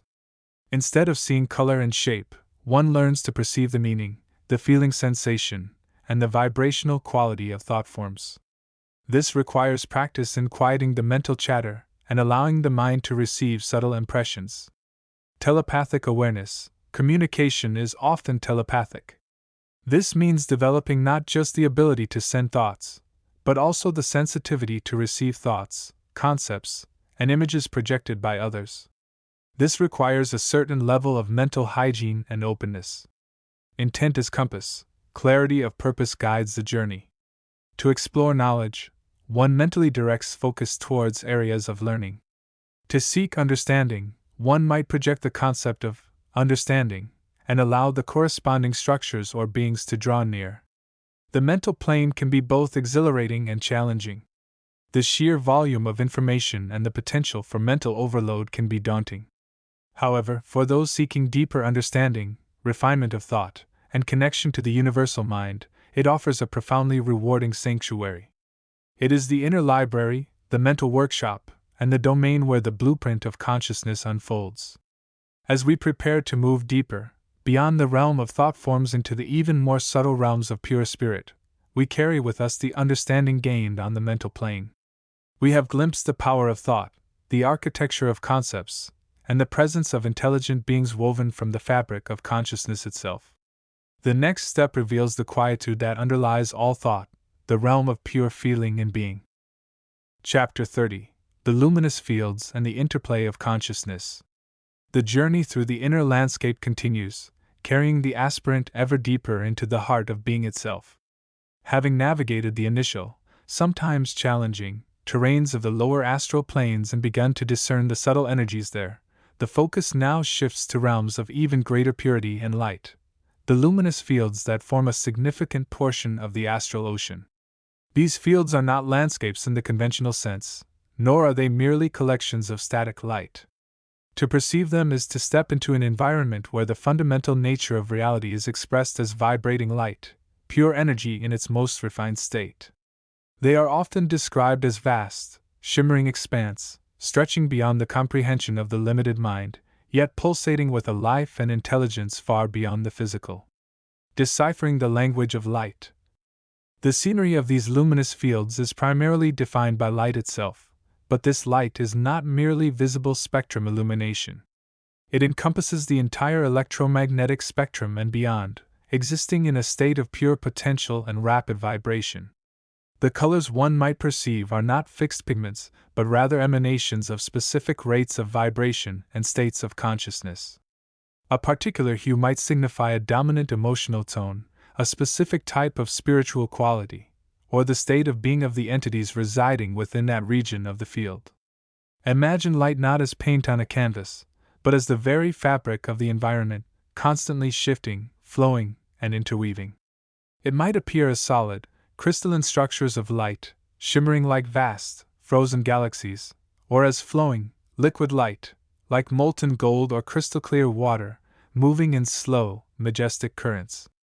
There might be areas of intense, blinding white light, representing pure consciousness or the unmanifested potential, interspersed with softer, pastel hues reflecting more nuanced states of being and feeling. These fields are not empty spaces. They are alive with the resonance of countless consciousnesses. The interplay between the light of the field itself and the lights of individual entities, thought forms, auras, or distinct spiritual beings, creates a dynamic, ever-changing tapestry. It is like watching the complex dance of light particles in a high-speed, multidimensional environment, where each movement, each shimmer, each color shift carries meaning. The nature of inhabitants. The inhabitants of these luminous fields are primarily those entities whose vibration has attuned to the nature of these realms. This includes 1. Advanced spiritual beings, entities who have undergone significant purification and evolution of their consciousness, resonating with the higher frequencies of these fields. They often serve as guides, teachers, and guardians, embodying the very qualities the aspirant seeks to cultivate: love, wisdom, compassion, and unity. Their presence is often felt as a source of profound peace, unconditional positive regard, and gentle, yet powerful, inspiration. 2. Collective consciousness manifestations. These are not individual entities in the human sense, but rather fields of consciousness themselves, representing collective ideas, universal qualities, or aspects of divine principle. Examples include the collective consciousness of love, the field of universal intelligence, or the vibration of creativity. Interacting with these fields is like tapping into the source code of specific universal energies. 3.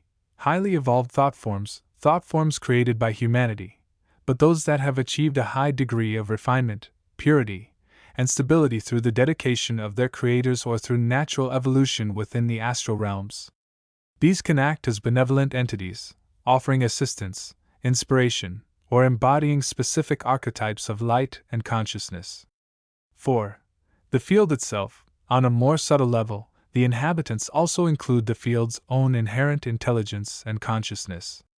These luminous fields are not just passive backdrops, they are intelligent, living, evolving entities of pure energy, expressing the divine creativity and presence that underlies all manifestation. Navigating the luminous realms. Traveling through these fields requires a different orientation than lower planes. The physical body's limitations are largely transcended, and navigation is less about physical distance and more about attuning one's own vibrational frequency. Moving through these realms often feels like floating on a sea of light, the energy itself providing propulsion and direction. The primary challenge is not physical danger, but the tendency to become overwhelmed or lost in the sheer beauty and intensity of the light and the multitude of consciousnesses present. The mind, accustomed to the three-dimensional world, can struggle to process the nonlinear, multisensory nature of these realities. It is crucial to maintain inner focus, centering within the heart space, and allow the senses to become attuned to the higher frequencies, not just seeing the light, but feeling its quality, tuning into its resonance. The practice of maintaining a state of inner silence and stillness becomes paramount.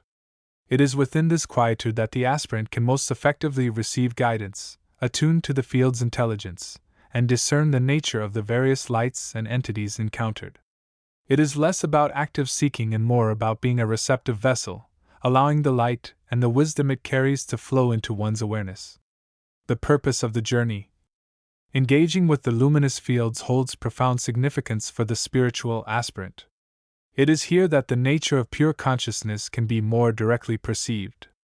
It serves as a powerful reminder of the inherent divinity within oneself and the interconnectedness of all beings and all realities. The light of these fields can illuminate the path, dissolving lower densities of thought and emotion and revealing the clarity of higher states of being. These realms offer opportunities for deep healing, as the pure light can penetrate and transmute stagnant energy patterns. They are places of profound inspiration, where one can connect with universal truths and draw upon the boundless creative potential residing within the field itself. Spending time in these luminous fields helps to elevate the vibrational frequency of the individual, preparing them for even deeper explorations and alignments with higher states of consciousness. Understanding the luminous fields and the consciousnesses that inhabit them is like gaining a key to the higher dimensions of reality. Understanding that the universe is not merely physical matter, but a vast, living ocean of intelligent light and energy, constantly expressing and evolving the divine presence. This perception shifts the entire paradigm of existence, opening the door to a universe of possibilities far grander and more wondrous than the limited perspective of the purely physical world allows. This exploration of the luminous fields marks a significant step on the path, offering glimpses into the nature of pure being and the interconnected web of consciousness that underlies all of creation. The journey continues, inviting the aspirant to immerse themselves further in the heart of the light, allowing it to transform perception and being. Chapter 31. The Landscape of Feeling, Illuminating the Emotional Terrain. The journey through the inner planes unfolds not merely through the perception of sight, but profoundly through the landscape of feeling. We have traversed realms of thought forms and mental constructs, navigating the currents of pure intelligence. Yet, the next significant layer of the inner world reveals itself primarily through the subtle, yet potent, realm of emotion. This is the plane often referred to as the affective, or the emotional, landscape. It is not a place one necessarily leaves the body in the same way one might visualize the astral plane, but rather a dimension of experience that overlays and permeates the physical and mental states, becoming dominant when the consciousness is focused there. To understand this plane is to begin mastering the most powerful, yet often misunderstood, forces within oneself. Imagine, if you will, that the mental plane was akin to a vast, open landscape under a crystalline sky, intricate, beautiful, but perhaps lacking in the depth of color and texture we associate with life. The emotional plane adds this dimension. It is the inner garden, where the flowers of joy, the towering trees of serenity, the rugged cliffs of anger, and the murky swamps of fear take form. The nature of emotional scenery. The scenery of this plane is less about static geography and more about the dynamic states of feeling itself. Think of it as a vast, shimmering ocean of sensation. Like the ocean's tides, emotions rise and fall, creating landscapes that shift and change. One moment this sea might be a calm, clear blue, reflecting a state of profound peace and contentment. The land around this emotional coastline might be composed of feelings of gratitude, love, and acceptance, radiating a warm, gentle energy. The very air might feel thick with tranquility. Then, the tide might turn. A different emotional landmass emerges. Perhaps a storm brews on the horizon, feelings of frustration, impatience, or anxiety begin to churn beneath the surface. This sky might darken, and the water take on a gray, turbulent hue. The landscape here is less about gentle hills and more about jagged rocks of irritation, swirling vortices of confusion, or dense, heavy fog of despondency. The energy feels charged, intense, and sometimes overwhelming. This plane is not just a collection of fleeting feelings, however. Emotions here can become more solidified, more intensely colored. A feeling of deep sorrow might manifest as a vast, dark forest at night, where the trees seem to weep shadows and the air is heavy with a palpable grief. Conversely, overwhelming joy might appear as a brilliant, white light, a radiant meadow bathed in golden sunlight, where every form glows with blissful energy. Inhabitants of the emotional landscape. The primary inhabitants are, of course, the myriad expressions of consciousness engaging with this plane. These are not necessarily distinct entities like the more complex beings encountered on higher mental planes, but rather the states of being experienced by the traveler and others. Emotional beings, you might perceive entities that seem to embody specific strong emotions. These could range from beings of boundless compassion and unconditional love, radiating warmth like a sun, to entities of fierce protective anger, standing like volcanic peaks. There might be beings that feed on fear, appearing as shadowy, writhing things that draw energy from others. These are often less complex than mental plane inhabitants, sometimes closer to elemental forces, but powered by potent emotional resonance. They are the weather systems of this realm, joyous gales, melancholic mists, tempests of rage. Group emotional consciousness. Just as thoughts can form thought forms, emotions can coalesce into significant presences. Large-scale feelings like collective joy, widespread grief, or global anxiety can manifest as vast, shimmering fields of color or immense, amorphous clouds of sensation. Attending a gathering of such a consciousness can be a profound and sometimes overwhelming experience, akin to being caught in a powerful storm or bathed in an intense emotion. The self, ultimately, the most significant explorer and inhabitant of this plane is the individual self, or at least its emotional aspect. As consciousness shifts its focus, the emotional landscape becomes the home ground. The state of one's own feeling determines the nature of the scenery encountered. A mind cluttered with worry might find itself navigating a landscape of murky swamps and shadowy figures. A heart filled with love might open the door to vistas of breathtaking beauty and connection. Navigating the emotional terrain. Traveling through this realm requires a different set of skills than navigating the mental plane. Instead of relying solely on the seeing faculty, one must develop emotional perception. Sensory attunement. Learn to feel the air quality, the temperature, the pressure changes of the emotional field. Does it feel light or heavy? Warm or cold? Cluttered or clear? Listen to the subtle sounds, the quiet hum of peace, the anxious buzzing of fear, the passionate thrumming of desire. Discernment. Learn to distinguish between your own feelings and those of the environment or other inhabitants. This requires a degree of inner stillness and self-awareness. Like tasting the water in a stream to know its source, learn to sense the origin of an emotion you perceive. Non-judgment. The emotional landscape contains the full spectrum of human and non-human feeling. Fear, anger, sadness, joy, disgust, surprise, all are present. Approach these states with curiosity rather than aversion. Fear might be a dense, dark forest. Understanding its nature might reveal a hidden path or a protective boundary. Anger might be an explosive volcano. Observing its power without being consumed by it can lead to mastery over its physical expression. Trying to suppress or judge emotions here often leads to resistance and confusion, making the landscape feel more turbulent. Emotional alchemy. This plane is not just for observation, it is a place for transformation. By consciously navigating its currents, one can begin to transmute lower emotions into higher states. Grief can be felt deeply, allowing it to pass through and be replaced by acceptance or peace. Fear can be met directly, revealing its underlying cause and dissolving its power. Anger can be observed as a force of energy, learning to direct it constructively rather than letting it. This is where the scenery itself becomes a tool for growth. The dark forest becomes a path through, the storm becomes a catalyst for inner strength. The significance of the emotional landscape. Understanding this plane is crucial for several reasons. It is the bridge between the purely mental and the purely physical experiences of life. Many of the challenges and joys we face in the physical world are filtered and colored by our emotional states, which are rooted in this inner terrain. Furthermore, mastering the emotional landscape is key to developing emotional intelligence and inner resilience.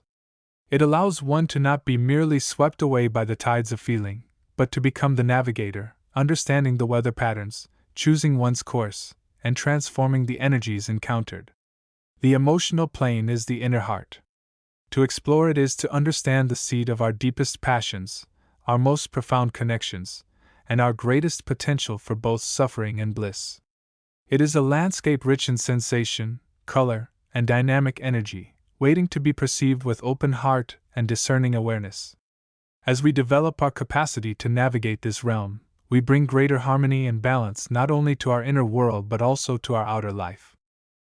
Chapter 32. Exploring the innermost regions, the heart and mind centers. The journey through the inner realms unfolds with increasing depth, moving beyond the more externally focused energies of the lower planes we've explored. We now draw near to what might be considered the very core of the inner universe, the regions intimately connected with the seat of our emotional life and our faculty of intelligent thought. These are not mere landscapes of light and color, but dynamic fields of consciousness where profound transformations occur. The heart's radiant realm, centers of emotional consciousness. As we continue our ascent or inward focus, we begin to sense a shift in the predominant quality of the environment. The sheer vibrancy and sometimes overwhelming intensity of the lower planes may soften, giving way to a deeper warmth and a more resonant, harmonious frequency. We are approaching the sphere of influence governed by the heart chakra, often symbolized as the great central sun within the human aura. This region is not a single, static location, but rather a vast, dynamic field of emotional consciousness. Imagine it as a sphere of immense, luminous energy, perhaps tinged with hues of rose, pink, gold, or brilliant white, depending on the quality and intensity of the emotional states being expressed or experienced. This is the domain where the currents of love, compassion, empathy, and universal feeling flow most strongly. Deciphering the scenery. The scenery here is less about visual landscapes and more about the feeling of the environment. It can feel like a vast, open space filled with a gentle, pervasive warmth, like standing in a sunlit meadow at dawn. You might sense a soft, glowing light that seems to emanate from within, rather than reflecting off external objects. Colors here are often more subtle and deeply felt than seen, a warmth that resonates in the soul. The inhabitants. The primary inhabitants of this realm are the myriad expressions of consciousness focused on emotion and feeling. These are not necessarily distinct, separate entities in the way we might envision beings, but rather the patterns and energies of emotional experience themselves. Emotional patterns. Observe the intricate patterns of light and color that swirl and flow within this field. These represent different emotional states: the gentle, flowing waves of compassion, the bright spark of joy, the deep, resonant vibration of gratitude, or perhaps the denser, more turbulent patterns associated with fear, resentment, or attachment. These patterns are not static. They shift, interact, and evolve, reflecting the fluid nature of feeling. Sentient beings, you may encounter entities whose primary mode of existence is through feeling. They might appear as shimmering, formless lights, or as beings whose form seems constantly in flux, mirroring the emotions they embody or serve. Some may radiate immense love and compassion, offering healing and connection. Others might manifest the more challenging emotional energies, serving as powerful, albeit often difficult, teachers, forcing us to confront and transmute our own similar patterns. Their presence is often deeply felt, a sense of being enveloped in another's joy, sorrow, or resolve. Archetypal emotional forms. Deeper within this realm, you might encounter more stable, powerful forms representing fundamental emotional archetypes. The great mother aspect of nurturing compassion, the warrior aspect of focused will and protective love, the child aspect of innocent trust, or the seeker aspect of passionate desire for experience. These forms embody the potential and challenges of specific emotional pathways. The nature of experience. Navigating this realm is primarily an experience of feeling. It's less about seeing instructions and more about sensing the quality of the energy. What emotions arise within you as you interact with this field? Are you drawn to the areas of joy and love, or do you feel a pull towards areas where challenging emotions are present, offering opportunities for growth? This is a realm where the law of vibration manifests powerfully. The emotions you project will attract corresponding energies and experiences. Fear draws fear, love attracts love. It's a place for deep emotional listening, tuning into the whispers of your own heart and the broader emotional currents of the universe. Healing emotional wounds, resolving inner conflicts, and cultivating higher emotional states like unconditional love are primary processes here. The mind's luminous field, centers of intelligent consciousness. Beyond the sphere of the heart, or perhaps intertwining with it on a higher frequency, lies the realm associated with the mind, the seat of intelligent thought, discrimination, and the faculty of will. This is not the realm of mental chatter and scattered thoughts we experience in the waking state, but a more organized, crystalline field of pure intelligent consciousness. This field can be envisioned as a vast, intricate lattice or web of light, often appearing in blues, violets, silvers, and whites. It possesses a crystalline or geometric structure, reflecting the nature of intelligent organization and pattern. It feels cooler and more focused than the emotional realm, yet no less vibrant. Deciphering the scenery. The scenery, here, is characterized by its complexity and order. You might perceive vast, shimmering crystal structures, perhaps floating in space or interwoven like a cosmic loom. Light streams through these structures, forming intricate patterns and mandalas of intelligent design. There may be areas of intense concentration, like focused beams of light, and other areas where thoughts and ideas flow like streams or rivers.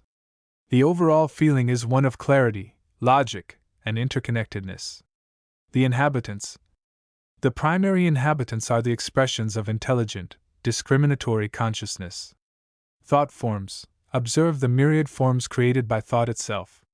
Thoughts are not just fleeting mental events, they have a tangible quality in this realm, appearing as shimmering, evolving shapes and patterns of light. Positive, creative thoughts form harmonious, stable patterns, while negative, chaotic thoughts might appear as fragmented, dissonant, or even darkening areas of energy. These thought forms interact, influence each other, and leave trails as consciousness moves through them. Sentient beings, beings whose existence is centered on intelligence, reason, and will manifest here. They might appear as highly structured, crystalline entities, perhaps with multiple points of light or facets that seem to process information. Some serve as teachers of logic, mathematics, philosophy, and the laws of the universe.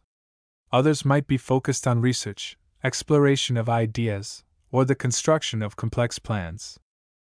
They often communicate through the resonance of thought patterns rather than spoken words. Archetypal mind forms. Deeper within, you might encounter stable, powerful forms representing fundamental aspects of intelligence: the archetype of the teacher, imparting knowledge; the archetype of the architect, designing patterns and structures; the archetype of the lawgiver, establishing principles; or the archetype of the explorer, navigating the vastness of thought. These forms embody the potential and challenges of specific intellectual pathways. The nature of experience. Navigating this realm is primarily an experience of knowing and understanding. It's about perceiving the structure and logic of the universe, accessing universal knowledge, and engaging in the process of discrimination. What thoughts arise within you?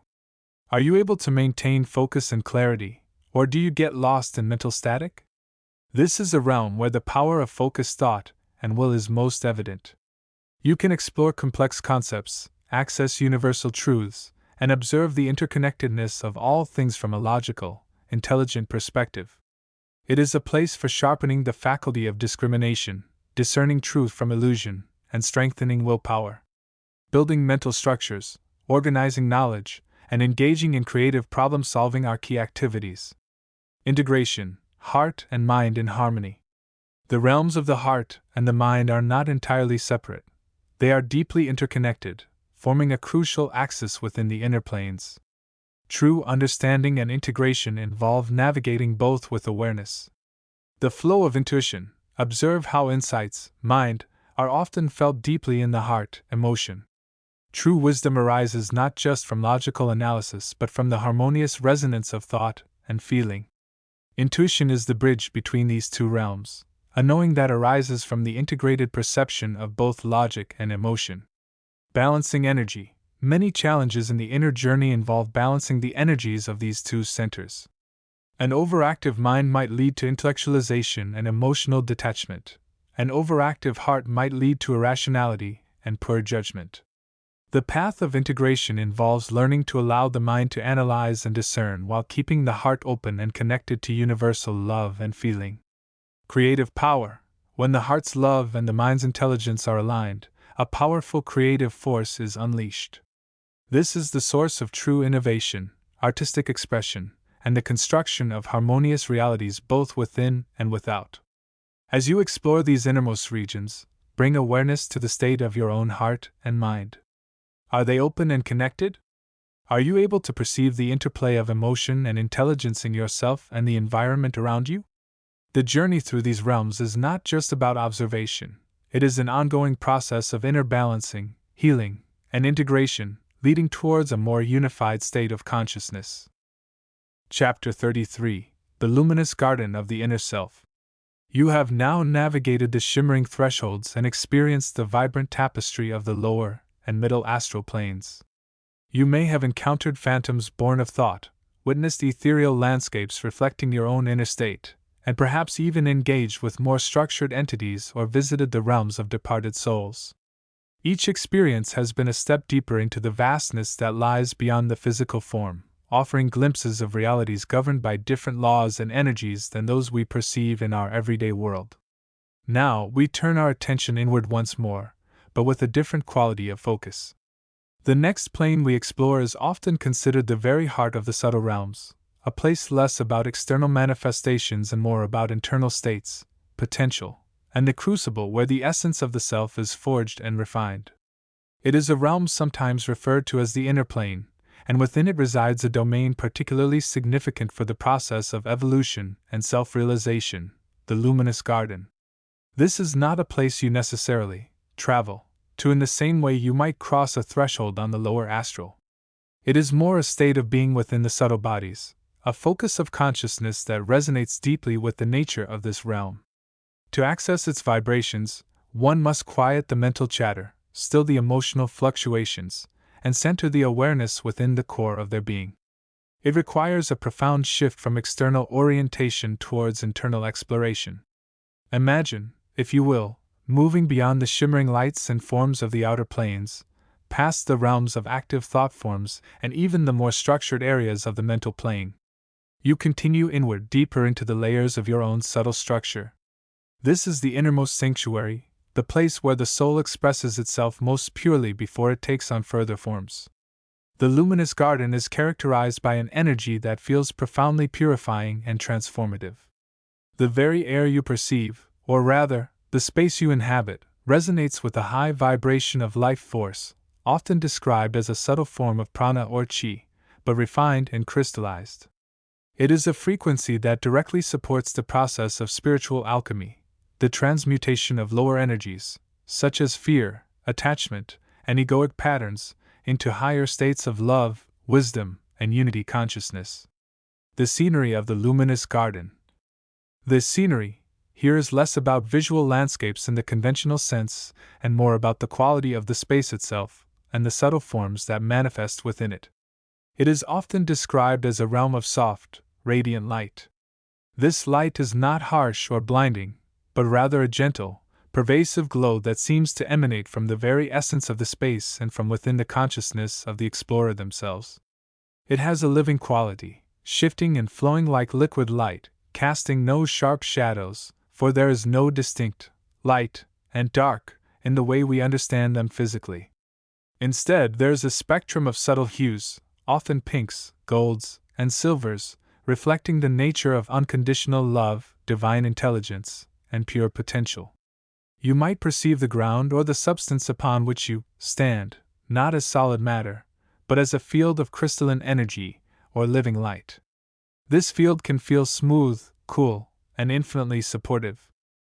It has the quality of a gentle, resonant membrane that absorbs and reflects the vibrations of your own consciousness. As your state of being changes, the very texture and color of this field shifts around you. It is a direct reflection of your inner purity and the degree to which you are aligned with your higher self. Scattered throughout this luminous field are forms of pure energy, often appearing as glowing blossoms, radiant patterns, or crystalline structures. These are not flowers or crystals in the physical sense, but rather manifestations of idea forms, potential realities, and frequencies of consciousness. They pulse gently, resonating with the underlying theme of the garden: growth, refinement, and the unfolding of higher potential. Some might resemble lotus flowers opening towards a soft inner light, others like fractal patterns spinning with divine geometry, or still others like intricate, shimmering webs spun from pure intention. These forms are expressions of the collective unconscious, of universal patterns made manifest, and of the potential held within the soul's journey. The air, or rather the energetic medium, feels thick with potential.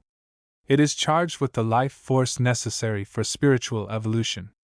It hums with a gentle, underlying frequency that supports healing, integration, and the downloading of higher knowledge.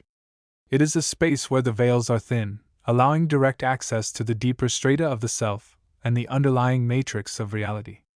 The inhabitants of the luminous garden. The inhabitants of this realm are primarily aspects of the self and refined expressions of consciousness. While you might not encounter distinct, separate entities in the way you might on the lower or middle astral, the garden is teeming with energetic presences that are fundamentally interconnected with the explorer's own soul. 1.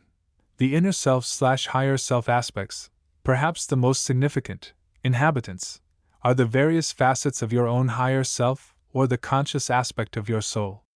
You might perceive these not as human-like figures, but as shimmering points of light, radiant forms, or intelligent energy fields that resonate with wisdom, love, and understanding.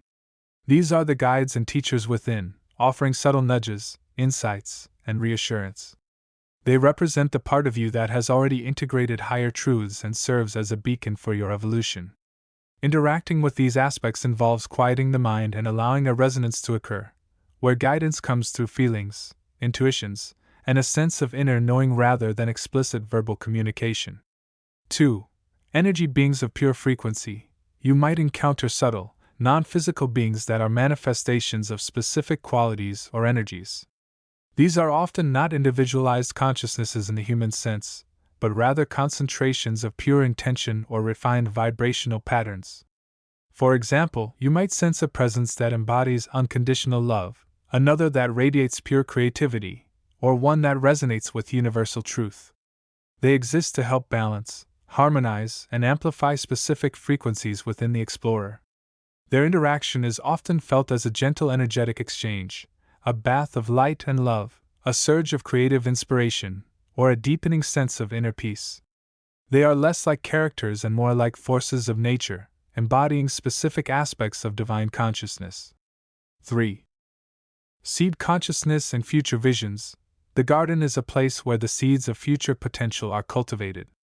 You might perceive subtle, nascent forms, like tiny, glowing buds on invisible stems, representing unmanifested ideas, potential life paths, or future states of being. These are not predictions in the deterministic sense, but rather invitations to explore and embody different possibilities. Some might resonate with potential creative projects, others with potential relationships, and still others with higher states of consciousness. Engaging with these seeds involves focusing intention and allowing the potential to unfold into a felt sense or a subtle vision, helping to co-create one's future from a place of inner knowing. 4. The field itself as a presence. On a deeper level, the luminous garden itself is an inhabitant. It is a living, breathing energy field that has a consciousness of its own, albeit a field consciousness rather than individualized awareness. It is the medium, the support system, the very environment that facilitates transformation. To be in the garden is to be part of it, to merge with its purifying energies and allow its transformative power to work through you. It is a place of deep communion with the self and with the underlying universal life force. The nature of experience in the luminous garden. Being in the luminous garden is profoundly felt rather than primarily seen. While you might perceive light and forms, the dominant sense is one of inner transformation.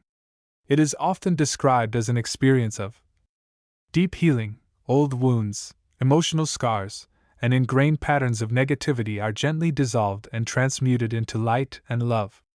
Integration. Fragmented aspects of the self are brought back into alignment, creating a stronger sense of wholeness and inner coherence. Receiving guidance. Insights into life's challenges, purpose, and potential paths forward come through a direct channel of inner knowing, often without the need for mental interpretation. Expanding consciousness. A sense of unity with all life, a deeper understanding of universal laws, and a connection to the vastness of the soul's journey unfolds. Cultivating potential. Accessing and embodying higher qualities like unconditional love, infinite creativity, and profound wisdom becomes more integrated into the explorer's being. The garden is not a place of judgment, it is a place of acceptance and refinement. It holds the space for you to be exactly where you are, while simultaneously offering the energy to move towards a higher state of being. It is the inner sanctuary where the soul prepares for further rounds of expression, carrying the light and wisdom gained into the next cycle of incarnation or conscious evolution. To access this garden, one must be willing to go beyond the surface noise of the mind and emotions, to still the inner critic, and to open the heart to the gentle, transformative power of pure consciousness. It is a journey inward, towards the core of being, where the most profound changes begin to take root. Chapter 34. The Alchemy of Attunement. Tuning the Inner Vessel. The journey beyond the veils, into the vast and shimmering expanse of the astral plane, is not merely a matter of willpower or intention alone. It is an alchemical process, a delicate tuning of the inner instrument, the human consciousness, to the frequencies of the higher worlds. This preparatory stage, often overlooked in the eagerness to reach distant lands of light, is perhaps the most crucial. It is the art of inner attunement, the process of aligning the subtle bodies and the mental faculties to become a resonant vessel capable of receiving and navigating the profound energies encountered on the path. Think of your physical body as the anchor, grounding you in the material world. Yet, for the soul's journey, it must also function as a conduit, a bridge between the denser and the lighter realms. The subtle bodies, the energy fields that surround and permeate this physical form, are the primary instruments through which this bridge is built and maintained. These are not mere theoretical constructs, they are living, breathing, dynamic fields of force, the etheric, the astral, the mental, and beyond, each playing its part in the orchestration of consciousness. The etheric double, often the first subtle body to become consciously active during states of expanded awareness, serves as the vital link. It is the blueprint of the physical body, interwoven with it yet more attuned to the life force, or prana, that animates all existence. Its state of health, vibrancy, and clarity directly reflects the condition of the physical vehicle. A clouded or weak etheric body acts as a bottleneck, limiting the flow of higher energies and hindering the projection of consciousness. Therefore, the initial work of attunement often involves purifying and strengthening this vital link. This can be achieved through practices that raise the vibratory rate of the physical body, such as deep breathing exercises that oxygenate the blood and energize the cells, gentle physical movements that release tension and stimulate energy flow, and dietary choices that promote vitality. Cleansing practices, both physical and mental, also play a role in clearing blockages and negativity that may reside within the etheric field, allowing it to become a clearer channel for the life force. Beyond the etheric, the astral body is the vehicle most directly associated with the journey into the astral plane. It is often described as a luminous, flexible sheath that mirrors the physical form but is composed of pure, radiant energy. Its state of development and its connection to the physical etheric body are paramount.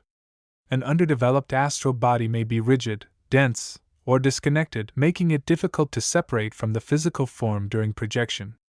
Conversely, an overstimulated or ungrounded astral body can lead to disorientation and exhaustion upon returning to the physical vehicle. Developing the astral body involves more than just strengthening its energetic structure. It requires cultivating a specific quality of consciousness within it, one of receptivity, sensitivity, and non-attachment. The astral plane is a realm of thought forms, emotions, and subtle impressions, and the astral body must be prepared to navigate this landscape with awareness but without becoming overwhelmed or lost in the myriad sensations it may encounter. This involves training the mental faculties, specifically the power of concentration and the faculty of imagination. Concentration is the ability to focus the mind single-pointedly on a chosen object, thought, or sensation. It is the mental equivalent of holding a tuning fork steadily to achieve its resonant frequency. In the context of astral projection, concentration is used to initiate the separation of the consciousness from the physical body. By focusing unwaveringly on the intention to project, on the point between the eyebrows, the traditional bindu point, or on a chosen anchor point within the physical body, one begins to direct the life force away from the physical form and towards the astral sheath. Imagination, however, is not merely daydreaming but the faculty of creating mental images with clarity, intensity, and feeling. It is the paintbrush with which the conscious painter crafts the inner landscape. As one practices concentration, the power of imagination comes into play. It is used to visualize the astral body materializing, often starting at the crown of the head and extending downwards, or to create a mental focus point that acts as a beacon guiding the consciousness during the separation. Imagination also helps in navigating the astral plane, as one can visualize moving towards desired locations or landscapes. But here lies a crucial distinction. While the physical world is largely governed by the laws of cause and effect, the astral plane is more responsive to the power of focused imagination. What is vividly and emotionally imagined can often manifest or influence the environment to a degree not possible in the physical realm. The mental body, while often considered distinct, is intrinsically linked to both the etheric and astral bodies and the conscious mind. It is the seat of thought, reason, and higher intelligence. During astral projection, the state of the mental body significantly influences the quality of the experience. A mind cluttered with worries, doubts, and scattered thoughts will hinder the ability to project and navigate the astral realms with clarity. Therefore, cultivating a calm, focused, and positive mental state is essential. Practices such as meditation, mindfulness, and the study of spiritual philosophy help to purify the mental field, strengthen the will, and develop a discerning awareness. The ability to observe thoughts without becoming identified with them is a valuable skill, allowing the conscious mind to remain an observer during the projection, rather than being swept away by mental chatter. Furthermore, the emotional state plays a profound role in this alchemy. The astral plane is a realm where emotions are often felt intensely and directly. Unprocessed negative emotions, fear, anxiety, anger, attachment, can create energetic blockages, attract unwanted entities, or cause distress during the journey. Conversely, cultivating positive emotions such as love, compassion, gratitude, And peace not only enhances the quality of the experience but also elevates the vibratory rate of the entire subtle system, making it more resonant with the higher realms. Working with emotional healing and transmutation is, therefore, an integral part of the attunement process, preparing the inner landscape to receive the beauty and wisdom of the astral plane. Finally, the physical body itself must be considered. While the subtle bodies are the primary focus for projection, the physical vehicle is the foundation. Ensuring it is reasonably healthy, well-rested, and not under the influence of harmful substances is crucial. Practices that promote physical well-being, such as adequate sleep, nutritious food, and gentle exercise, contribute to the overall vibrancy of the subtle bodies and the ease of projection. This entire process of preparing the subtle instruments, strengthening the etheric, developing the astral sheath, calming the mental field, refining the emotional landscape, and maintaining a healthy physical vehicle, is an ongoing practice. It is the continuous tuning of the inner instrument until it resonates with the higher frequencies of the spiritual realms. It requires patience, perseverance, and a deep commitment to the journey of self-discovery.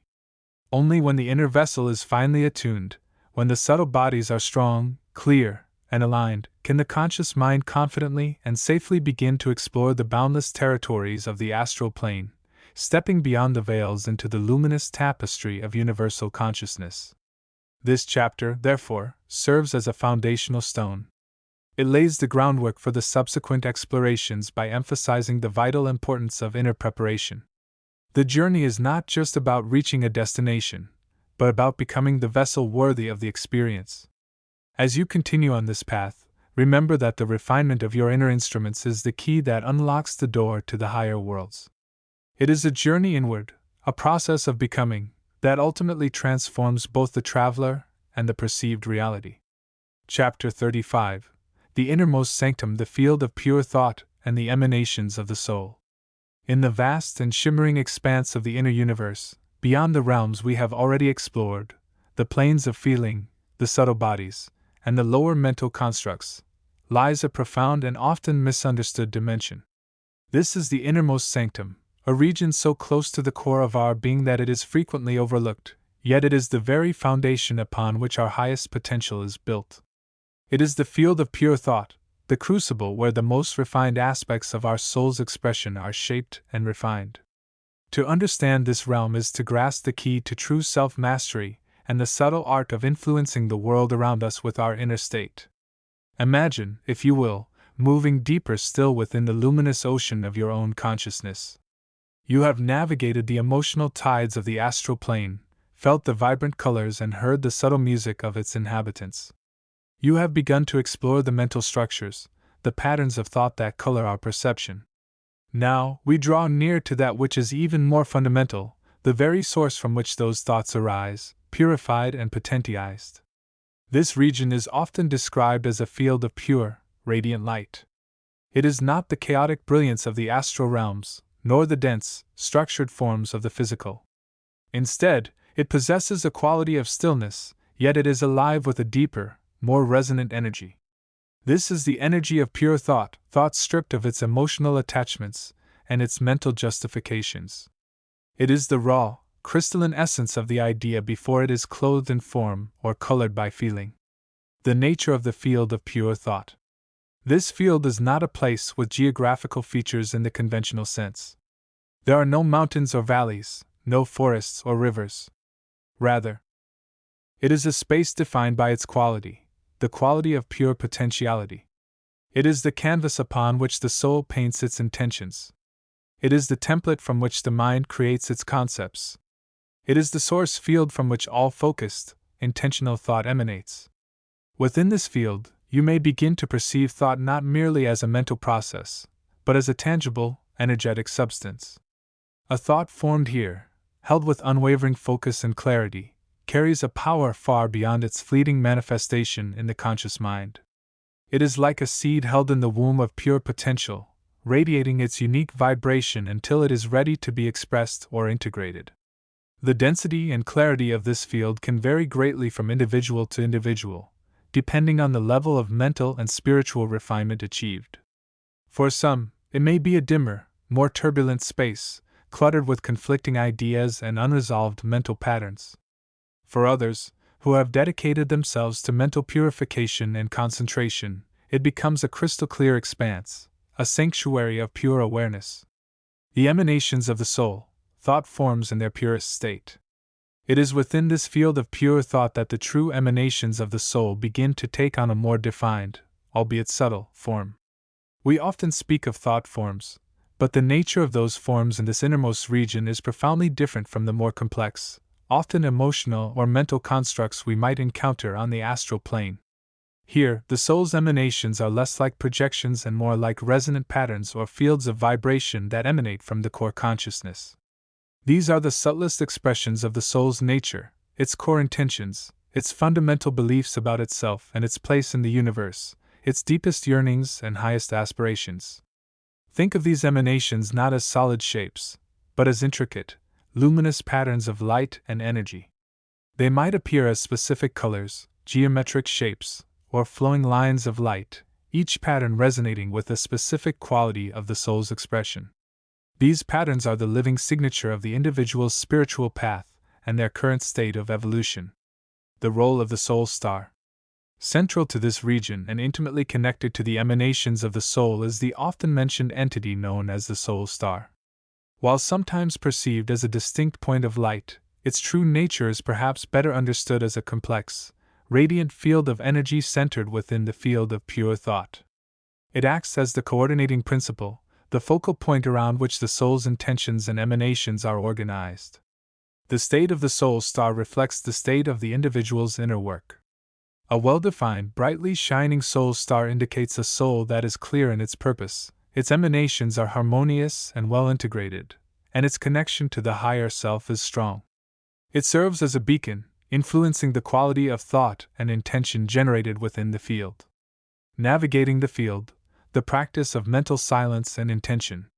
To explore this innermost sanctum, the primary tools are not physical movement as we might know it, but the cultivation of mental silence and the focusing of intention. 1. Mental silence. This is the process of stilling the incessant chatter of the ordinary mind. It involves observing thoughts without attachment, allowing them to arise and pass like clouds in the sky, while maintaining a background state of quiet awareness. This silence is not an emptiness, but a profound clarity. It is within this silence that the field of pure thought becomes accessible. It is the still water that reflects the moon perfectly. 2. Intention. Once mental silence is established, intention becomes the guiding force. This is not about forceful will, but about holding a clear, focused idea or feeling with unwavering commitment. It is the act of defining the quality of your presence within this field. What do you wish to explore? What intention do you wish to set for yourself or the world? Hold this intention gently but firmly in your pure awareness. The practice. The practice begins with the familiar techniques of mastering the body, calming the emotions, and quieting the conscious mind. Then, in the stillness that follows, one begins to turn the attention inward, towards the seat of pure thought. Begin by cultivating mental silence. Observe the thoughts, label them if necessary. Thinking, planning, remembering, and return your focus to the inner silence beneath them. Once a degree of stillness is achieved, gently introduce intention. Choose a simple, positive intention. Perhaps it is the intention to cultivate inner peace, to connect with your higher self, or to generate feelings of unconditional love. Hold this intention in the field of pure thought. Perceive the field. As you hold your intention, begin to sense the quality of the inner space. Notice any subtle feelings of lightness, clarity, or resonance. You may begin to perceive your own subtle emanations as patterns of light emanating from your core awareness, influenced by your intention. Observe the emanations. With gentle awareness, observe the patterns that arise. Do they change? What colors or forms do they take? How do they feel? This is not about analyzing them intellectually, but about perceiving them with an open, curious awareness. Notice how your own state of mind, your intention and level of silence, influences these subtle patterns. The significance, from pure thought to manifestation. Why is this field of pure thought so significant? Because it is the bridge between the inner world of consciousness and the outer world of manifestation. Thoughts held here, infused with clear intention and emotional resonance, though the emotion is more refined and less attached than on the astral plane, carry immense power. These refined thoughts, these patterns of pure intention, do not remain confined to the inner realm. They begin to influence the subtle energy fields that underpin the physical world, including the human energy field, the aura, and the collective unconscious. They act as seeds, planting ideas and possibilities that can eventually blossom into external reality. This is the subtle art of creation. It is not about commanding the world through force, but about understanding the nature of thought and intention itself. By mastering the field of pure thought, by learning to generate and sustain thoughts that are aligned with our highest good and the highest good of all, we become co-creators with the universe, shaping our own experience and contributing to the evolution of consciousness. This innermost region is the sanctuary of the soul's purest expression. It is where the true work of refinement takes place, where intentions are clarified, and where the subtle emanations that shape our life and influence the world are born. By learning to navigate this field with mental silence and intention, we unlock a profound power, the power to think ourselves into a higher state of being and to co-create a reality that reflects our deepest truths. This concludes our exploration of this specific inner dimension. The journey inward continues, always revealing deeper layers of understanding and connection with the vast, intelligent universe that we are an integral part of. The key, as always, lies in the consistent practice of awareness and the dedicated cultivation of inner stillness and intention. Chapter 36. Illuminating the Inner Sanctum, Accessing the Foundational Realms. The journey into the subtle realms, the vast expanse often termed the astral plane, is not a leap into the unknown but rather a deepening into the familiar, viewed through a lens of heightened perception. We have traversed the initial landscapes, encountered the shimmering tapestries of thought forms, and perhaps glimpsed the more structured regions where collective emotions and intentions converge. Now, we turn our focus inward once more, towards the very heart of the self, the foundational territory that underpins all our experiences, both in the physical and the subtle. This is the inner sanctum, the realm of pure consciousness from which the personal aura emanates, and through which the initial gates to the wider astral realms are accessed.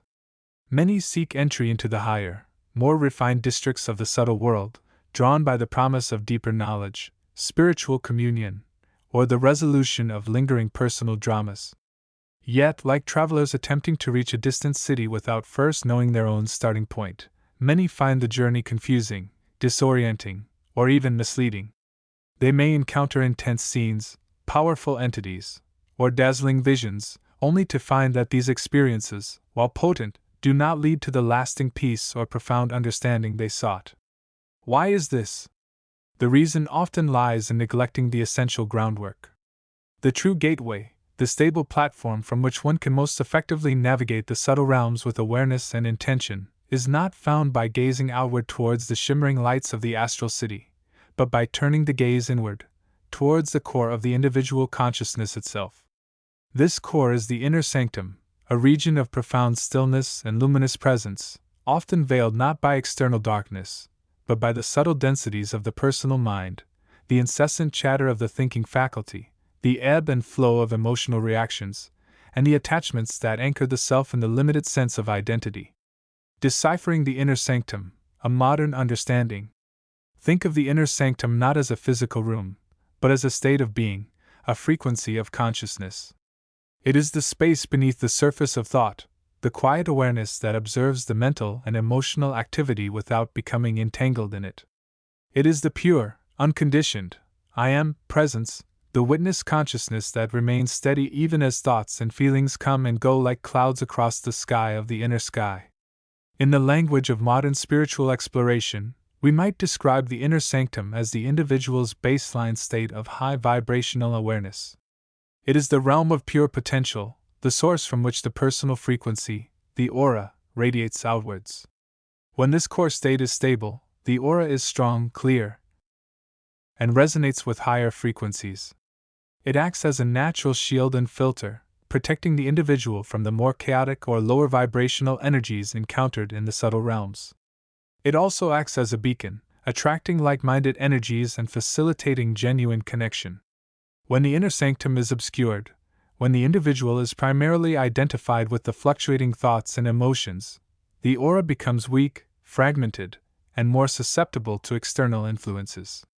The subtle bodies, particularly the higher mental and spiritual centers, are underdeveloped, making stable travel in the astral realms difficult, if not impossible. One may experience disorientation, fear, or be easily swept away by the scenes and energies they encounter, mistaking the external experience for their own inner state. Accessing the sanctum, techniques for inner stillness. Accessing this foundational realm requires no complex rituals or external tools. It is achieved through the cultivation of inner stillness, a practice accessible to anyone willing to invest time and intention. The primary technique involves training the mind to become the observer of its own processes.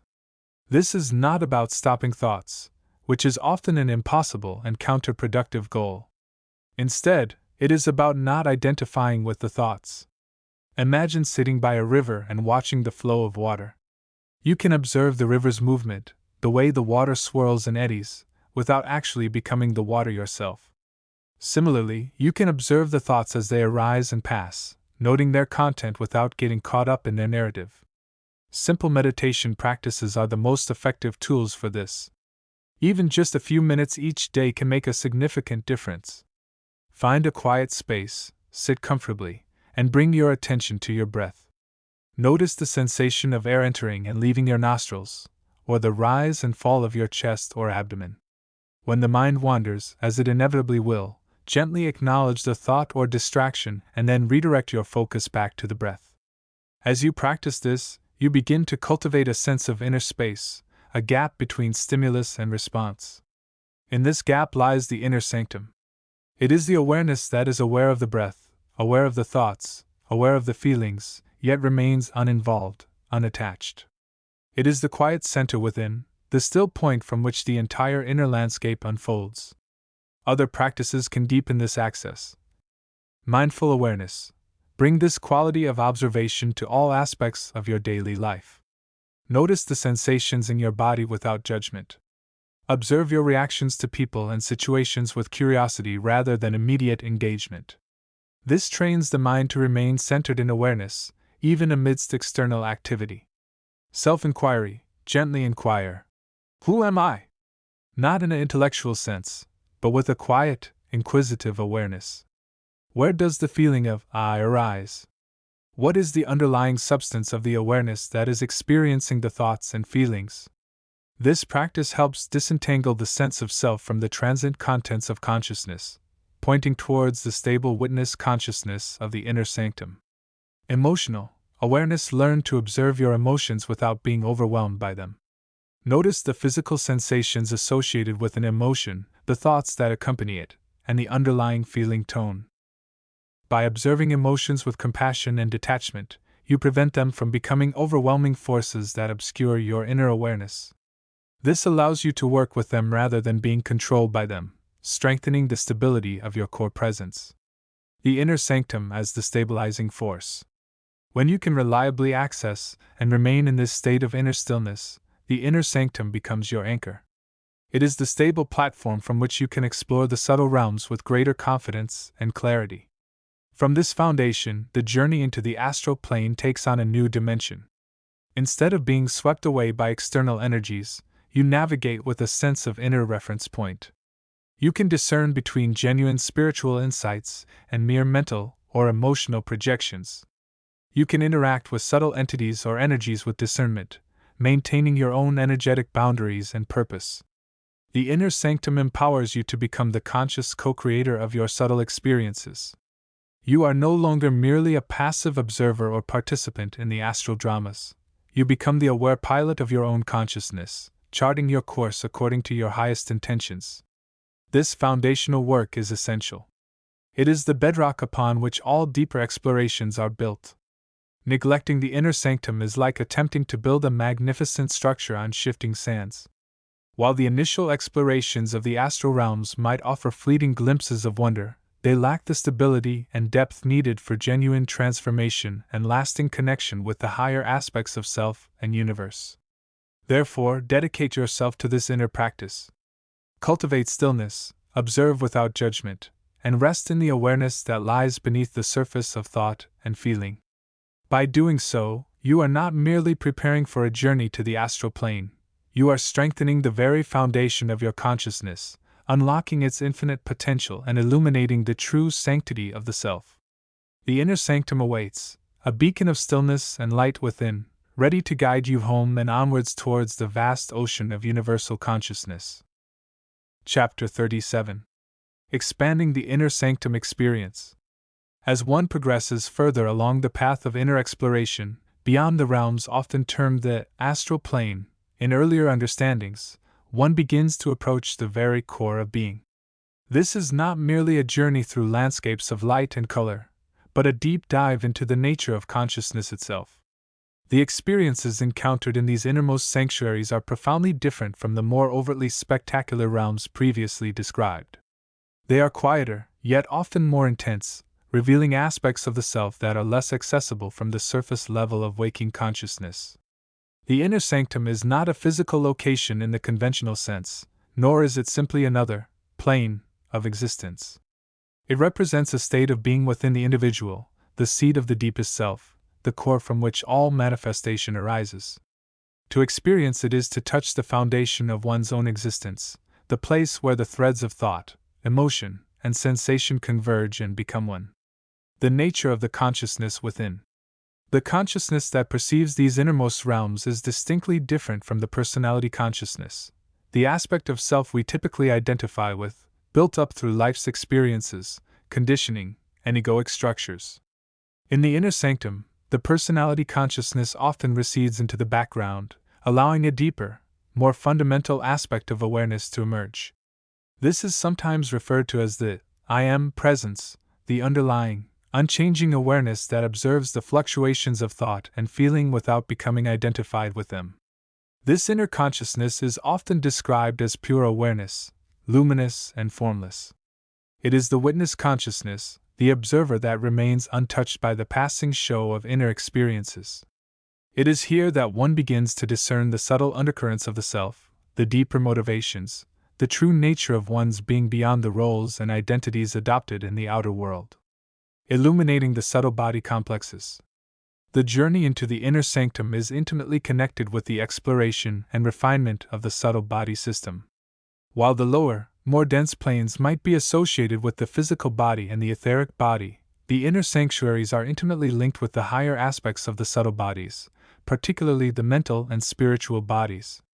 The mental body, often perceived as a network of interconnecting lines of light or a luminous field, becomes more defined and coherent in these inner realms. It reflects the state of one's mental processes, thoughts, ideas, concepts, and the underlying patterns of mental activity. Here, one can observe the nature of thought itself, its origins, its flow, and its relationship to the deeper sense of self. The spiritual body, sometimes called the causal body or the body of pure spirit, is the most refined aspect of the subtle structure. It is often described as a radiant, self-luminous form, centered around the higher chakras, particularly the crown and the soul center. This body is the vehicle through which the individual connects with the universal life force, the source energy of the cosmos. Experiencing the inner sanctuaries often involves a direct interaction with this higher aspect of the subtle body, leading to profound states of clarity, peace, and connection. The sound of silence and inner speech. One of the most striking characteristics of the inner sanctum is the pervasive quality of silence.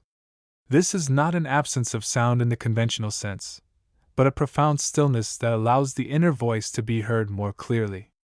The inner voice, sometimes referred to as the inner speech, or the voice of the soul, is a subtle form of communication that goes beyond the physical senses. This inner speech can manifest as thoughts, feelings, images, or even sounds that arise from a deeper level of consciousness. It is often described as guidance, intuition, or a direct communication from the higher self or the universal mind.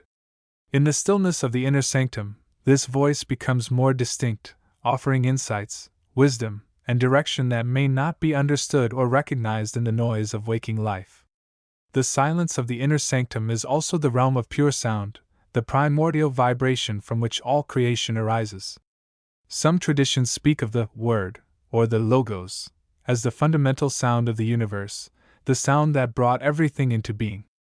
In deep meditation, one may begin to perceive this underlying vibration, the sound of pure consciousness that underlies all phenomena. Encountering the inner beings and guides. While the outer astral planes may be teeming with a wide variety of entities and beings, the inner sanctuaries tend to be more focused and centered around the individual's own higher self and its associated guides. These beings are not necessarily external entities in the same way as the more impulsive entities encountered on the lower planes. They are more like aspects of the individual's own higher consciousness, refined and purified aspects of the self that have become autonomous. These inner guides, sometimes referred to as inner masters or spiritual teachers, are beings of high vibration, embodying the qualities of wisdom, love, and compassion. They serve as mentors and guides, offering support, guidance, and assistance as the individual navigates the inner realms. They may appear in various forms, sometimes as luminous figures, sometimes as archetypes, or even as aspects of the individual's own higher self. Their presence is often characterized by a sense of peace, unconditional love, and profound understanding. They can offer insights into the individual's life, help resolve inner conflicts, and assist in the process of spiritual evolution. Their guidance is often subtle, offering gentle nudges and suggestions rather than overt commands or instructions. The relationship with these inner guides is one of mutual respect and trust, a partnership in the journey of spiritual awakening. The challenges and rewards of inner exploration. Exploring the inner sanctuaries is not without its challenges. The journey into the depths of the self can be confronting, revealing aspects of the self that may be uncomfortable or difficult to face. The inner critic, the egoic mind, and old emotional patterns may arise, testing the resolve and commitment of the explorer. However, the rewards of this journey are immense. It is a path of self-discovery, leading to a deeper understanding of one's own nature, one's place in the universe, and the nature of consciousness itself. It is a path of transformation, leading to the refinement of the personality, the integration of the lower and higher aspects of the self, and the realization of one's true potential. The inner sanctuaries offer a glimpse into the nature of the universe as a unified field of consciousness, a web of interconnectedness where all things are connected by the thread of the divine life force. They offer a sense of belonging, a sense of home, a place where one can connect with the deepest aspects of one's own being and with the universal consciousness. Conclusion.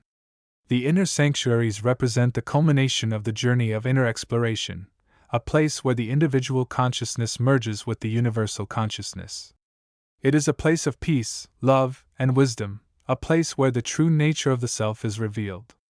It is a place of transformation, leading to a deeper understanding of oneself and the universe, and a place of connection, linking the individual with the divine source of all life. As one continues to explore these inner realms, the boundaries between the inner and outer worlds begin to blur, leading to a more integrated and holistic way of living. The insights and experiences gained from these inner journeys can be brought back into the waking life, transforming the individual's perception of reality, their relationships, and their sense of purpose. The path into the inner sanctuaries is a path of dedication, commitment, and courage. It is a path that leads to the heart of the self, and ultimately, to the heart of the universe. It is a path that offers a glimpse into the infinite possibilities of consciousness, and a reminder that we are all, in the deepest sense, connected by the thread of the divine life force. Chapter 38. The Innermost Sheath and the Radiant Body Illuminating the Core. In the journey through the inner worlds, we arrive at the most profound layer, the innermost sheath, often referred to as the radiant body or the body of pure consciousness. This is the deepest, most luminous aspect of our being, the core from which all manifestation arises. It lies beyond the subtle bodies we've explored previously, nestled deep within the heart of the self. Imagine, if you will, peeling away all the layers, the physical, the etheric, the astral, the mental, until you reach a state of pure, undifferentiated awareness. This is the realm of the innermost sheath. It is not a place you travel to, but rather the fundamental substance of your true nature. It is the field of pure potentiality, the unmanifested source from which all thoughts, feelings, and forms arise. Deciphering the language of the radiant body. In our contemporary understanding, this innermost sheath can be perceived through the lens of biophotons, the subtle light emissions produced by our cells. These tiny, vital particles of light are the body's intrinsic communication system, carrying information and energy. When we speak of the radiant body, we are tapping into this profound reality, the body not just as flesh and bone, but as a dynamic, luminous field of intelligent energy. Think of it as the quantum field of your being. Just as quantum physics reveals a universe of interconnectedness and potential at the subatomic level, the radiant body represents the interconnected, potential-filled field of your core self. It is the frequency signature of your unique consciousness, resonating at a level beyond the purely physical, or even the subtle mental/emotional patterns. The scenery of the innermost sheath. The scenery of this realm is not visual in the conventional sense, but rather exists as a state of being, a frequency landscape. It is characterized by infinite luminosity. It is not merely bright, but radiant to its very essence. This light is not of the visible spectrum alone. It encompasses the entire spectrum of consciousness, the colors of feeling and thought made manifest. It is the light of pure awareness itself. Boundless space. There is no limitation, no boundary. It feels like infinite, quiet space, yet it is alive with the energy of pure potential. It is the still point from which all movement emanates. The sound of silence. While it is a field of pure energy, it is most profoundly experienced in the deepest silence, the absence of the internal chatter that usually occupies our awareness. This silence is not empty, it is filled with the resonance of the self. The field of pure emotion. This is where emotions exist in their most fundamental, unfiltered state, not as reactions to external events, but as the raw, flowing currents of consciousness itself. Joy, peace, love, and compassion are not concepts here, they are the fundamental fabric of being. Inhabitants of the innermost sheath. The inhabitants are not external entities but rather aspects of ourselves. When we consciously anchor into this realm, we become the inhabitants. Key aspects include the core self/true essence. This is the unchanging, eternal part of you, the awareness that is aware, regardless of thought or feeling. It is the witness consciousness, the observer that remains constant amidst the flow. The Christ or karmic body. This is often described as a body of light, intricately connected to the heart center, through which universal love and intelligence flow. It represents our potential for unity and divine connection. Activating this aspect is key to understanding the radiant body's role in healing and transformation. Intelligent energy/prana/chi, the life force itself, now understood not just as breath but as the fundamental, intelligent energy field animating all existence. It is the substance of the radiant body, the very stuff of consciousness. The unmanifested potential. This is the realm where all possibilities exist before they are expressed. It is the source of creativity, inspiration, and the infinite potential for evolution of consciousness. Navigating the innermost sheath. Accessing this realm is less about directed thought and more about surrendering the ego and allowing awareness to rest in stillness. Practices that facilitate this include deep meditation, focusing beyond thought, allowing the mind to become still, and resting in the awareness that is present even without a focus. Heart-centered awareness, consciously directing attention to the area of the heart, feeling the area expand, and allowing feelings of love, compassion, and connection to arise and fill the field. Breath work. Certain techniques involving slow, deep breathing can help quiet the mind and anchor awareness into the body's energy field. Surrender and letting go, releasing attachment to outcomes, thoughts, and feelings, and simply allowing awareness to be present with whatever arises. When you successfully anchor into the radiant body, you experience a profound shift. The sense of separation diminishes, replaced by a feeling of unity with all. Thought becomes less dominant, replaced by a deeper, more intuitive knowing. The world outside may continue, but your internal reference point has shifted to the silent, luminous core of your being. This innermost sheath, the radiant body, is not just a destination on a journey, it is the source. It is the fundamental reality from which all other experiences arise. By understanding and connecting with this core, we unlock the potential for profound transformation, healing, and the lived expression of our highest consciousness. It is the luminous field within us, waiting for our conscious awareness to fully recognize and inhabit. Chapter 39: The Luminous Realms of the Inner Mental Plane Gates and Passages. The journey through the inner mental plane unfolds with increasing clarity and brilliance as the consciousness navigates its vast and intricate landscapes. We have explored realms of thought forms, mental constructs born of collective and individual consciousness, and the shimmering fields of pure ideation. Now, we stand at the threshold of even more ethereal and potent domains, realms where the subtle interplay of light, color, and vibration reveals the deeper mechanics of manifestation and the nature of the mind itself. This plane, often perceived as the closest in density to the physical, yet infinitely more refined in its substance, is not merely a collection of static landscapes. It is a dynamic field of force, a living tapestry woven from the threads of intention, belief, and the collective unconscious. Its scenery is less about geographically defined locations and more about the quality of the prevailing thought waves and the density of the light manifestations that arise within it. Think of it not as a map with fixed cities, but as a vast ocean of potential, where islands of focused consciousness and fields of crystallized ideation emerge and dissolve according to the currents of universal mind. As the consciousness continues its refined exploration, moving beyond the more overtly conceptual realms of the lower inner mental, it begins to encounter structures of profound significance. These are not merely natural formations, but entities of light and thought that serve as vital conduits, gateways, and focal points within this intricate domain.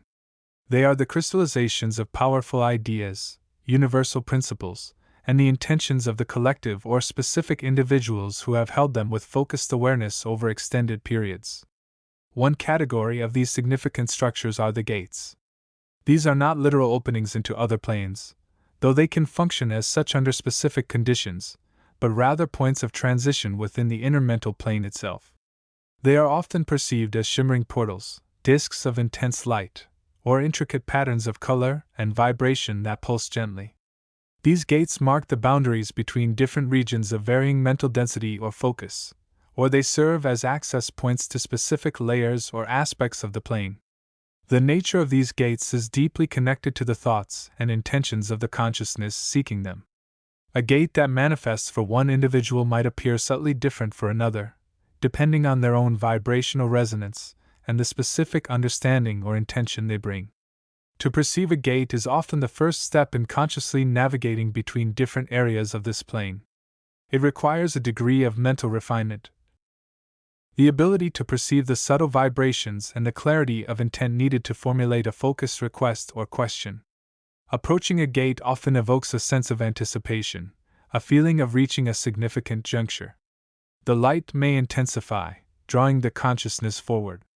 The mental atmosphere shifts, becoming more focused, sometimes more intense, sometimes more serene, depending on the nature of the gate and the region it connects to. Crossing a gate is not merely a physical act but a mental and energetic alignment. It involves a subtle shift in the vibrational frequency of the consciousness, a tuning into the specific resonance of the destination plane or area. It is an act of focused will, a commitment to move from one state of mental perception to another. Accompanying the gates are the passages. These are not always distinct structures like gates, but rather the pathways that lead towards them or extend from them. They can be perceived as streams of light, corridors of pure color, or pathways marked by specific vibrational patterns. These passages often represent the flow of thought, the movement of energy along established lines of resonance within the plane. They are the channels through which ideas and influences travel, connecting different points of focus. Navigating these passages requires a different kind of awareness than simply perceiving a gate. It demands an attunement to the flow of the mental energy itself. One learns to follow the gentle nudges of the vibration, to allow the consciousness to move with the current rather than forcing a transition. This is where the practice of mental discipline becomes crucial. The ability to maintain focus while perceiving the intricate dance of light and vibration, and to consciously choose one's path along these subtle currents, distinguishes the adept explorer of the inner mental plane. The significance of these gates and passages cannot be overstated. They are the navigational infrastructure of the inner mental plane, the structures that allow for the ordered movement of consciousness and the exchange of thought energy. They are the physical manifestations, on this level, of the universal principles of connection and transition. Understanding how they function, how they manifest, and how to consciously interact with them provides a crucial key for navigating this complex domain. For the aspirant seeking to utilize the inner mental plane for manifestation, these gates and passages are of paramount importance. They represent the points where focused intention can be most effectively directed, where connections can be made to specific sources of knowledge or creative energy. By learning to perceive and consciously engage with these structures, one gains the ability to navigate this plane with greater intentionality and effectiveness, moving beyond random exploration towards purposeful interaction with the universal mind. The light of the inner mental plane becomes not just something to be observed, but a medium to be navigated, a language to be spoken through focused thought and intention. The gates and passages are the signposts and pathways that guide the traveler through this luminous realm, revealing the intricate structure and profound potential inherent within the collective and individual consciousness. As we continue our exploration, we will delve deeper into the inhabitants of these luminous realms, the entities of light and thought that populate the inner mental plane and interact with the conscious explorer. These beings, in their myriad forms, hold further keys to understanding the nature of this plane and our place within the universal web of consciousness. This expanded version aims to 1. Use New Age language terms like consciousness, vibrational frequency, energetic alignment, collective unconscious, intention, manifestation, universal mind, are characteristic. 2. Decipher for today's reader, explains concepts like mental density, thought forms, and the function of gates/passages in simpler, more metaphorical terms suitable for contemporary understanding, avoiding overly technical or potentially confusing jargon. 3. Expand the content. Each paragraph builds upon the previous one, adding layers of detail, metaphor, and explanation to fully flesh out the concept of the inner mental plane's gates and passages. 4. Maintain a professional tone. The language is descriptive and evocative, fitting for a book on spiritual exploration. 5. Follow the structure. It directly addresses the prompt's request for this specific chapter, using Markdown format. Chapter 40. The Luminous Heartlands and the Interplay of Consciousness. The journey through the inner realms continues, carrying the aspirant ever deeper into the heart of being itself.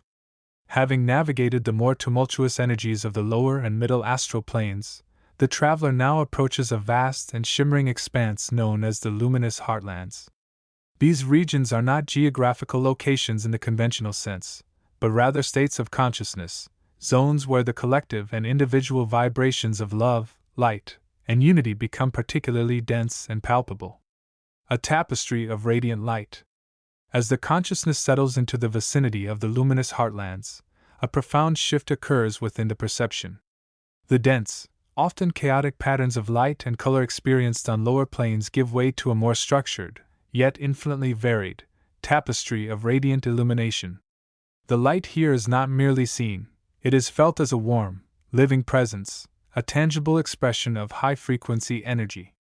It flows not in isolated beams or chaotic bursts, but in waves of gentle, pulsating brilliance that wash over the awareness. Imagine, if you will, an infinite canvas, shimmering with light that seems both intensely focused and boundlessly expansive simultaneously. There are areas where the light coalesces into vast, crystalline structures of pure energy, each facet sparkling with the vibration of a specific emotion or quality: joy, compassion, gratitude, understanding. These are not static formations but living geometries, constantly shifting and interweaving, reflecting the dynamic nature of consciousness itself. Other regions might appear as fields of soft, glowing mist, swirling gently like cosmic nebulae. Within this mist, colors blend and shift in a harmonious dance, representing the subtle interplay of different aspects of the heart's vibration. These luminous fields are not empty spaces.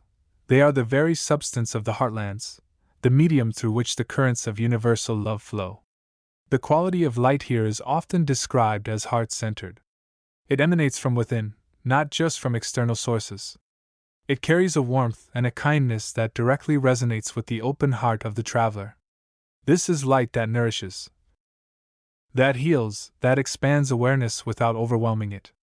It is the light of pure potential, of infinite possibility, reflecting the boundless nature of the creative source. The inhabitants, beings of love and light. The luminous heartlands are not merely empty spaces filled with radiant light. They are populated by the conscious expressions of that light. The inhabitants are diverse, yet united by a fundamental vibration of love, unity, and high-frequency awareness. The radiant beings, these are perhaps the most common form of inhabitant encountered. They are often described as ethereal, luminous figures, sometimes humanoid in form but frequently flowing and changing in shape. Their bodies appear to be composed of light and pure energy, shimmering with a myriad of colors that reflect their inner states and the specific frequency of the region they inhabit. Their eyes are often described as pools of light, holding deep understanding and compassion. These beings rarely, if ever, engage in verbal communication as we understand it. Instead, they communicate through the language of vibration, emotion, and intention. Their presence alone is often profoundly uplifting, acting as a mirror for the traveler's own highest qualities and gently nudging them towards greater alignment with their true nature. They embody the principles of unity consciousness, existing in a state of oneness with all that is. The starseeds and galactic consciousness. The heartlands are also a meeting ground for entities from other realms, particularly those who have dedicated their consciousness to the exploration and expression of love and light. These beings might appear more distinct, sometimes retaining features or coloration that hints at their origin worlds. They often possess vast knowledge and experience, gained through traversing the cosmos and engaging with different forms of consciousness. They serve as guides, mentors, and fellow travelers on the path of awakening. Their presence can offer profound insights, perspective-shifting experiences, and opportunities for accelerated learning and expansion of awareness. They represent the interconnectedness of the universe and the universal nature of the heart's journey. The consciousness forms. In some areas, the inhabitants are not distinct entities but rather expressions of the collective consciousness of the heartlands itself. These might appear as shifting patterns of light, intricate geometries that seem to think or feel, or fields of pure emotion. Interacting with these forms can be a deeply intuitive experience, requiring the traveler to attune their own consciousness rather than attempt to impose a conventional understanding. They can reveal the underlying patterns and principles governing the flow of energy and consciousness within the universe. The awakening soul fragments. Occasionally, one might encounter fragments or aspects of their own higher self, or other travelers, who are also navigating these realms. These encounters can be opportunities for shared exploration, mutual support, and the strengthening of soul bonds. Recognizing these fragments can be a powerful confirmation of one's own journey and place within the larger tapestry of consciousness. These inhabitants do not typically impose themselves upon the traveler. They generally exist in their own states of being, offering their presence and energy to those who are ready to receive. Interaction often occurs on a vibrational or intuitive level, rather than through direct mental projection or verbal exchange. The traveler's state of heart coherence and awareness determines the nature and quality of any interaction. The nature of interaction, resonance, and reflection. Engaging with the luminous heartlands and its inhabitants is less about seeking information and more about resonance and reflection. The traveler's own vibration, their state of heart, mind, and consciousness, determines the nature of their experience. Entering into resonance. When the traveler's consciousness is open, loving, and aligned with the high-frequency vibrations of the heartlands, they naturally enter into a state of resonance. The light becomes more intense and clear, the inhabitants may become more visible or communicative, often through intuitive feelings, images, or emotions, and a profound sense of connection and unity can arise. This is an opportunity for the traveler to bask in the pure energy of love, to receive subtle guidance, and to integrate deeper understandings about their own heart-centered nature. The mirror of consciousness. The heartlands act as a powerful mirror. The traveler may see aspects of their own light, their own challenges, their own patterns reflected in the radiant scenery and the beings they encounter. This reflection is not judgmental but loving and supportive. It offers the chance to acknowledge and integrate these aspects, to consciously choose to embody more of the light within. For example, encountering a being of immense compassion might gently highlight areas within the traveler where compassion could be offered more fully. Seeing a complex, shimmering pattern might invite exploration of the traveler's own inner complexities and the beauty within them. Subtle guidance and integration. The guidance offered in the heartlands is often subtle and paradoxical. It may come not through clear instructions but through feelings, inspirations, or a shift in perspective. The inhabitants might offer energy, or a specific vibrational pattern for the traveler to integrate, allowing the heart to become a channel for that quality. This integration often happens on a subconscious or soul level, leading to gradual yet profound shifts in the traveler's being and their way of interacting with the physical world upon return. Navigating with the heart. Travel within the heartlands is best navigated not with the intellect, but with the heart. The mind might try to categorize, analyze, or control the experience, but this often leads to frustration or missing the deeper essence. Instead, the traveler is encouraged to simply be present, to open their heart fully, to feel the light, to allow the presence of the inhabitants to wash over them, and to receive whatever resonance arises naturally. Trusting the heart's intuitive guidance is paramount. The energetic landscape, fields of emotion and understanding. Beyond the general radiance, the luminous heartlands contain specific energetic zones or fields, each characterized by a dominant vibration. Navigating these can be like exploring different emotional climates or states of understanding. The fields of joy. These areas pulse with a bright, uplifting energy that fills the heart with spontaneous delight. They might be associated with the celebration of life, the beauty of creation, or the simple joy of being. Spending time here can be deeply rejuvenating, lifting the spirits and reinforcing a positive outlook on existence. It's a reminder of the inherent lightness and playfulness that resides within the heart when aligned with Source. The vastness of understanding. In these regions, the energy is calm, deep, and expansive, fostering a sense of profound understanding and interconnectedness. Complex patterns and subtle nuances of consciousness may become clearer. It is a space for contemplation, for receiving insights about the nature of reality, the self, and the universe. The mind may quiet, allowing direct perception of the underlying unity. The gardens of compassion. These zones are characterized by a gentle, nurturing, and empathetic energy. They feel like sacred spaces where suffering is met with unconditional love and acceptance. It is an energy of healing, forgiveness, and service. Here, the traveler may connect more deeply with their capacity for empathy and learn to offer compassion without condition. The wellsprings of gratitude. Areas of intense gratitude radiate a warm, appreciative energy. Everything, no matter how small, seems to be celebrated. This vibration reinforces a consciousness of abundance and appreciation for the richness of life. It encourages the traveler to look for the good in all things and to cultivate a heart filled with thankfulness. These fields are not rigidly defined, their boundaries can be fluid, and their energies can blend. The experience within any given area is deeply personal, resonating with the traveler's own heart state and soul history. They offer opportunities for targeted exploration and integration of specific qualities. Integration and return, carrying the light. Spending time in the luminous heartlands is not merely an aesthetic pleasure, it is an integration process. As the traveler prepares to return to the physical dimension, the key is to consciously carry the light and the resonance experience within. The heart as a crystal. The journey reinforces the potential of the heart to become a clear, resonant crystal, capable of holding and amplifying high-frequency energy. The traveler is encouraged to return to their daily life and consciously maintain an open, loving, and receptive heart state.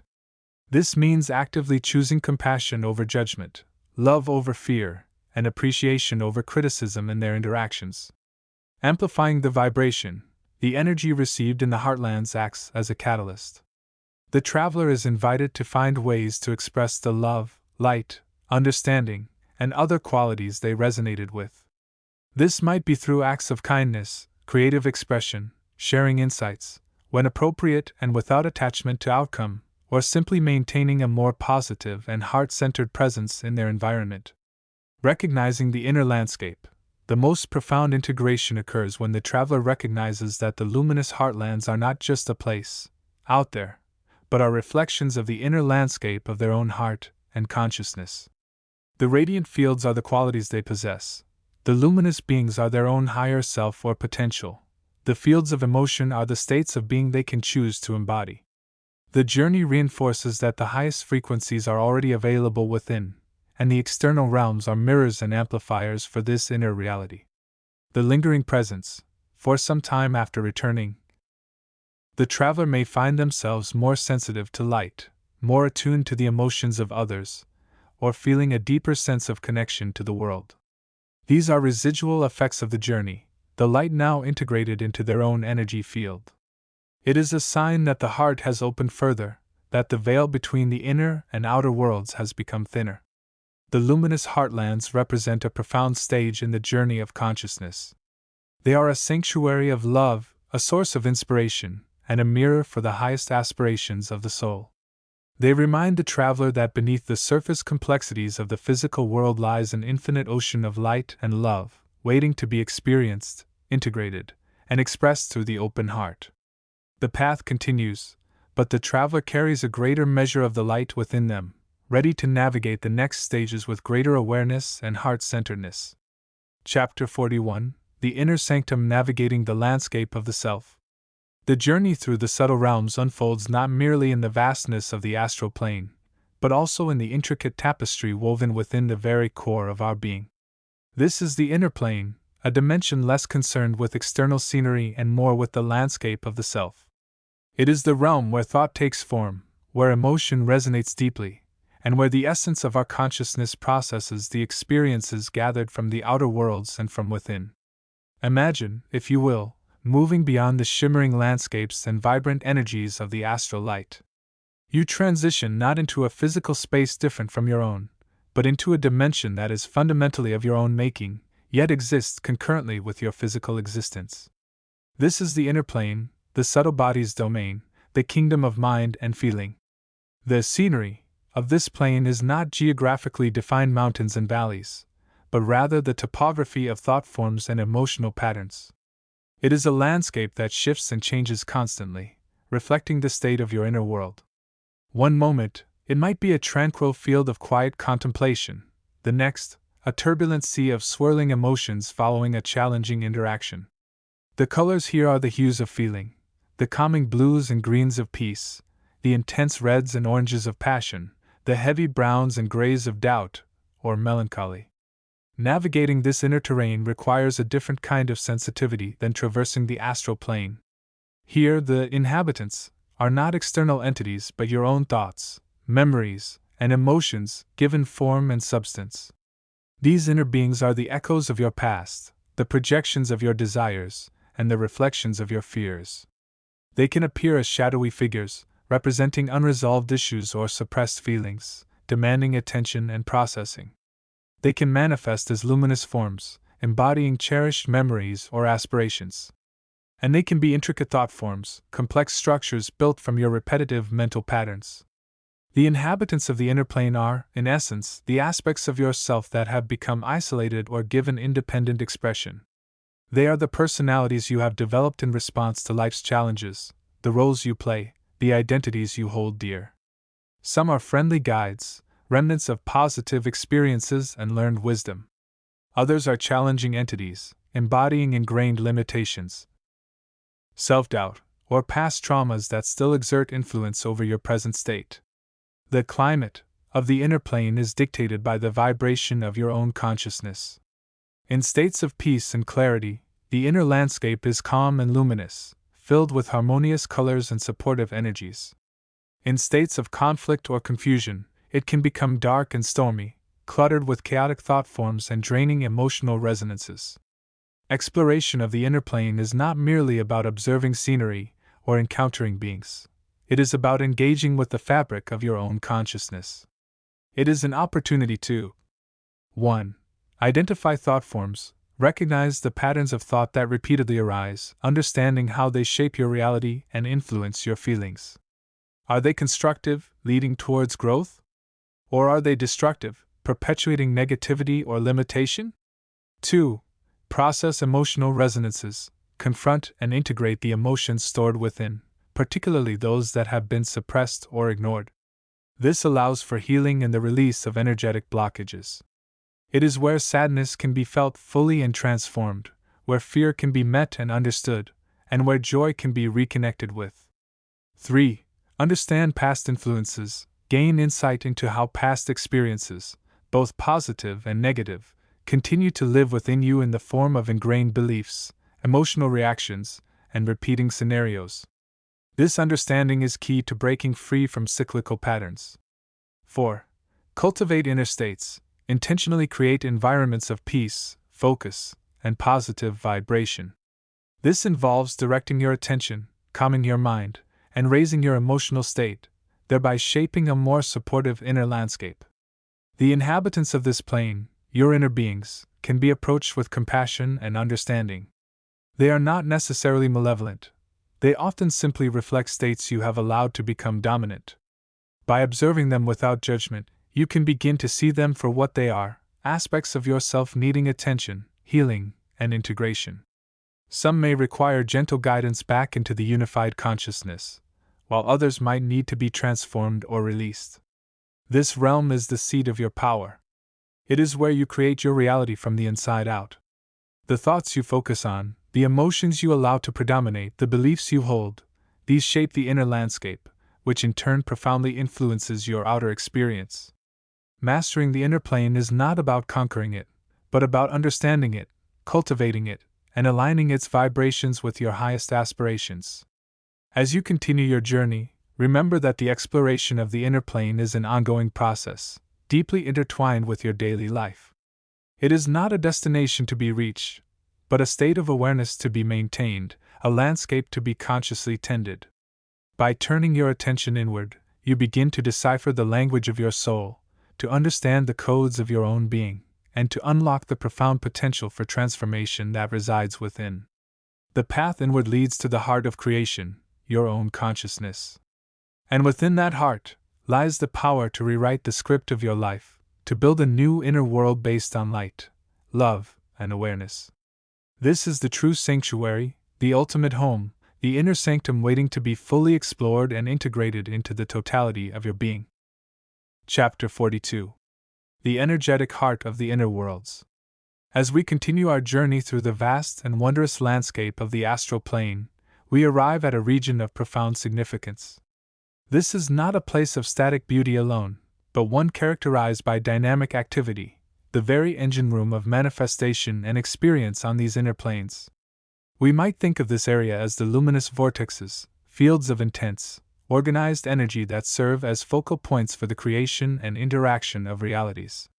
Imagine, if you will, a tapestry so fine it is almost invisible, yet it underpins all of existence. This is the subtle fabric of the universal mind, the field of pure potential from which all forms arise. The luminous vortexes are like the primary colors within this immense palette, powerful concentrations of specific vibrational qualities that act as catalysts and regulators for the flow of life force, often referred to as prana, chi, or life energy, throughout the inner realms. These vortexes are not mere points of concentration. They are living, breathing centers of consciousness, pulsating with a rhythm that resonates deep within the soul. They exist in a state of constant flux, yet this flux is not chaotic. It is a perfectly orchestrated dance of energy, governed by the immutable laws of harmony and balance that underpin the cosmos. The nature of the vortexes. To understand the luminous vortexes, we must first grasp that they are manifestations of the most fundamental principles of consciousness and manifestation. Each major vortex tends to resonate with a specific quality or aspect of universal experience. Think of them as themes played out in the language of energy. Vortexes of creation. These are areas where the potential of the universal mind is most actively being brought into form. They are places of intense creativity, where ideas solidify into thought forms, and thought forms begin to coalesce into more tangible expressions within the astral substance. Here, the energy is imbued with the vibration of becoming, of bringing forth the new from the void of pure potential. Vortexes of emotion, these centers resonate strongly with the spectrum of human feeling. They are the heartlands of the astral plane, where the energy of sensation flows most vividly. Visiting such a vortex can be a profoundly moving experience, offering opportunities to process, understand, and transmute emotional energies, both one's own and those imprinted on the astral environment. The vibration here is one of feeling, of resonance with the heart's deepest truths. Vortexes of intelligence. These areas are rich with the vibration of insight, understanding, and universal knowledge. They are like libraries or universities of pure energy, where the mind can explore complex concepts and attune to higher frequencies of awareness. Engaging with these vortexes can accelerate the process of mental and spiritual development, opening doors to intuitive perception and deeper comprehension of the laws governing existence. Vortexes of will. Here, the energy is focused and directed. These centers are associated with intention, determination, and the power to shape one's reality through focused consciousness. They can be powerful aids in cultivating willpower, clarifying purpose, and taking conscious action upon the inner planes, which in turn can influence the physical. Vortexes of healing. These are sanctuaries of peace and restoration, where the energy is pure, balanced, and nurturing. They are natural healing centers, radiating vibrations of wholeness and rejuvenation. Spending time within these vortexes can help to repair damaged energy fields, release trauma, and restore vitality on all levels of being. The interconnected web. It is crucial to understand that these vortexes do not operate in isolation. They form an intricate web, a network of interconnected energy centers that spans the entire astral plane and beyond, influencing each other and the surrounding subtle environments. The flow of life force between these vortexes is like the currents of an unseen ocean, creating patterns and resonances that shape the very fabric of reality. The major vortexes are like the stars in a galaxy, powerful beacons that define the structure of the inner universe. However, interspersed between these are countless minor vortexes, points of energy concentration that arise from the natural flow and interaction of consciousness within the plane. Each soul, through its own consciousness and its interactions with the environment, can also become a temporary focal point, creating micro-vortexes of their own energy signature. The role of the seer in the luminous field. As a conscious traveler and observer within the astral plane, your role shifts significantly in the presence of the luminous vortexes.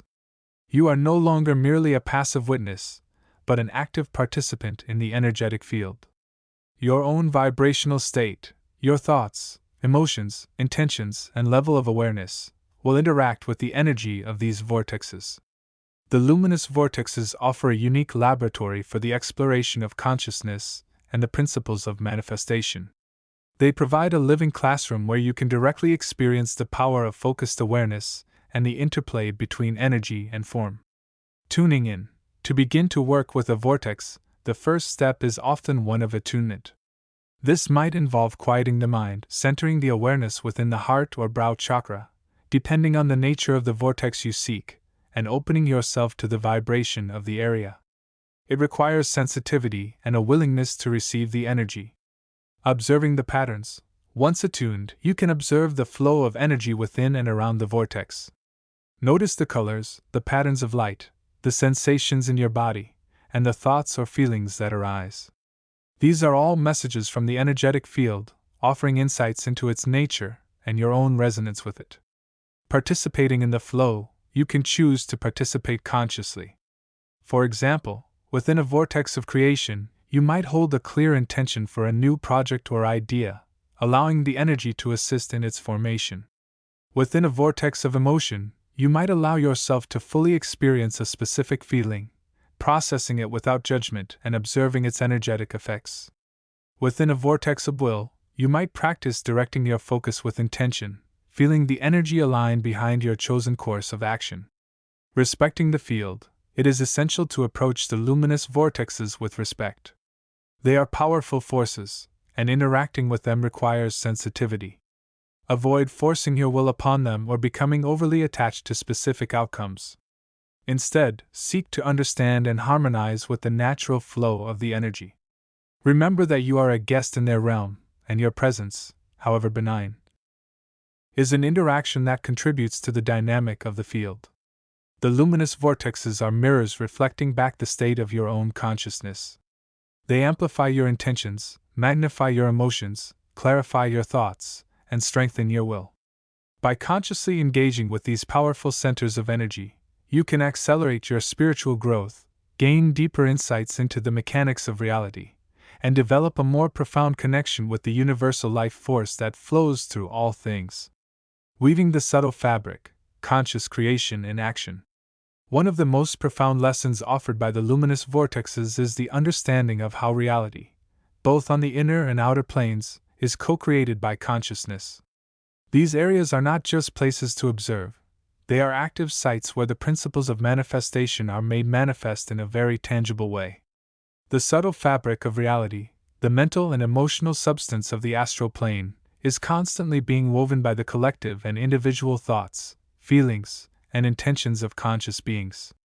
The luminous vortexes act as powerful looms, concentrating and amplifying these creative forces. Consider the process of creation as it might manifest within one of these fields. 1.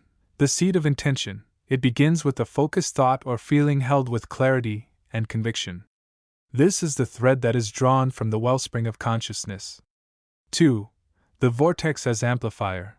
The intention is then brought into resonance with a relevant luminous vortex.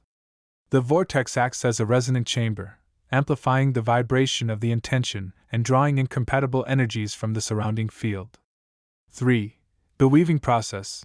The amplified intention begins to interact with the subtle substance of the astral plane. Like a weaver working with threads of light and color, the conscious energy starts to shape the surrounding environment. Thoughts begin to coalesce, forming patterns of feeling, and these patterns start to take on form. The vibration of the intention becomes the dominant note played in that localized area. 4. The emergence of form. As the weaving continues, the initial thought form gains density and clarity. It might manifest as a visual structure, an emotional resonance, a field of influence, or a complex tapestry of interconnected energies. This newly formed reality within the astral plane then begins to exert its own subtle influence, potentially impacting the consciousness of those who encounter it. 5. The ripple effect. The creation within the astral plane is not an isolated event. It sends ripples outwards, influencing the larger field of potential and potentially contributing to the shaping of events in the physical world. The laws of correspondence, as understood in these teachings, mean that changes made on the inner planes often reflect or bring about changes on the outer. The luminous vortexes are powerful tools for this process. They provide the necessary focus and amplification to turn a mere intention into a tangible expression within the subtle realms. By understanding how these vortexes function, you gain access to a profound creative potential. This understanding encourages a shift in perspective. You begin to see the world, both inner and outer, not as something that just happens to you, but as something that is actively being created moment by the collective and individual consciousness. This realization empowers you to become a conscious participant in the weaving of reality, using your thoughts, feelings, and intentions as tools for creation. Navigating the energetic currents. Traveling through the region of the luminous vortexes requires a certain level of awareness and skill. The energy here can be intense and powerful, and the sheer variety of vibrations can be overwhelming for the unprepared consciousness. Stabilizing the vehicle. It is crucial to maintain a stable and focused state of consciousness. The astral body, or vehicle of travel, needs to be held firmly in place, not allowed to become scattered by the intense energies. Grounding techniques, even on the astral plane, such as visualizing roots extending into the earth or a grounding cord connecting you to a stable point, can be very helpful. Pacing the journey. Take your time. Do not attempt to visit all the major vortexes at once. Choose one that resonates with your current needs or interests, and spend sufficient time there absorbing its energy and understanding its nature. Rushing through these areas can lead to energetic imbalances or overwhelm. Recognizing sensations. Be aware of the physical and emotional sensations that may arise. The energy of the vortexes can manifest as feelings of warmth, coolness, tingling, pulsation, or shifts in emotional state. These are often signs of resonance and interaction. If a sensation feels uncomfortable or overwhelming, gently disengage or move away from the center of the vortex to a less intense area. Avoiding entanglement, the luminous vortexes can sometimes attract or amplify thoughts, emotions, or energy patterns that are dissonant or unresolved. Be vigilant to ensure that you are not becoming entangled in the energies of others or getting drawn into negative thought forms. Maintain a clear awareness and a discerning heart. Remember that you have the power to choose what you absorb and what you let go of. The practice of observation, often, the best approach is simply to observe. Watch the energy patterns, note the colors and forms, and allow the vortex to work its effect without forcing interaction. Sometimes, the deepest understanding comes from simply witnessing the dynamic flow. By navigating with awareness and respect, the luminous vortexes can become powerful allies on your spiritual path. They offer opportunities for deep healing, accelerated growth, and a direct experience of the creative forces that underpin all of existence. Integration, bringing the light of the vortexes into daily life. The ultimate purpose of exploring the luminous vortexes, both in the astral journey and in the understanding of their principle, is integration. How can the wisdom and energy experienced in these powerful centers be brought back into the physical world to enrich everyday life? The key lies in recognizing that the principles observed on the astral plane, the power of intention, the influence of emotion, the role of focused awareness, and the interconnectedness of all things, operate just as strongly, if often more subtly, in the physical realm. Cultivating intention, begin to bring the practice of clear intention into your daily life. Before undertaking any task, taking any action, or even approaching a situation, take a moment to hold a clear, focused intention. What is your desired outcome? What quality do you wish to embody? This practice, inspired by the vortexes of creation and will, can transform the quality of your actions and experiences. Emotional awareness and alchemy. Pay attention to your emotional landscape. Instead of reacting automatically, observe your feelings with curiosity. Ask yourself what they are trying to tell you. Use the understanding gained from the vortexes of emotion to process and transmute emotional energies, recognizing that they are, like thoughts, forms of energy that can shape your reality. Choose to cultivate positive, resonant emotions. Focusing the mind. Practice directing your attention deliberately throughout the day. Engage in activities that require focus, such as meditation, reading, or creative work. Notice how your focused awareness can influence your perception and results. This mirrors the work done within the vortexes of intelligence and will, strengthening your mental faculties and willpower. Recognizing interconnectedness. Remember the web of energy and the flow between the vortexes. This understanding can help you see the connections between all people, events, and situations. Approach others with compassion, recognizing that you are connected. Understand that your actions have ripples, just as the energy within the vortexes influences its surroundings.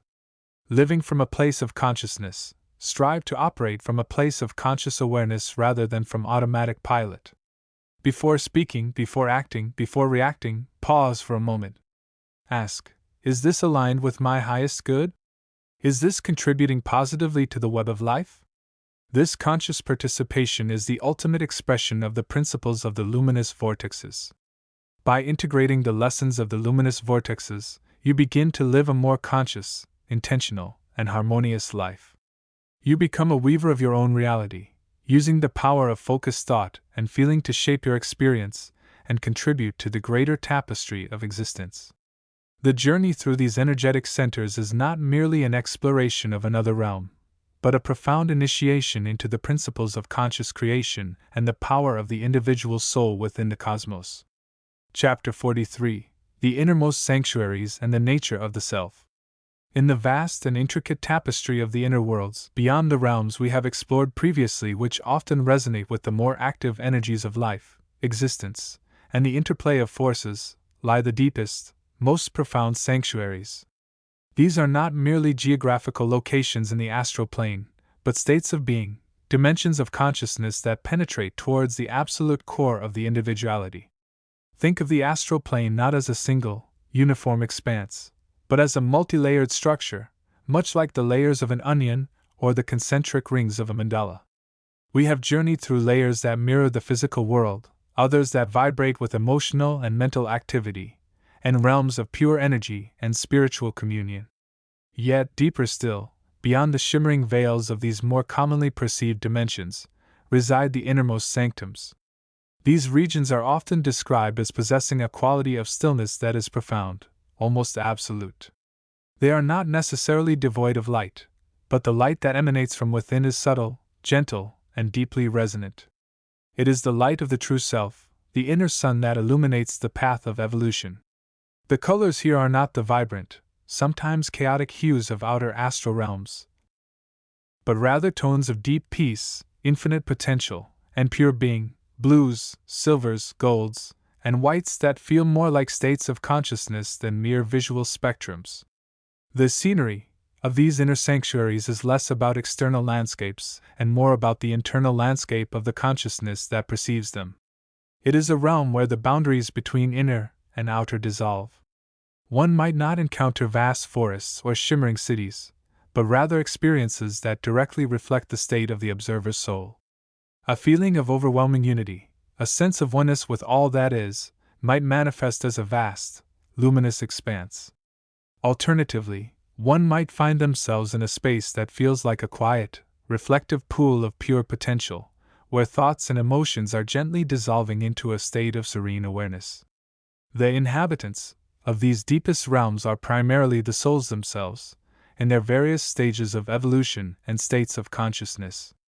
These are not merely the personalities or egoic structures that project themselves onto the astral plane during physical life, but the underlying essence, the individuality, the spark of divinity within each being.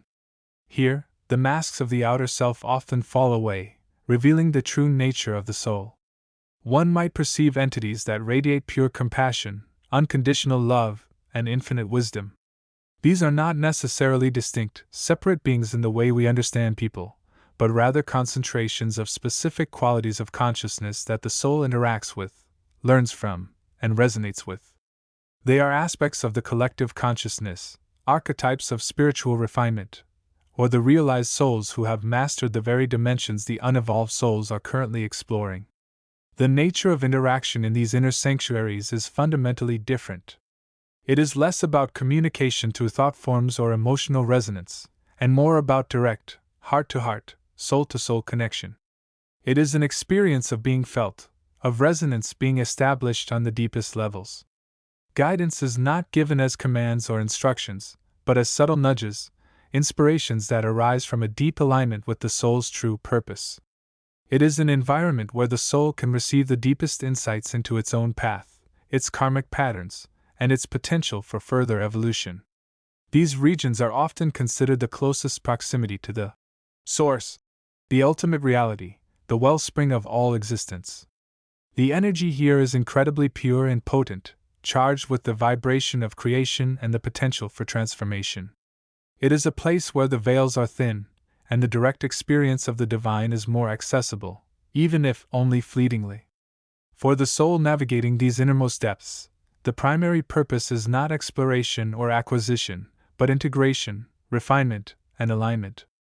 It is a place to shed the last remnants of the personal ego, to connect with the deeper aspects of one's own being, and to attune to the higher frequencies of the universe. It is a sanctuary for the soul to rest, rejuvenate, and gather strength before continuing its journey back through the realms or deeper into the heart of itself. Understanding these innermost sanctuaries is key to grasping the full spectrum of the astral plane and, indeed, the full potential of the human consciousness. They represent the ultimate destination of the evolutionary path. The state of perfected individuality, where the soul resides in unity and harmony with all, having achieved a level of awareness that transcends the limitations of the physical form and the lower astral realms. They are the quiet, profound heart of the inner universe, waiting patiently for the soul, ready to receive and to reveal the deepest truths of being. Chapter 44: The Luminous Realms and the Soul's Radiant Path. The journey through the inner worlds continues, drawing ever closer to the heart of being itself. We find ourselves now navigating realms of such intense and pure light that they challenge the very definitions of form and density that we are accustomed to. This is not the dim, ethereal glow of the lower astral planes, but a brilliance that feels utterly fundamental, resonating deep within the soul's core. The nature of the luminous scenery. Imagine landscapes not sculpted by stone or water, but woven from light itself. Vast plains stretch out, not under a sky, but as a sky of incandescent beauty, shifting colors and hues that speak directly to the spirit, blues like the deepest ocean, like molten sunsets, and violets that shimmer with the mystery of starlight. These aren't mere colors. They are the very essence of vibrational frequency manifesting into formless yet perceivable beauty. The ground beneath the feet is often a radiant, shimmering energy field, sometimes appearing as crystalline pathways, other times as soft, glowing moss that feels warm and inviting to the soles of our ethereal feet. The air itself hums with a gentle, resonant frequency, a sonic backdrop to the visual splendor, vibrating with the life force of the universe. These landscapes are dynamic, not static. They shift and change based on the collective consciousness of the realm, the intentions of the beings within it, and the state of awareness of the traveler. Mountains of light may rise dramatically, their peaks piercing the radiant sky, while valleys of soft, warm light offer sanctuary and peace. Rivers of pure energy flow, sparkling with infinite possibility, their waters reflecting the myriad colors of the surrounding light-drenched environment. These aren't geographical features in the conventional sense. They are symbolic representations of states of consciousness, pathways of energy, and layers of universal understanding. Inhabitants of the luminous realms. The beings encountered here are often a stark contrast to those found in denser planes. They are typically expressions of light, consciousness, and pure energy. While individual forms may still be present, they are often less rigid and more fluid, shimmering and shifting like liquid light or intricate patterns of color. Think not of solid bodies, but of luminous auras, radiant geometries, or beings that seem to be conversations of light and sound. Some inhabit these realms as natural residents, their very essence resonating with the high vibrational frequency of this environment. They might appear as radiant figures, their forms glowing softly, emanating an aura of profound peace and wisdom. They are often guides, teachers, or simply fellow travelers on the path, their presence itself a source of inspiration and spiritual upliftment. Communication here is often telepathic, intuitive, and deeply felt, bypassing the limitations of spoken language and resonating directly with the soul's understanding. They perceive the universe not through the five physical senses, but through the totality of their being, connecting to the vibrational undercurrents of all existence. Others might be entities that have chosen or been transmuting in this realm. Perhaps they are souls that have completed significant cycles of learning, their light having become very bright. Or perhaps they are entities in the process of purification and ascension, their forms still taking shape as they integrate higher frequencies of light and consciousness. Observing their state can be a powerful lesson in the nature of spiritual growth and the journey of the soul. It is also possible to encounter aspects of oneself in these luminous realms. Reflections of higher potential, aspects of one's soul's purpose, or even past iterations might manifest, offering opportunities for self-understanding and integration. These encounters are often profound and can lead to significant shifts in perspective and awareness. Navigating the path of light. Traveling through these realms requires a different orientation than the lower planes. The primary senses become attuned to the vibrational and energetic qualities of light and color. The landscape itself becomes a map, guiding the traveler towards areas of specific resonance. The feeling of peace, joy, or deep understanding can be a compass, indicating alignment with one's path. The key to navigating is not physical effort, but mental and spiritual focus. The traveler must learn to become as light as the realm itself, allowing their own vibration to rise in harmony with the environment. Fear has no place here. Any sense of unease is usually a sign of resistance to the higher vibration, a reminder to focus on the love and light that permeates all. The path unfolds intuitively, moment by moment, guided by inner knowing rather than external signs. Engaging with the luminous scenery and its inhabitants is transformative. Bathing in the light, allowing it to penetrate and cleanse the aura, is a powerful practice. Observing the patterns of light and understanding their symbolic meanings can unlock deeper layers of spiritual knowledge. Interacting with the wise beings can provide guidance, insight, and reassurance on the journey. These realms are not just places to visit, they are environments for learning, healing, and expanding the capacity of the soul to hold and radiate light. This is the stage of the journey where the distinction between traveler and resident begins to blur. As one's own vibration raises, the lines soften. The landscape reflects the traveler's state, and the traveler, in turn, becomes a part of the landscape, a beacon of light contributing to the collective consciousness of the realm. It is a beautiful testament to the principle that we are not separate from the universe, but integral parts of its luminous, interconnected whole. End of Chapter 44. Expansion. This expansion aims to 1. Elevate the language, using terms like vibrational frequency, consciousness, soul's core, telepathic resonance, ascension, and interconnected whole, typical of New Age discourse. 2. Expand the detail, describing the scenery with more sensory detail, visual, energetic, vibrational, the types of inhabitants, and the nature of interaction and navigation. 3. Maintain the core concept, sticking to the idea of the astral plane as described in the original, but reframing it within a modern spiritual context. 4. Provide context, explaining why things are as they are, e.g. the nature of the scenery reflects consciousness, communication is telepathic because it bypasses physical limitations. 5. Focus on the soul's journey, emphasizing the transformational aspect for the traveler and their connection to the higher self and universal consciousness. Chapter 45. The vibrational landscape of the inner realms. The journey inward, the exploration of the subtle dimensions beyond the physical veil, unfolds not through mere thought, but through the attunement of consciousness to the prevailing vibrational frequencies. We have traversed countless inner landscapes, each a unique expression of consciousness, each a realm of infinite potential waiting to be discovered and understood. This chapter delves into the fundamental nature of these inner planes, focusing on the concept of vibration as the bedrock of their existence, and the key to navigating their diverse topographies. The foundation, vibration as the language of the inner worlds.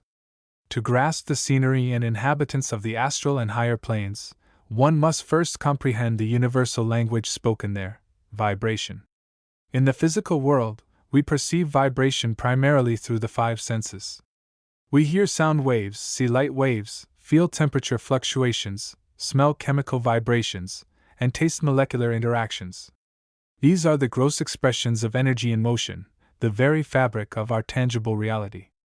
Yet, the inner realms operate on a vastly different, yet intrinsically connected, vibrational spectrum. Here, the primary medium through which reality is constructed and experienced is the quality and intensity of consciousness itself. Your thoughts, emotions, beliefs, and intentions are not merely mental events, they are potent vibrational signatures that resonate and shape the inner environment around you. Imagine consciousness as a form of energy that possesses a specific frequency or rate of oscillation. A thought of fear carries a low, dense, discordant vibration. Conversely, a thought of unconditional love radiates a high, light, harmonious frequency. These vibrations are not abstract concepts, they are tangible forces that interact with the vibrational fields of the inner worlds. The inner planes are not static locations like geographical terrains on Earth.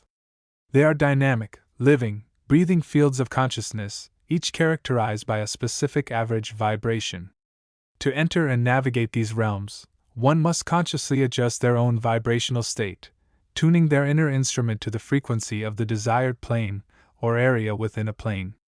Deciphering the scenery, manifestations of consciousness in the inner landscapes. The scenery of the inner realms is a direct reflection of the collective and individual vibrations present within them. It is crucial to understand that what we perceive as scenery is not a pre-existing backdrop but rather the immediate manifestation of the vibrational environment interacting with our own perceptive consciousness. Light and color, these are perhaps the most commonly reported phenomena. However, the light and color encountered in the inner planes are often far more intense, varied, and meaningful than anything experienced physically. They are not mere optical illusions but are expressions of pure energy and emotion. A particular shade of blue might signify a state of calm clarity, while a swirling vortex of rainbow light could indicate a nexus point of diverse energies and possibilities. The color is a direct indicator of the dominant emotional and vibrational quality of the space.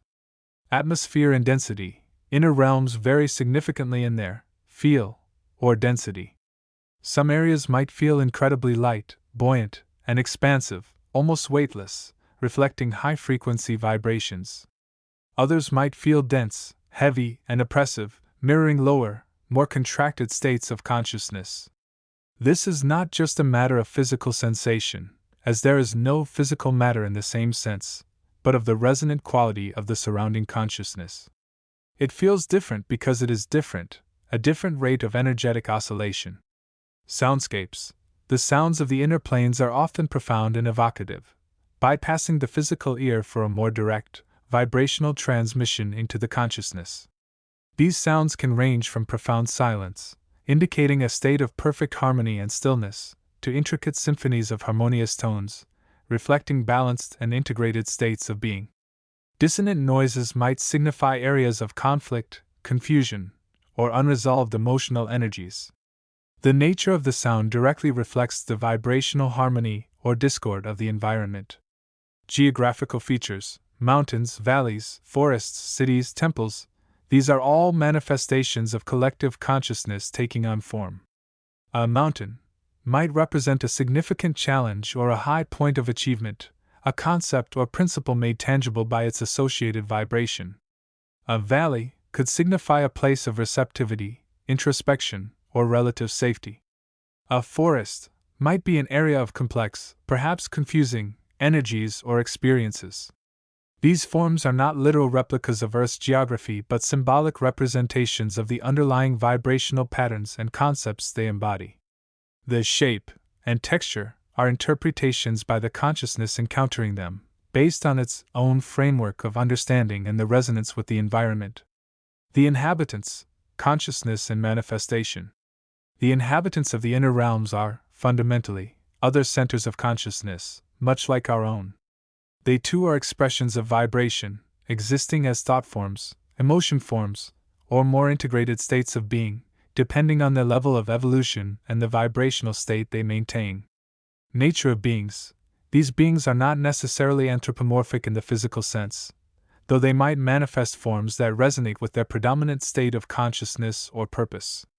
A being embodying compassion might appear as a radiant light, while one focused on a specific task might project a form associated with that task's vibration.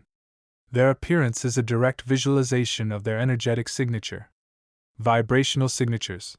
Just as we can sense the emotional and energetic quality of a place, we can also sense the signature of an individual being. A being of high vibration might feel warm, bright, and inspiring. One of lower vibration might feel cold, heavy, or unsettling. This is not judgment, but simple observation of energetic resonance. We are constantly interacting, on a subtle level, with the vibrations of those around us.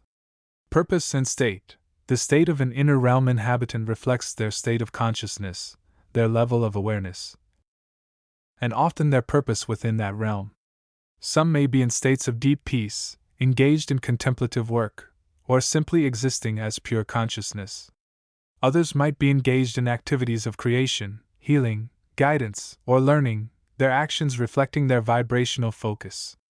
They are not necessarily guides, in a directive sense, but their state of being can offer resonance and inspiration for the traveler, helping the traveler attune to higher frequencies through proximity and interaction.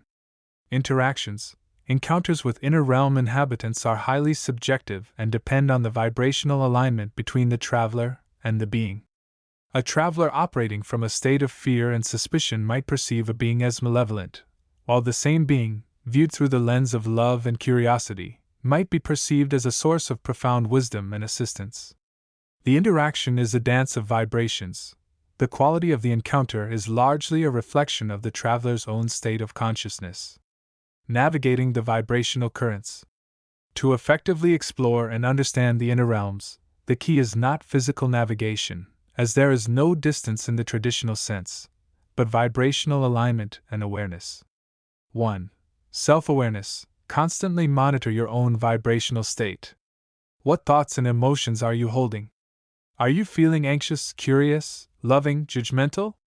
Your internal state dictates what you will perceive and attract within the inner realms. 2. Intention setting. Approach the inner realms with clear, positive intentions. If you wish to explore beauty, set the intention for beauty. If you seek guidance, set the intention for guidance. Your intention acts as a vibrational homing signal, helping you navigate towards experiences that resonate with your goal. 3. Vibrational tuning. Learn to consciously adjust your own vibration. This can be achieved through practices like meditation, visualization, affirmations, and cultivating specific emotional states: love, gratitude, compassion. By raising your own vibration, you naturally begin to resonate with higher frequency realms and beings. 4. Observation and interpretation. Approach the scenery and inhabitants with open curiosity and awareness. Observe the colors, sounds, feelings, and forms without immediate judgment. Try to interpret the symbolic meaning behind what you perceive, understanding that it is a reflection of the underlying vibrational reality. Ask yourself, what emotion does this evoke? What concept does this form represent? The inner realms are not distant lands to be passively visited. They are the immediate, vibrational expression of consciousness itself. By understanding the fundamental language of vibration, the language of light, color, sound, and feeling, and by learning to attune our own consciousness to its frequencies, we unlock the door to exploring the boundless beauty, complexity, and profound wisdom of the inner universe. This understanding transforms the journey from one of mere curiosity into one of conscious participation, allowing us to not just observe the scenery and inhabitants, but to become co-creators within the vibrant tapestry of consciousness. Chapter 46. The Vibrations of the Inner Landscape. The journey through the inner territories does not proceed solely on the basis of willpower, focused thought, or even the sheer persistence of intention. While these are essential propellers, they must navigate a sea of ever-shifting vibrational currents. Understanding the very nature of these energies, the subtle hues and densities that compose the inner scenery, is paramount for a traveler seeking deeper communion with the self and the universal life. Imagine, if you will, that the physical world we perceive through our five senses operates on a foundation of relatively dense and stable energies. Thoughts, emotions, and physical sensations have a tangible, albeit subtle, resonance. Now, consider the astral plane, the realm we explore in varying degrees of consciousness during states of consciousness alteration. This plane does not exist as a mere backdrop. It is the medium through which experience unfolds, and it is composed of vibrations far more subtle and fluid than those of the physical. These vibrations are not merely passive colors or sounds. They possess a dynamic quality, a living essence that can be perceived by the sensitized consciousness. They range across a spectrum, perhaps analogous to the visible light spectrum, but infinitely more complex and nuanced. There are vibrations of intense activity, akin to the hustle and bustle of a crowded city, where thoughts and feelings rush past like streams of people. These are often associated with planes or layers closer in density to the physical, or with areas of intense emotional or mental projection. Conversely, there are vibrations of profound stillness, deep peace, and serene silence. These are the gentle breezes on a quiet lake, the stillness before dawn. They resonate with states of deep meditation, profound inner quietude, and connection to the underlying unity of all things. These vibrations form the bedrock of the higher astral realms, the regions often described as realms of pure light and unconditional love. Between these poles exist a myriad of intermediate states. There are vibrations that hum with creative potential, like the resonance of a tuning fork held near a string about to be plucked. These are the frequencies where inspiration flows freely, where the seeds of new ideas and artistic expression find fertile ground. There are also vibrations that feel heavy, dense, and stagnant, mirroring states of confusion, depression, or mental fog in the physical world. Navigation through these requires awareness and, often, a conscious effort to shift one's own vibrational resonance. The key for the aspirant is not to fight these vibrations, but to learn how to perceive them, understand their nature, and learn to move with them. As one's own consciousness becomes more refined and sensitive, the ability to discern these subtle energies increases dramatically. One might perceive a shift in the color temperature of the inner light, a change in the quality of the inner silence, or a subtle shift in the emotional undertone of a particular region. This sensitivity allows for a more intuitive form of navigation. Instead of relying solely on a predetermined destination, the traveler can sense the nature of the vibration they are encountering and intuitively move towards regions that resonate more harmoniously with their current state or their ultimate goal. It is like a surfer feeling the undercurrents and shifting sands to find the most efficient path across the water, rather than merely paddling against the resistance. Furthermore, these vibrations are not merely passive environmental factors. They actively influence the state of consciousness of the traveler. Immersion in high-frequency vibrations can elevate the state of being, fostering feelings of expansion, connection, and insight. Conversely, lingering in low-frequency vibrations can reinforce states of contraction, fear, or negativity if one is not consciously aware and resilient. Therefore, a crucial aspect of mastering the inner journey is the cultivation of inner stillness and awareness. It is through the quietude of a focused and observant mind that the subtle tapestry of vibrational energies becomes perceivable.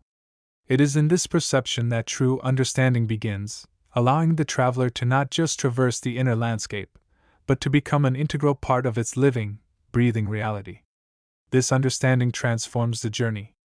It moves it from a simple act of will towards a more holistic experience, one that involves sensing, perceiving, and resonating with the very fabric of the inner worlds. It is an invitation to dance with the energies, to learn their patterns, and to allow oneself to be guided by the intuitive wisdom embedded within the vibrational landscape itself. The scenery is not merely seen, it is felt, resonated with, and integrated into the expanding consciousness of the traveler. Chapter 47: The Luminous Vortexes and the Weaving of Reality.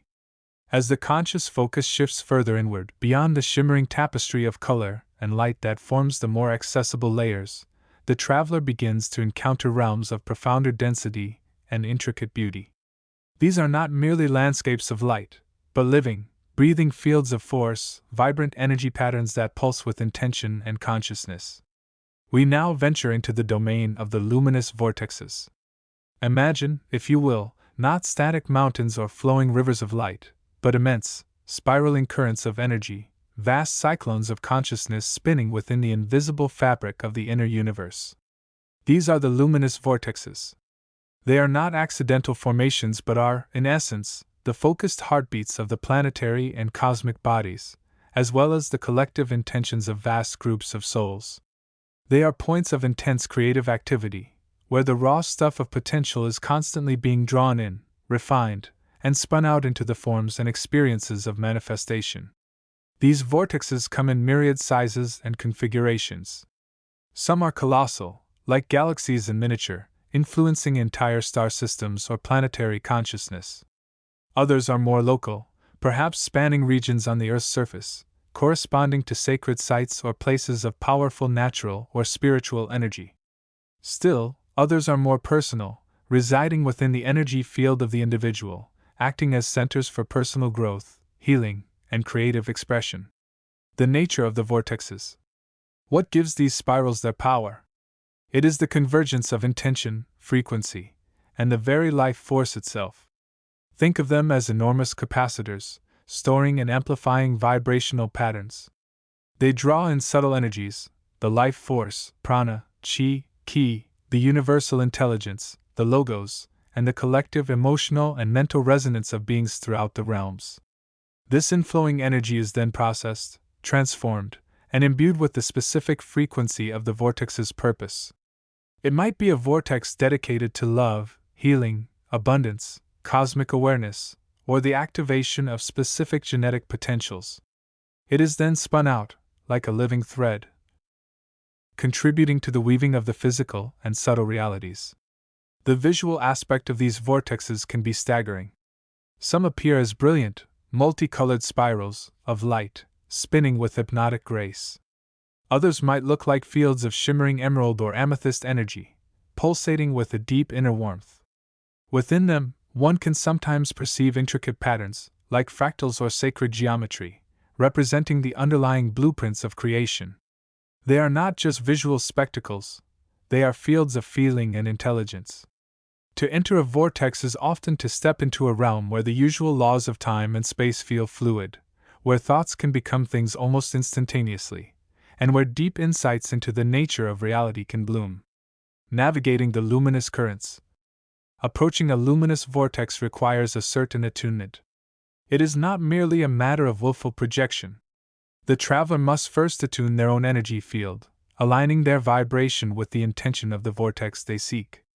This often involves centering, calming the mind, and opening the heart to receive.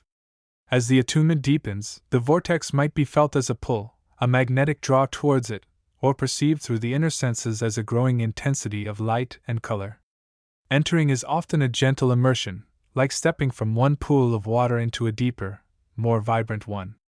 The sensation can be one of overwhelming beauty mixed with a profound sense of being supported and held. The energy can be powerful, sometimes overwhelming for the unprepared, and requires trust and surrender. The traveler becomes part of the flow, not an observer merely looking at the vortex, but an integral component within its dynamic movement. Within the vortex, the journey can take many forms. One might find themselves drawn into the spiraling center, experiencing a dissolution of the ego and emerging with the universal life. Or one might move along one of the energy streams flowing outwards, observing the patterns of creation being formed and released.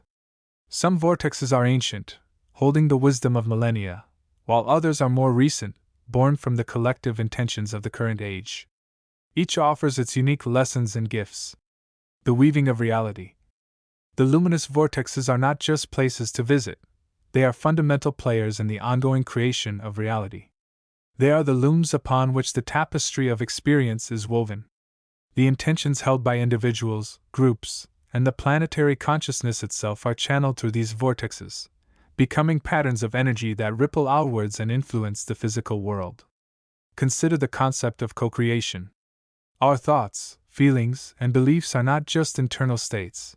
They have vibrational signatures that can interact with these universal energy fields. When many beings hold a focused intention within a relevant vortex, that intention gains momentum, weaving itself more firmly into the fabric of potential. This is how collective dreams can manifest, how healing can be sent across the globe, and how new realities can be birthed. The patterns observed within the vortexes often correspond to the Akashic records, the blueprint of all possibilities. By attuning to the patterns within a vortex, one can gain access to this vast repository of knowledge and potential, learning not just about the past or future, but about the fundamental principles governing the creation of form itself. Integration and reflection. Spending time within the luminous vortexes is not merely an aesthetic experience, it is an opportunity for profound integration. The intense energy can help to clear blockages within the subtle bodies, realign the chakras, and attune the individual consciousness more closely to the cosmic rhythm. It can bring clarity about one's life purpose, strengthen resolve, and provide a direct connection to the source of all creation. After such an experience, the traveler returns to the physical world carrying a greater sense of connection, a deeper understanding of the energetic nature of reality, and often, a renewed sense of purpose. The lines between the inner and outer worlds may feel thinner, and the ability to consciously influence one's reality through intention and energy may be enhanced. The luminous vortexes are gateways, not just to other places, but to a different way of understanding existence, one where energy, intention, and consciousness are primary. They remind us that we are not just passive inhabitants of a physical world, but active weavers of the reality we experience, participating in the magnificent, ongoing dance of creation through these living centers of light and life. They invite us to align our own energy with these grand patterns, to become conscious threads in the vast, luminous tapestry of the cosmos. Chapter 48: The Luminous Vortexes and the Weavers of Light. The journey through the inner realms continues, carrying the aspirant ever deeper into the heart of being itself. Having navigated the shimmering corridors of memory and the vastness of the mental ocean, we now arrive at a region characterized by a profound and dynamic quality: the luminous vortexes. These are not static geographical features in the conventional sense, but rather living, breathing concentrations of pure energy and intelligent light. They are the great alchemical furnaces where the most refined materials of consciousness are transformed, where the dross of limitation is purified, and where the gold of spiritual realization is forged. Visualize, if you can, fields of incandescent light, not merely shining, but pulsing. They vibrate at frequencies so high they transcend the mere colors of the visible spectrum, resonating with the deeper chakras and the subtle bodies. Each vortex is a unique configuration, a specific pattern of light and energy, often resembling intricate fractals, spirals, or mandalas of incandescent fire. They emit a warmth that is not physical heat, but a comforting, integrating warmth that permeates the entire being, melting away tension and fostering a state of deep inner peace. These luminous vortexes are not mere passive phenomena. They are active centers of consciousness, points of immense power where the universal life force, the prana, the chi, the life current, converges and transforms. They are the focal points where the intentions of the collective and the individual consciousnesses impinge upon the deeper layers of the astral and mental planes. Think of them as the energetic heartbeats of the inner world, synchronizing the rhythm of consciousness across vast distances. As one approaches these vortexes, the very fabric of perception shifts. The smooth flow of the astral pathways may become more turbulent, not with fear, but with anticipation.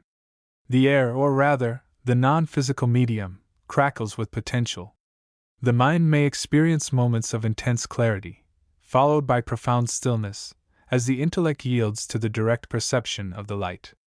Emotionally, one might feel a surge of unconditional love, a sense of profound interconnectedness, or a deep yearning for understanding, depending on the specific nature and vibration of the vortex being encountered. The inhabitants of this realm, the subtle entities that populate these areas, often take forms that reflect the nature of the vortex itself. There are beings whose forms are composed almost entirely of light, shimmering and shifting, their eyes like pools of pure consciousness. They may appear as radiant figures, teachers, or guides, their presence alone capable of uplifting and inspiring the aspirant. Their communication is often telepathic, resonating directly with the soul's understanding, bypassing the limitations of thought and language as we know them. These luminous beings are not necessarily separate entities in the way we perceive separate entities in the physical world. They are often expressions of the vortex itself, its intelligence manifesting.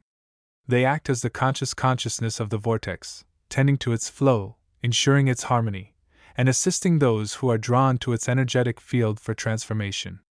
They are the weavers of light, using the raw energy of the vortex to craft patterns of consciousness, to weave the subtle threads that connect all beings. Observe these weavers closely. They move with a grace that defies gravity and physical limitation. Their actions are fluid and purposeful, each gesture seemingly imbued with meaning. They may be seen orchestrating the flow of energy within the vortex, like choreographers conducting an invisible orchestra. They might be engaged in the process of crystallizing light into forms, creating structures of pure energy that serve specific functions, perhaps as conduits for healing, as focal points for meditation, or as templates for new realities. Their purpose is one of service and upliftment, operating on the fundamental principle of harmony and balance. They understand the law of give and take, of energetic exchange. Those who resonate with the vortex and engage with its energy, particularly by aligning their own will with the vortex's intention, often find themselves becoming co-creators within that field. They may be invited, or perhaps it is more accurate to say, called, to assist the vortex in its work of refinement. This assistance is not always overtly requested or acknowledged in ways familiar to us. It may manifest as a subtle resonance within the aspirant's own energy field, drawing their attention to a need, guiding their actions through inner nudges or intuitive insights. It might involve the aspirant simply being a conscious presence within the vortex's field, their own purified state of being contributing positively to the overall energy. Engaging with a luminous vortex is an experience that profoundly accelerates the evolutionary journey of the soul. The intense energetic interaction forces the dissolving of lower personality traits, the overcoming of ingrained patterns of thought and emotion that are rooted in past lives and present attachments. The vortex acts as a catalyst, exposing the limitations and revealing the potential. Imagine the vortex as a powerful solvent, dissolving the crystallized densities of the lower self. This can be a challenging process, often involving the surfacing of long repressed emotions, grief, fear, anger, which must then be met with understanding and love, allowing them to transmute rather than repress. It is a process of inner alchemy, where the impurities are not merely removed but transformed into higher states of consciousness. The rewards are immense. The aspirant gains access to higher levels of awareness, perceives the interconnectedness of all things on a more fundamental level, and carries back into their physical life a greater sense of inner peace, clarity, and purpose. They may find their own energy field becoming more radiant, their capacity for love and compassion expanding, and their connection to the universal life force deepening. The luminous vortexes are not destinations to be reached and left, but fields of ongoing work and transformation. They are dynamic laboratories of consciousness, where the fundamental principles of creation, refinement, and evolution are played out in their most pure and potent forms. To understand and work with them is to participate directly in the great cosmic drama of consciousness unfolding. As you continue your journey, remain open to the possibility of encountering these magnificent centers of light. Approach them with reverence, humility, and a clear intention for your highest good and the good of all. Observe the forms and patterns, feel the energy. Connect with the weavers of light. Allow yourself to be transformed by their powerful and loving presence, knowing that you are participating in a sacred process of raising your vibration and contributing to the unfolding light of the universe. This is the essence of the luminous vortexes, beacons of hope, crucibles of transformation, and joyful expressions of the infinite potential contained within the heart of consciousness itself. Chapter 49. The Threshold of Transcendence. As the consciousness navigates the increasingly subtle strata of the astral plane, a profound transformation begins to manifest not just in the perception of scenery, but deeper within the very nature of the experiencer. We move beyond the realms where shadow and light were merely contrasting elements of a landscape, towards domains where the very essence of these qualities becomes palpable and active forces. This is the threshold into the luminous realms, a vast expanse often described as the heart of the astral plane, resonating with the fundamental vibration of being itself. It is crucial to understand that this transition is not merely a change in location, but a shift in the frequency of awareness. The lower, denser layers of the astral plane, while filled with emotion and thought forms, still possess a certain vibrational grit, a subtle resistance, a density born of collective human moods and unprocessed energies. The luminous realms, however, feel fundamentally different. The air, if one could perceive it with physical senses, though this perception is often more intuitive, carries a vibration of pure, unadulterated light and life. It is less a where and more a beingness, of intense clarity and radiance. The first indication of entering these realms is often a subtle yet undeniable shift in the quality of light. It is no longer merely sunlight refracted through clouds or artificial glow, but a pervasive, internal luminescence. This light does not illuminate from above or below in the conventional sense. It seems to emanate from the very fabric of reality itself, from the space between things. It is a gentle yet powerful illumination that washes over the landscape, revealing intricate details and vibrant colors that were previously unseen or dimly perceived. This light feels alive, conscious, and imbued with intelligence. It is not just photons of energy, but packets of pure consciousness expressing itself through light. Accompanying this shift is a profound change in the emotional atmosphere. The raw, often overwhelming emotional currents of the lower astral plane tend to subside or transform. While emotions are still present, they are often perceived with a greater sense of detachment and understanding. There is less fear, less attachment, and less pain.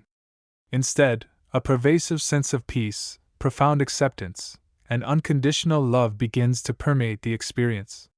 This is not necessarily a state of apathy, but rather a state of balanced awareness where the emotional responses are more measured, more aligned with the fundamental harmony of the realm. It feels as though the heart has opened to its true nature, capable of receiving and reflecting the boundless love that underlies all existence. The scenery of radiant consciousness. The landscapes of the luminous realms are breathtaking beyond imagination, yet their beauty is inseparable from their underlying nature as fields of consciousness. Gone are the familiar geographical forms of the lower plains, rolling hills shrouded in mist, dark forests, or desolate wastelands. Here, the scenery is more fluid, more dynamic, and more reflective of the internal state of the consciousness itself. One might find oneself traversing fields of pure, incandescent color. These are not static hues but living, breathing vibrations of light. A field of shimmering gold might ripple with the energy of will and purpose, while a pool of deep violet could vibrate with the mystery of intuition and spiritual insight. Walking through such a field is not just a visual experience, it is an energetic immersion, the consciousness resonating with the dominant frequency of the light. The boundaries between these fields are often soft, blending seamlessly into one another, creating a tapestry of consciousness that is constantly shifting and evolving. Mountains in these realms are often formed not of stone, but of crystalline structures of light. These light mountains can range from delicate, fractal-like formations to vast, majestic peaks that pierce the luminous sky. They are often perceived as conduits of energy, channels through which the pure light of the universe flows. Some of these mountains might be perfectly geometric, reflecting a higher order of reality, while others could be organic and flowing, mirroring the dynamic nature of life itself. Standing before a light mountain can feel like connecting with a fundamental principle of the cosmos, feeling the vibrations of creation, stability, and pure potential. Valleys and plains are frequently found shimmering with a gentle, internal luminescence, as if light is being generated from within the very fabric of the dimension. Within these luminous expanse, one might perceive patterns and designs that seem to unfold like living mandalas. These are not merely decorative, they are often seen as maps of consciousness, symbols representing different paths of evolution, states of awareness, or universal principles. They invite the observer to gaze upon them, to contemplate their meaning, and to allow the patterns to resonate within their own being, facilitating alignment and understanding. Water, when present, is almost always in a state of crystalline purity. Rivers of light flow with gentle, graceful movements, reflecting the surrounding radiance and creating mesmerizing patterns. Lakes might be perfectly still, acting as mirrors not just for the scenery, but for the deeper aspects of the self. Gazing into such a luminous lake can be an experience of profound introspection, revealing the hidden structures and colors of the soul's landscape. The quality of this water is often perceived as having a purifying, healing, and rejuvenating effect on the consciousness that approaches it. The very air in these realms feels different, less like a medium and more like a medium of pure potentiality, charged with the energy of life. It is possible to perceive the subtle interplay of energies, the subtle vibrations that underpin the forms and colors one sees. This is where the concept of the ether, or the subtle body, becomes intensely tangible. It is the field of potential from which forms arise and into which they dissolve. The luminous realms are often described as being closer to the etheric, or spiritual, realms, where the veil between the seen and the unseen is thinner, and the fundamental nature of reality as consciousness is more directly accessible. Inhabitants, beings of pure light and consciousness. The true wonder of the luminous realms lies not just in their scenery, but in the beings that permeate them. These are not merely entities with ethereal forms, they are often perceived as consciousness itself taking form, or perhaps forms that are inseparable from the consciousness they embody. They are the inhabitants, the creators, the expressions of the realm itself. One encounters entities that seem to be composed almost entirely of light. They might appear as brilliant orbs, shimmering geometrical shapes, or flowing streams of radiant energy. These beings often radiate immense peace, love, and wisdom. Communication with them is frequently nonverbal, conveyed through feelings, impressions, and direct intuitive downloads of understanding. They often serve as guides, offering gentle direction, sharing insights about the nature of reality, and assisting the consciousness in navigating its spiritual journey. Their presence alone can be profoundly uplifting, helping to raise the vibration of the visiting awareness and anchor it in a state of higher consciousness. These luminous beings are often seen as aspects of the universal life force, as collective consciousnesses expressing specific qualities or serving specific functions within the cosmic structure. Some might embody the principles of pure love, acting as conduits of unconditional affection and healing. Others might radiate wisdom, offering profound understanding about the nature of existence, the mechanics of consciousness, and the evolutionary journey of souls. There are beings that seem to embody the principles of creation, manifesting forms and realities with seemingly effortless ease. Still others might be focused on the maintenance and harmonization of the vibrational patterns of the realm, acting as guardians or stewards of the luminous realms. It is important to understand that these beings are not necessarily separate individuals, in the human sense. They often operate from a more collective or holistic perspective, where the distinction between self and other is less pronounced. Their consciousness is often more integrated with the universal field, allowing them to perceive and interact with the deeper flows of energy and information that underpin the astral plane and beyond. They might be seen as manifestations of the Akashic records made manifest, or as aspects of the higher self reaching out to support lower densities. Interactions with these beings can be deeply transformative. An encounter might involve a process of energetic attunement, where the visiting consciousness is gently bathed in their radiance, realigning its own energy fields with more optimal patterns. It might involve receiving direct guidance, often in the form of symbolic visions or intuitive knowing. It could also involve participation in group consciousness experiences, where the individual merges temporarily with the collective awareness of the realm, or the collective awareness of the beings present, gaining a broader perspective on the tapestry of existence. These luminous inhabitants are not always passive observers or benevolent figures, although many are. Some might be engaged in exploration, their forms shifting and changing as they perceive the myriad possibilities of the dimension. Others might be engaged in subtle processes of creation or transformation, their actions contributing to the ongoing evolution of the astral plane itself. They represent the higher expressions of consciousness, the states of being that humanity strives towards, states of purity, love, wisdom, and integrated awareness. The nature of experience and integration. Navigating the luminous realms is an experience that challenges the conventional boundaries of self and other, space and time. The landscape itself seems to respond to the consciousness within it. Fields of light might shift color and pattern based on the emotional state or focus of the observer. Mountains of light might seem to reach out, offering support or guidance. The luminous inhabitants might appear and disappear seemingly at will, their presence and absence adding to the sense of fluidity and interconnectedness. The primary challenge, and indeed the primary lesson, of the luminous realms is integration. The sheer vibrational purity of the realm, and the presence of its inhabitants, act as a powerful catalyst for the shedding of lower vibrational patterns, fears, doubts, attachments, and limited beliefs. It is a realm where the illusion of separation begins to dissolve more profoundly. The visiting consciousness is invited, sometimes gently, sometimes more forcefully, to connect with its own inner light, to recognize that its own essence is fundamentally radiant and connected to all that is. This process often involves confronting the shadow, not as a separate entity, but as patterns of energy within the self that are out of alignment with the higher frequencies of the realm. The luminous beings can act as mirrors, reflecting these patterns with unconditional love, allowing the consciousness to see them clearly and begin the process of transmutation.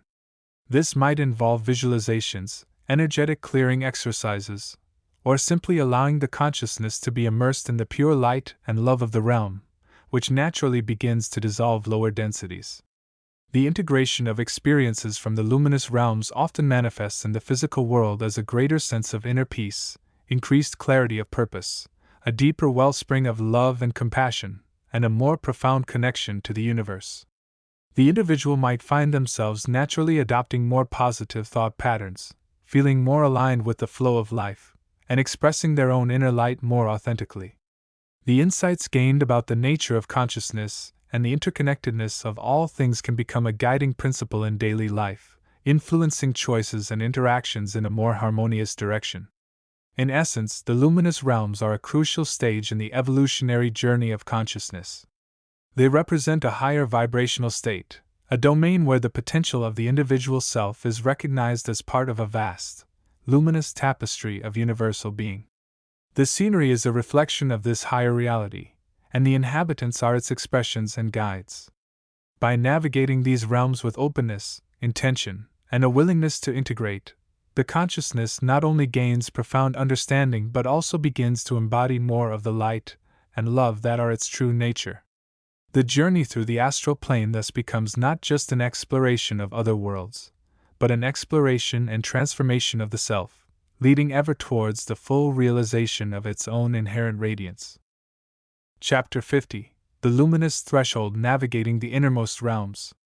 The journey through the inner planes, particularly the higher realms often termed the astral, becomes increasingly subtle, luminous, and profound.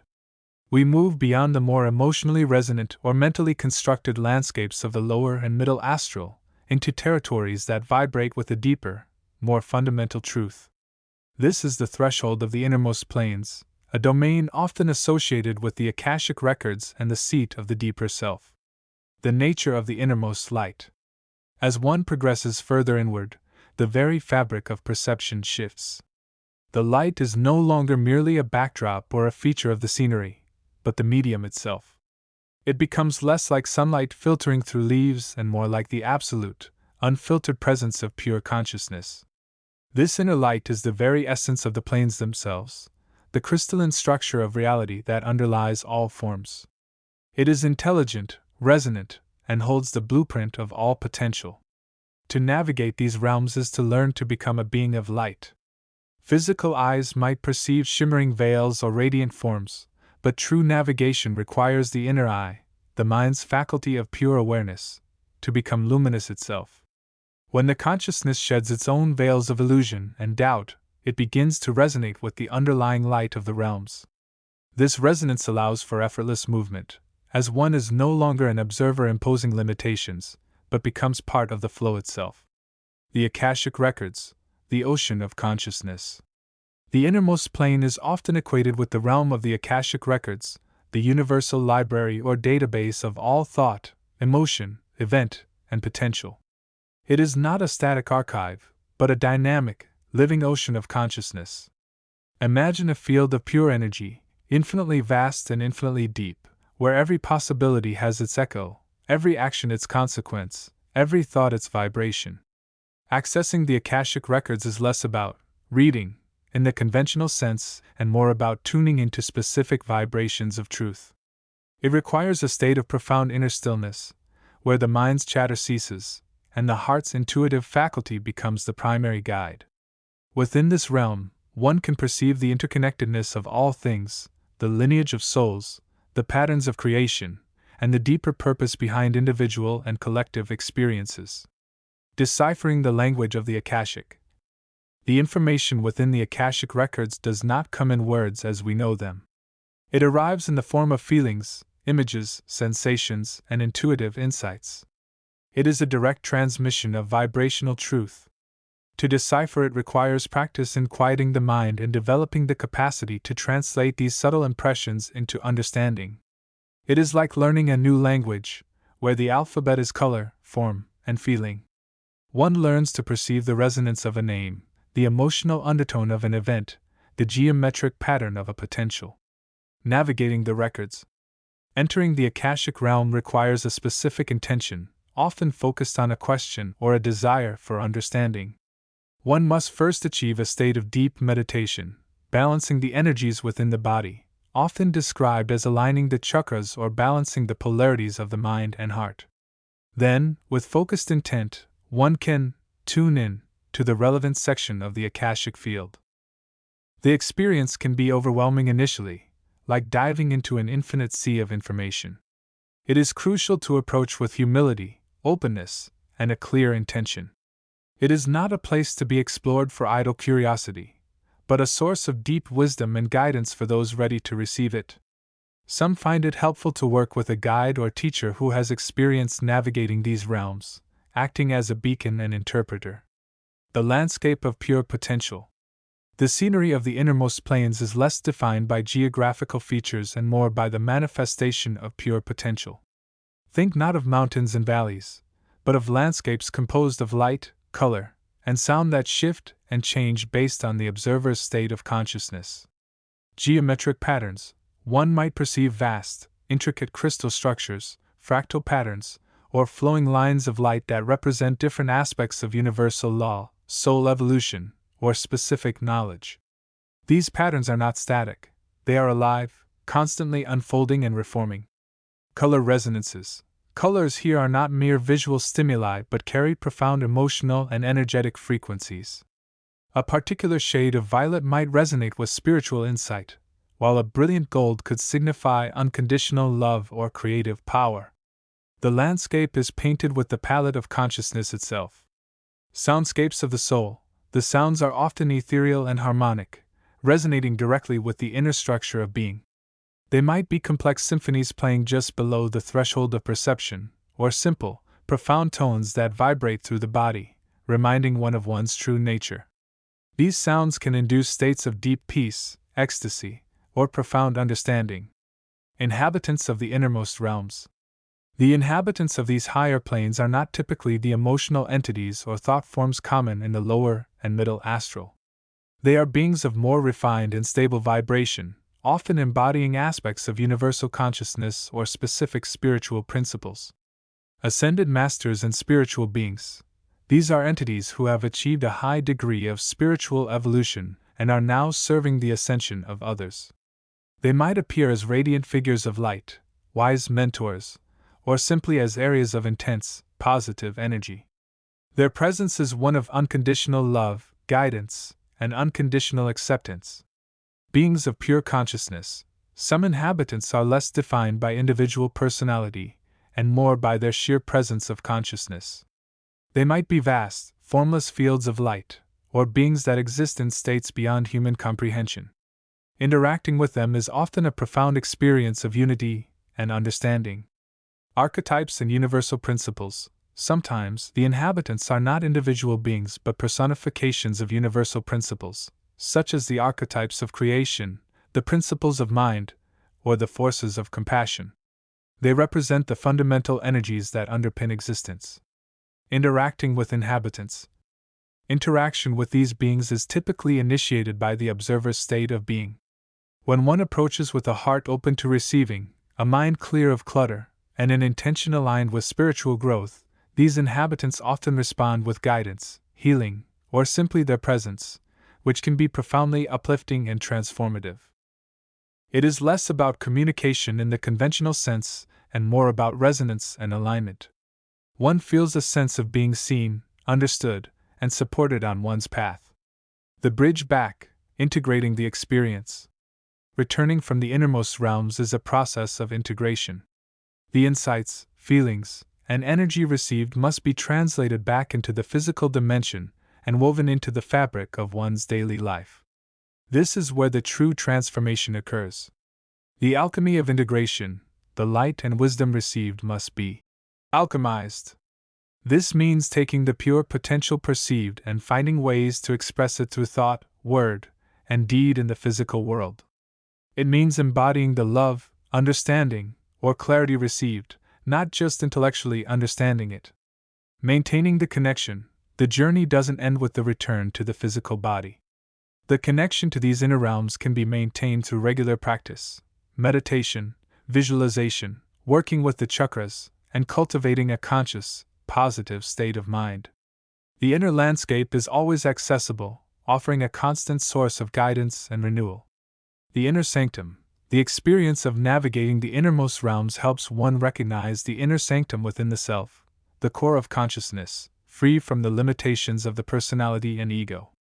This inner space becomes the home base, the place one can always return to for peace, clarity, and connection to the universal source. Conclusion. Chapter 50 marks a significant deepening of the journey into consciousness. The innermost planes, with their luminous reality, the Akashic records of universal knowledge, and their refined inhabitants, offer a gateway to the deepest understanding of self and universe. Navigating these realms is not merely about exploration, it is about transformation, aligning the individual consciousness with the fundamental light and truth of existence. It is a journey into the heart of being, where the potential for enlightenment becomes tangible, and the path of spiritual evolution unfolds with clarity and grace. The challenge and the reward lie in the willingness to embrace the light, access the records, and integrate the wisdom into the very essence of who you are. Chapter 51: The Subtle Vehicle and the Mechanism of Movement. The path of inner exploration is not merely a matter of wishful thinking or intellectual speculation. It requires a profound understanding of the vehicle through which the journey is undertaken. This vehicle is the subtle body, the non-physical framework that houses and expresses the individual consciousness. To navigate the inner worlds effectively, one must become familiar with its structure, its dynamics, and the principles governing its movement. The nature of the subtle vehicle. The physical body, constructed of dense matter, is the anchor to the gross material world. It interacts with the tangible environment through the 5 physical senses: sight, hearing, touch, taste, and smell. However, it is not the only vehicle available to the consciousness. To venture beyond the limitations of the physical form, the consciousness must utilize its corresponding subtle bodies. These are composed of various grades of refined matter, often described as subtle matter or ethereal substance, which is invisible to the physical senses under normal circumstances. The subtle vehicle is not static, it is a dynamic, living structure that reflects the state of the consciousness. When the mind is agitated, the subtle body may become tense and contracted. When the consciousness is calm and centered, the subtle body tends to be relaxed, expanded, and radiant. It is through this vehicle that the individual interacts with the subtle energies and the realms they permeate. The chakra system, centers of consciousness and energy. Central to the structure of the subtle vehicle is the chakra system. These are not physical organs but centers of consciousness and energy exchange, located along the central axis of the subtle body, often aligned with the physical spine. They act as focal points where subtle energies, sometimes called prana or life force, flow and transform. Traditionally, 7 primary chakras are recognized, each corresponding to different aspects of consciousness and various planes of existence. Starting at the base of the spine, these are: 1. The root chakra, Muladhara, grounding, stability, connection to the physical world, basic survival needs. 2. The sacral chakra, Svadhisthana, creativity, emotion, desire, sexual energy, connection to others through relationships. 3. The solar plexus chakra, Manipura, personal power, will, confidence, self-esteem, discernment, transformation. 4. The heart chakra, Anahata, love, compassion, empathy, unity, balance, spiritual connection to others. 5. The throat chakra, Vishuddha, communication, expression, truth, creativity, artistic, hearing the inner voice. 6. The third eye chakra, Ajna, intuition, insight, perception beyond the physical senses, higher vision, connection to the collective unconscious. 7. The crown chakra, Sahasrara, spiritual connection, unity with the divine, pure consciousness, enlightenment, access to universal knowledge. These chakras are not isolated points but are interconnected, forming a network that distributes subtle energy throughout the entire subtle body. When the chakras are open and balanced, the flow of energy is smooth and vital, supporting health and facilitating higher states of consciousness. Blockages or imbalances, often stemming from past emotional wounds, limiting beliefs, or physical stress, can impede this energy flow, leading to disharmony within the subtle system and manifesting as psychological or physical issues in the gross body. The astral body, the vehicle for exploration. Perhaps the most commonly referenced subtle body in the context of inner travel is the astral body. It is often described as the higher, or spiritual, body, capable of separating from the physical form and navigating the inner planes. The astral body is composed of a fine, subtle matter that resonates at a higher vibration than the physical body.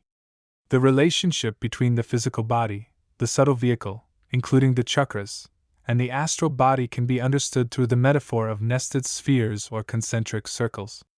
The physical body is the densest core. Surrounding it is the subtle vehicle, which in turn enfolds the astral body.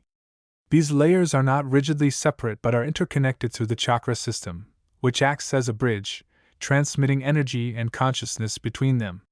The astral body is the primary vehicle for conscious exploration beyond the physical dimension. It is more sensitive to subtle energies and is capable of perceiving the nuances of the inner worlds, their colors, sounds, textures, and atmospheres. While the physical body remains anchored to the physical plane, the astral body, when sufficiently developed and sensitive, can extend its awareness into the vast expanse of the subtle realms. The mechanism of movement within the subtle vehicle. Understanding how one moves within this inner framework is crucial. It is not as simple as taking physical steps, rather, it involves the directed flow of consciousness and energy. 1. Conscious attention. Movement begins with the focused direction of the conscious mind. Attention acts as a beacon, drawing the awareness towards a desired point or direction within the subtle body or the inner landscape. 2. Energy flow. Prana. As attention is directed, it stimulates the flow of subtle energy through the chakra system. This energy acts like a current, propelling the awareness. The more focused and sustained the attention, the stronger the energy flow, and the more rapid the movement. 3. Will and intention. Willpower, when aligned with intention, plays a vital role. It helps to maintain focus, overcome inertia, and direct the energy flow precisely. Intention sets the destination for the movement. 4. Relaxation and expansion. Paradoxically, effective movement often requires a state of profound inner relaxation. Tension in the subtle body, often a reflection of tension in the physical body or mental anxiety, can impede the flow of energy and restrict movement. As one becomes more relaxed, the subtle body expands, creating more space and freedom for movement. 5. Vibrational shift. Movement through the subtle realms is often accompanied by a shift in vibrational frequency. As one moves to different planes or areas, the dominant frequency of consciousness and the subtle matter changes. This can be perceived as a subtle tingling, warmth, or change in the quality of awareness. The process can be likened to navigating an invisible ocean. The physical body is the boat anchored to the shore, the subtle vehicle is the boat itself, and the astral body is the consciousness of the sailor. Attention is the rudder, will is the steering, energy flow is the engine, and relaxation allows the boat to glide smoothly across the waves of subtle existence. The sailor, consciousness, directs the boat, astral body, using focus and intention, propelled by the energy currents, prana, flowing through the vessel's systems, chakras, and subtle channels. Developing the capacity for movement. The ability to move consciously within the subtle realms is not innate in the same way one might be born with the ability to walk physically. It requires conscious development and refinement of the subtle vehicle. This involves practicing relaxation. Techniques such as deep breathing, meditation, and yoga help to release tension in the physical and subtle bodies, creating the necessary state of receptivity. Cultivating focus. Practices that train the mind to sustain attention, such as concentration exercises or focused meditation, strengthen the faculty of directed consciousness. Balancing the chakras. Engaging in practices that promote chakra awareness and balance, such as visualization, mantras, or energy work, helps to ensure a smooth flow of prana throughout the subtle system. Developing intuition. Paying attention to inner impressions and feelings builds trust in the inner guidance system and enhances the ability to navigate by intention. By diligently working with these aspects, one gradually builds the capacity to move more freely and consciously within the inner landscape, using the subtle vehicle as a powerful tool for exploration, healing, and self-discovery. This foundational understanding of the vehicle and its mechanics is the essential first step upon the path of inner journeying. Chapter 52: The Luminous Expanse and the Weavers of Reality. The journey through the inner worlds continues, guiding the aspirant ever deeper into the heart of being itself. Having navigated the more turbulent energies and dense structures of the lower planes, the consciousness now finds itself ascending towards a vast, shimmering expanse, a realm often referred to as the luminous expanse, a domain characterized by its overwhelming brilliance and the subtle interplay of light and consciousness that forms its very substance. This is not a place of mere physical light, as understood in the denser worlds. Here, light is pure energy, pure vibration, and pure thought form manifest. It flows like a vast, luminous ocean, yet its currents are composed of the very essence of life and awareness. The air, or rather the vibratory medium that fills this space, is thick with potential, humming with the resonance of infinite possibilities. The density is different here. It's less about solid matter and more about the density of thought, emotion, and intention, woven together into intricate tapestries of light. The scenery of this realm is breathtakingly beautiful, yet profoundly challenging for the uninitiated. Vast plains of pure, radiant energy stretch out in every direction, their colors shifting and blending in ways that defy human description. These plains are not static, but are constantly in flux, mirroring the ever-changing currents of collective consciousness and the inner states of the beings who perceive them. Sometimes, these plains are smooth and glassy, reflecting the inner light of the observer, while at other times, they ripple with complex patterns, like the surface of a vast, luminous sea, revealing the underlying complexities and energies at play. Interspersed among these luminous plains are towering structures of light, some ancient and weathered by time, others vibrant and newly formed. These are not physical buildings, but rather thought forms, creations of consciousness that have become stabilized and persistent. They range in shape and color, from crystalline spires that reach towards the infinite light above, to vast, intricate geometries that seem to hold the secrets of the universe within their angles and lines. These structures often serve as focal points, places of meditation, learning, or interaction for the denizens of this plane. Some of these structures are known as world roots or luminous monuments. They are colossal formations, often rooted deep within the subtle bodies of the planet or anchored in the higher astral layers, connecting the inner worlds to the physical realm and the cosmic consciousness. They pulse with life, radiating energies of stability, growth, and transformation. Spending time in the vicinity of these ancient structures can be profoundly grounding and uplifting, offering a sense of connection to the vastness of existence and the enduring nature of spiritual evolution. The inhabitants of this luminous expanse are diverse, reflecting the myriad expressions of consciousness that have journeyed through these realms. There are beings of pure light, entities whose form is composed entirely of radiant energy, often serving as guides, teachers, or protectors. They may appear as shimmering orbs, intricate patterns of light, or figures of breathtaking beauty, their presence filling the space with peace and clarity. Then there are the weavers of reality, beings whose consciousness resonates so deeply with the fundamental vibrations of creation that they possess the ability to shape the very fabric of this luminous medium. They are the architects of the intricate light forms and the patterns that adorn the planes of this realm. Their work is a sacred art, requiring immense understanding, precision, and alignment with the highest principles of harmony and balance. These weavers do not typically operate in isolation. Their creations often carry specific intentions, resonating with particular aspects of consciousness, themes of growth, healing, or understanding. A particular light pattern might be designed to assist beings in navigating emotional challenges, another to illuminate pathways towards greater self-awareness, and yet another to strengthen the connection between individual consciousness and the collective field of awareness. Observe the weavers closely, and you might witness the subtle dance of creation. They move through the luminous medium with grace and purpose, their thoughts and intentions becoming tangible structures. They might use tools of pure energy, or simply their focused will, to draw forth colors, shapes, and resonant patterns. Their hands, if they possess physical forms, might be intricate structures of light, capable of manipulating the very essence of this realm. They work collaboratively, often, their combined efforts creating magnificent edifices of light that can serve as centers for learning, meditation, or transformation for countless beings. Their presence is one of profound stillness and focused intensity. They embody the principle of intention made manifest. To witness their work is to understand the power inherent in focused consciousness and the beauty that arises when thought is aligned with the divine blueprint of the universe. They are living examples of how to consciously participate in the co-creation of reality. not through force or domination, but through understanding, harmony, and alignment with the underlying patterns of existence.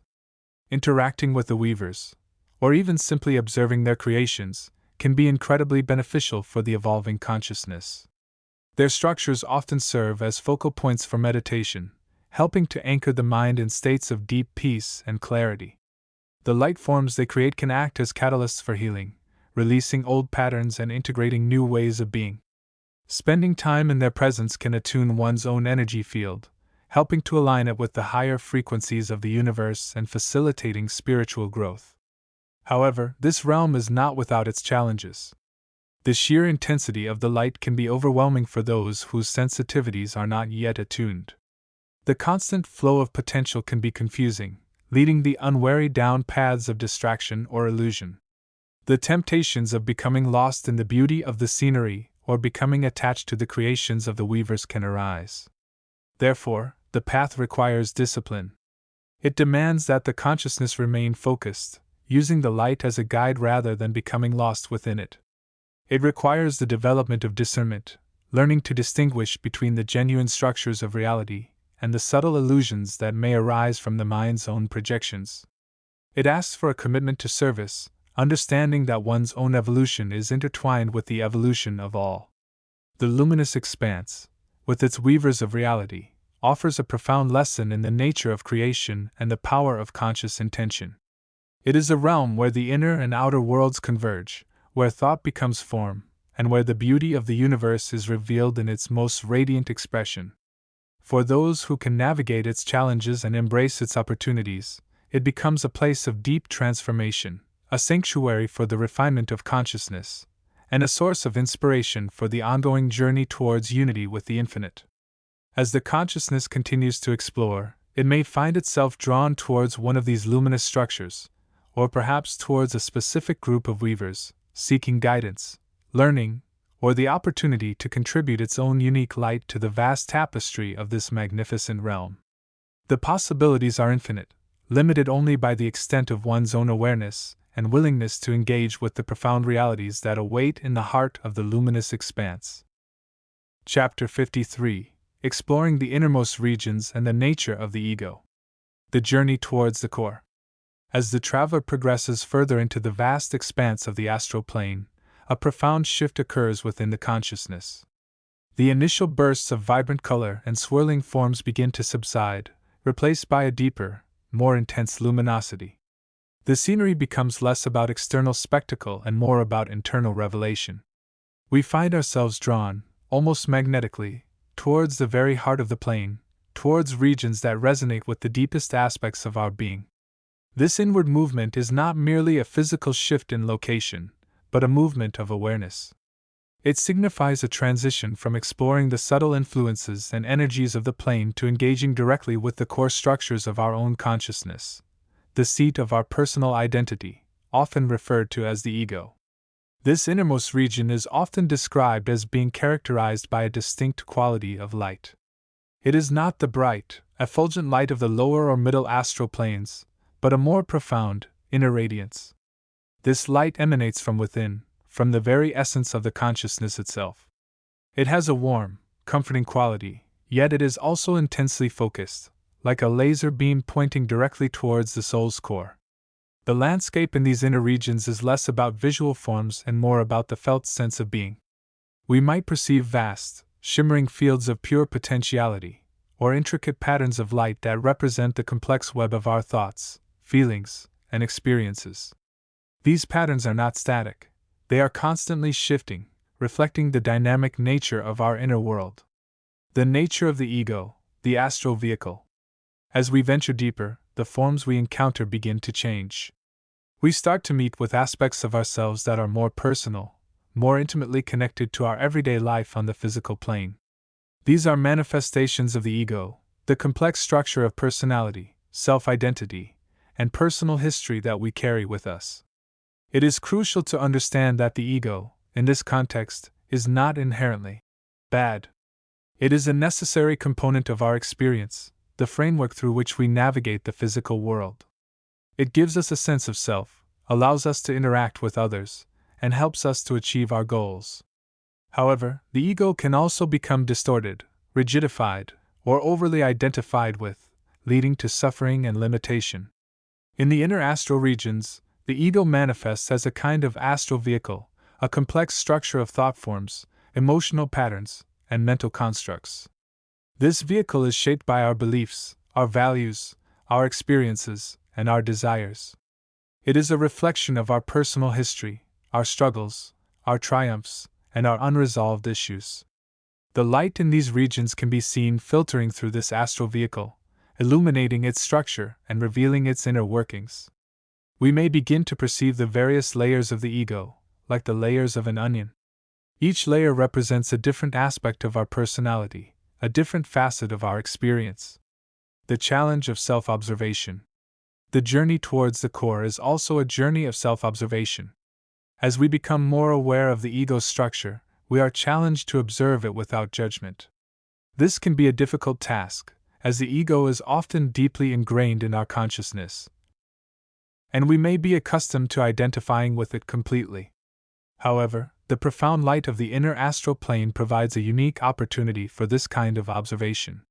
It allows us to see the ego for what it is, a complex structure of thought and emotion, not a fixed, unchanging entity. It helps us to disentangle ourselves from the ego, to see it as something separate from our true essence, our underlying spiritual nature. This process of self-observation can be disconcerting at first. We may encounter aspects of ourselves that we are not comfortable with, aspects that we have been trying to hide or suppress. However, it is also a necessary step on the path of spiritual evolution. By observing the ego without judgment, we begin to loosen its grip on our consciousness. We start to free ourselves from its limitations. The experience of the soul.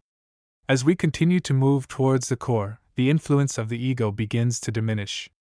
We start to experience the presence of something deeper, something more profound than the personal self. This is the presence of the soul, the eternal, unchanging essence of our being. The light in these inner regions becomes even more intense, more radiant, as it reflects the purity and the light of the soul. We may begin to hear subtle sounds, to perceive vibrations of pure energy that resonate with the soul's frequency. We may even have moments of profound insight, glimpses of the deeper reality that underlies all manifestation. The experience of the soul is beyond description, beyond words. It is a direct experience of our true nature, of our connection to the universe, to all that is. It is the experience of unconditional love, of infinite possibility, of boundless peace. The path forward, integration and transformation. The journey towards the core is not a journey of escape, but a journey of integration. It is a journey of integrating the various aspects of our being, of reconciling the personal self with the deeper self. It is a journey of transforming the ego, not by destroying it, but by raising its vibration, by aligning it with the higher frequencies of the soul. As we move deeper into the inner astral plane, we are given the opportunity to work with the various aspects of the ego. We can begin to release old patterns, to let go of outdated beliefs, to transform negative emotions.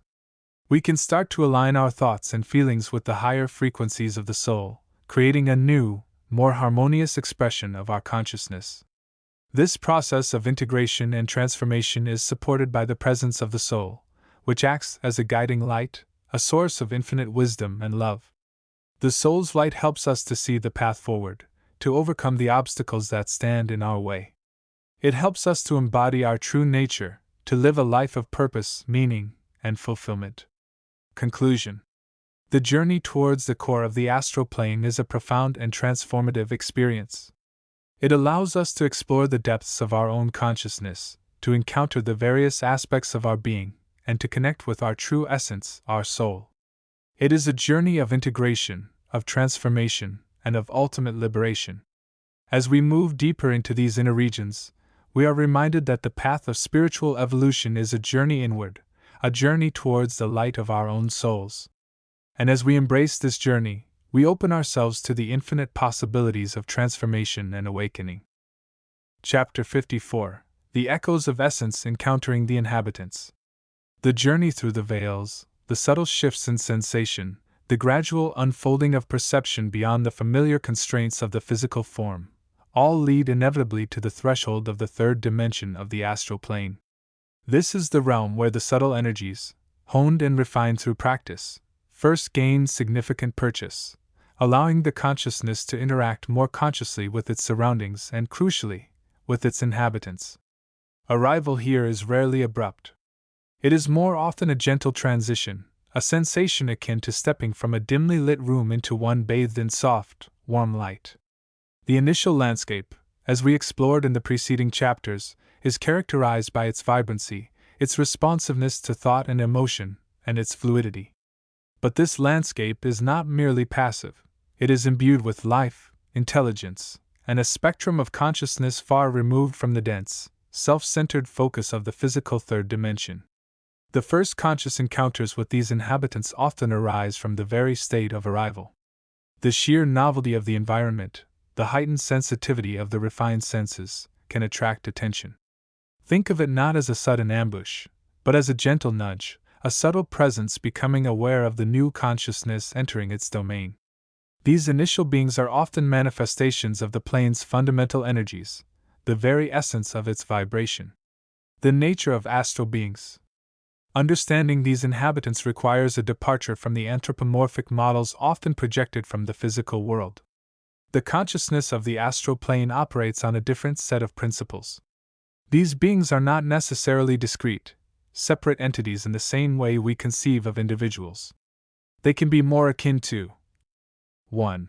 Energy conduits, focused streams or patterns of refined energy, often reflecting the predominant emotional or mental vibrations of the plane or specific areas within it. Their form might be fluid, shifting, and less defined than physical bodies. 2. Vibrational manifestations, thought forms given substance by collective or individual emotional resonance. A place of joy might host beings that shimmer with bright, warm light, while areas tinged with sorrow or fear might be populated by more shadowy, denser presences. They are less made and more becoming, existing in a state of dynamic flux. 3. Consciousness hubs, points of awareness that may not possess the complex, self-aware ego structure we identify with. Their intelligence might be more intuitive, perceiving the flow of energy and consciousness around them with a directness that defies verbal explanation. They can act as guides, barriers, or simply as reflections of the plane state. Perception and interaction. Interacting with these inhabitants is profoundly different from physical encounters. Communication is rarely, if ever, through spoken language. The astral plane operates primarily on the vibrational spectrum of thought, emotion, and intention. Therefore, communication often unfolds through emotional resonance. Your own emotional state will often be the primary means of interaction. Fear might evoke withdrawal or protective responses, while love and openness can attract warmth and guidance. Intuitive perception, information may arrive not as words, but as feelings, images, symbols, or direct intuitive knowing. The meaning is often felt or understood directly by the consciousness, bypassing the need for translation. Intentional projection, focused thought and intention can be used to project questions or requests. The clarity and purity of the intention often determine the quality and nature of the response received. A simple, genuine query is more likely to yield meaningful insight than a complex, demanding one. The role of the astral inhabitants. These beings fulfill various roles within the astral plane's energetic ecosystem. They are not necessarily malevolent or benevolent in the human sense, but rather exist according to the laws and vibrations of that dimension. Their potential functions include guardians or way showers. Certain areas might be monitored by beings whose role is to guide, protect, or assess the intentions of incoming consciousnesses. They might present challenges not of physical force, but of perception or willpower. Reflectors. Some inhabitants simply mirror the state of the surrounding environment, or the state of the consciousness encountering them. Interacting with them can be a mirror for self-exploration. Collective consciousness manifestations. Sometimes, what appears as a single being might be a manifestation of a collective consciousness or a specific emotional vibration prevalent in that location. Their personality is less individual and more representative of the energy field itself. traders or seekers. In more developed regions, beings might engage in the exchange of subtle energies, information, or experiences, though this is often governed by the laws of vibration and intent rather than physical currency. Navigating encounters. Approaching these inhabitants requires a specific mindset. The key is awareness combined with respect and a degree of detachment, not emotional detachment, but rather the recognition that these are different modes of being, operating by different rules. Observe without immediate judgment. Approach with curiosity and an open heart, but also with discernment. Your own refined consciousness is a powerful tool. Use your awareness, your intention, and your emotional state consciously. Fear often arises not from physical threat, but from misunderstanding or the sheer otherness of these beings. Remember that they are, in essence, expressions of energy and consciousness, much like the landscape itself. By approaching with understanding and respect for the fundamental differences in vibration and perception, the initial encounters can transform from potential sources of alarm into opportunities for profound learning and expansion. These early inhabitants encountered upon arrival are often the first step in understanding the complex tapestry of life within the third dimension of the astral plane. They are the vibrational echoes of essence, offering glimpses into a reality where consciousness flows more freely and directly than in the denser physical world. As the journey progresses and the sensitivity of the consciousness deepens, the nature of these encounters will likely evolve, revealing ever greater layers of the astral mystery. Chapter 55: The Luminous Threshold, Navigating the Fringes of Consciousness. The journey through the inner worlds does not always proceed in smooth, linear fashion.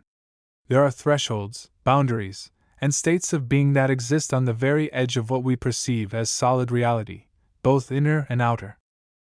Chapter 55 delves into these liminal spaces, the luminous fringes where the veil thins dramatically, and the nature of consciousness itself begins to shift in profound ways.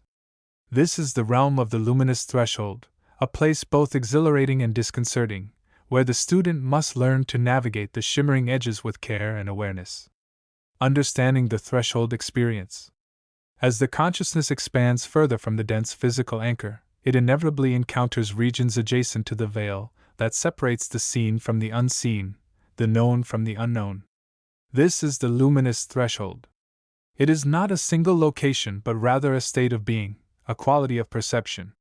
Here, the subtle bodies, particularly the mental and astral, become more intensely radiant.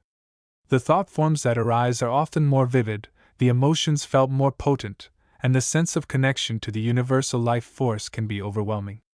The luminous aspect refers not just to external light, but to the inner radiance of the conscious principle itself, and the increased visibility of the non-physical structures and energies surrounding the individual. It is as if the inner lantern has been significantly brightened, illuminating a far vaster landscape, including the very edges of the veils themselves. This increased luminosity can manifest as brilliant colors, intricate patterns of light, or a palpable sense of radiant energy permeating the environment. However, this luminosity also brings challenges. The increased sensitivity means that the faintest whispers of thought forms from others, the subtle emanations of the environment, and the undercurrents of universal emotion can become intensely present. The mind, accustomed to filtering and focusing, can easily become overwhelmed by the sheer volume of subtle information and sensation. This is why navigating the threshold requires a refined state of awareness, not just raw intensity of consciousness. The nature of the luminous fringes. The scenery encountered on the luminous threshold is often breathtakingly beautiful and profoundly strange. It is a landscape in constant flux, shimmering with light and color that defies conventional description. Think not of fixed geographical features, but of fields of radiant energy, rivers of pure thought, and landscapes that shift and change with the consciousness of the observer. These regions are often described as being bathed in a soft, internal light, emanating from the observer's own conscious principle. This internal radiance allows for perception beyond the limitations of physical sight, engaging the inner eye, or third eye, in a much more active and discerning way. The colors seen are often beyond the spectrum of physical light, hues that resonate deep within the soul, carrying their own emotional and informational signatures. Formations of light are common, intricate geometries, mandalas of pure energy, and vast, flowing patterns that seem to tell ancient stories. These are often manifestations of collective thought, universal archetypes, or the underlying structure of the non-physical realms themselves. The student learns to discern between these, the ephemeral thought forms of other entities, and the more persistent patterns of universal energy. The inhabitants encountered here are also of a different nature. While perhaps less numerous than in denser astral planes, the entities encountered on the threshold are often more refined and less bound by the physical limitations that shape consciousness in lower realms. They might be aspects of collective consciousness, highly evolved souls in their non-physical state, or even aspects of the universal life principle itself manifesting in subtle forms. Interaction here is less about direct communication in the way we understand it physically, and more about resonance, perception, and the subtle exchange of energy and intention. The student learns to observe, to attune, and to flow with these encounters, understanding that they are often reflections of their own internal state or lessons being offered on the nature of consciousness. The challenges and benefits of the threshold. Navigating the luminous threshold presents significant challenges. The primary one is the tendency towards mental and emotional overload. The sheer intensity of sensation and subtle information can be disorienting, leading to mental fragmentation or an overwhelming emotional tide. The student must cultivate inner stability, learning to anchor the expanding consciousness while remaining open to the new realities. This requires practices of focused attention, mindful awareness, and the conscious cultivation of inner peace. Techniques such as visualizing a stable inner anchor point, maintaining a gentle focus on the breath or a simple mantra, and consciously filtering incoming sensations without judgment are essential. It is about learning to be the conscious observer, not merely the passive recipient of overwhelming stimuli. Another challenge is the illusion of solidity or permanence that can arise in these luminous realms. Because the light and colors are so vivid, and the patterns so intricate, there can be a tendency to mistake the fluid, energetic nature of these realms for something more fixed or real than it is. This can lead to attachment, or a false sense of understanding. The student must maintain the perspective that this is a state of consciousness, a reflection of the inner world, inherently fluid and subject to change. Yet, the benefits of navigating the threshold are immense. It is here that the true nature of the veils begins to become tangible. The student witnesses their thinness, perceives the underlying unity of all things, and gains a direct experience of the interconnectedness of the universe. This understanding dissolves much of the fear and separation that underlies physical life. Furthermore, the luminous threshold is a powerful laboratory for refining consciousness. It sharpens the inner senses, enhances intuition, and deepens the understanding of thought and emotion as fundamental aspects of reality. It is a place where the seeds of higher consciousness are sown, where the individual begins to embody the light, and where the path towards true self-realization becomes increasingly clear. Embracing the shimmering edge. Ultimately, the journey to the luminous threshold is about embracing the shimmering edge of existence. It is acknowledging that reality extends far beyond the physical, that consciousness itself is the primary lens through which all is perceived, and that the boundaries we perceive are often illusions of the limited self. As the student progresses, the thresholds become less daunting and more familiar. The challenges lessen as inner stability grows, and the rewards become more profound. The ability to consciously navigate these liminal spaces becomes a valuable skill, offering glimpses into the deeper structure of reality, and the boundless potential of the human consciousness. This book serves as a bridge, preparing the student for even more subtle and profound states of awareness that lie beyond the most intense fringes of the veils. It is a testament to the fact that the journey inward is infinite, and that the greatest discoveries often await at the very edges of our perceived reality, where the light of consciousness meets the mystery of the unknown. The key is not to fear the luminosity, but to learn to navigate it with awareness, curiosity, and an unwavering commitment to the expansion of the soul. End of Awakening the Inner Senses. End of book.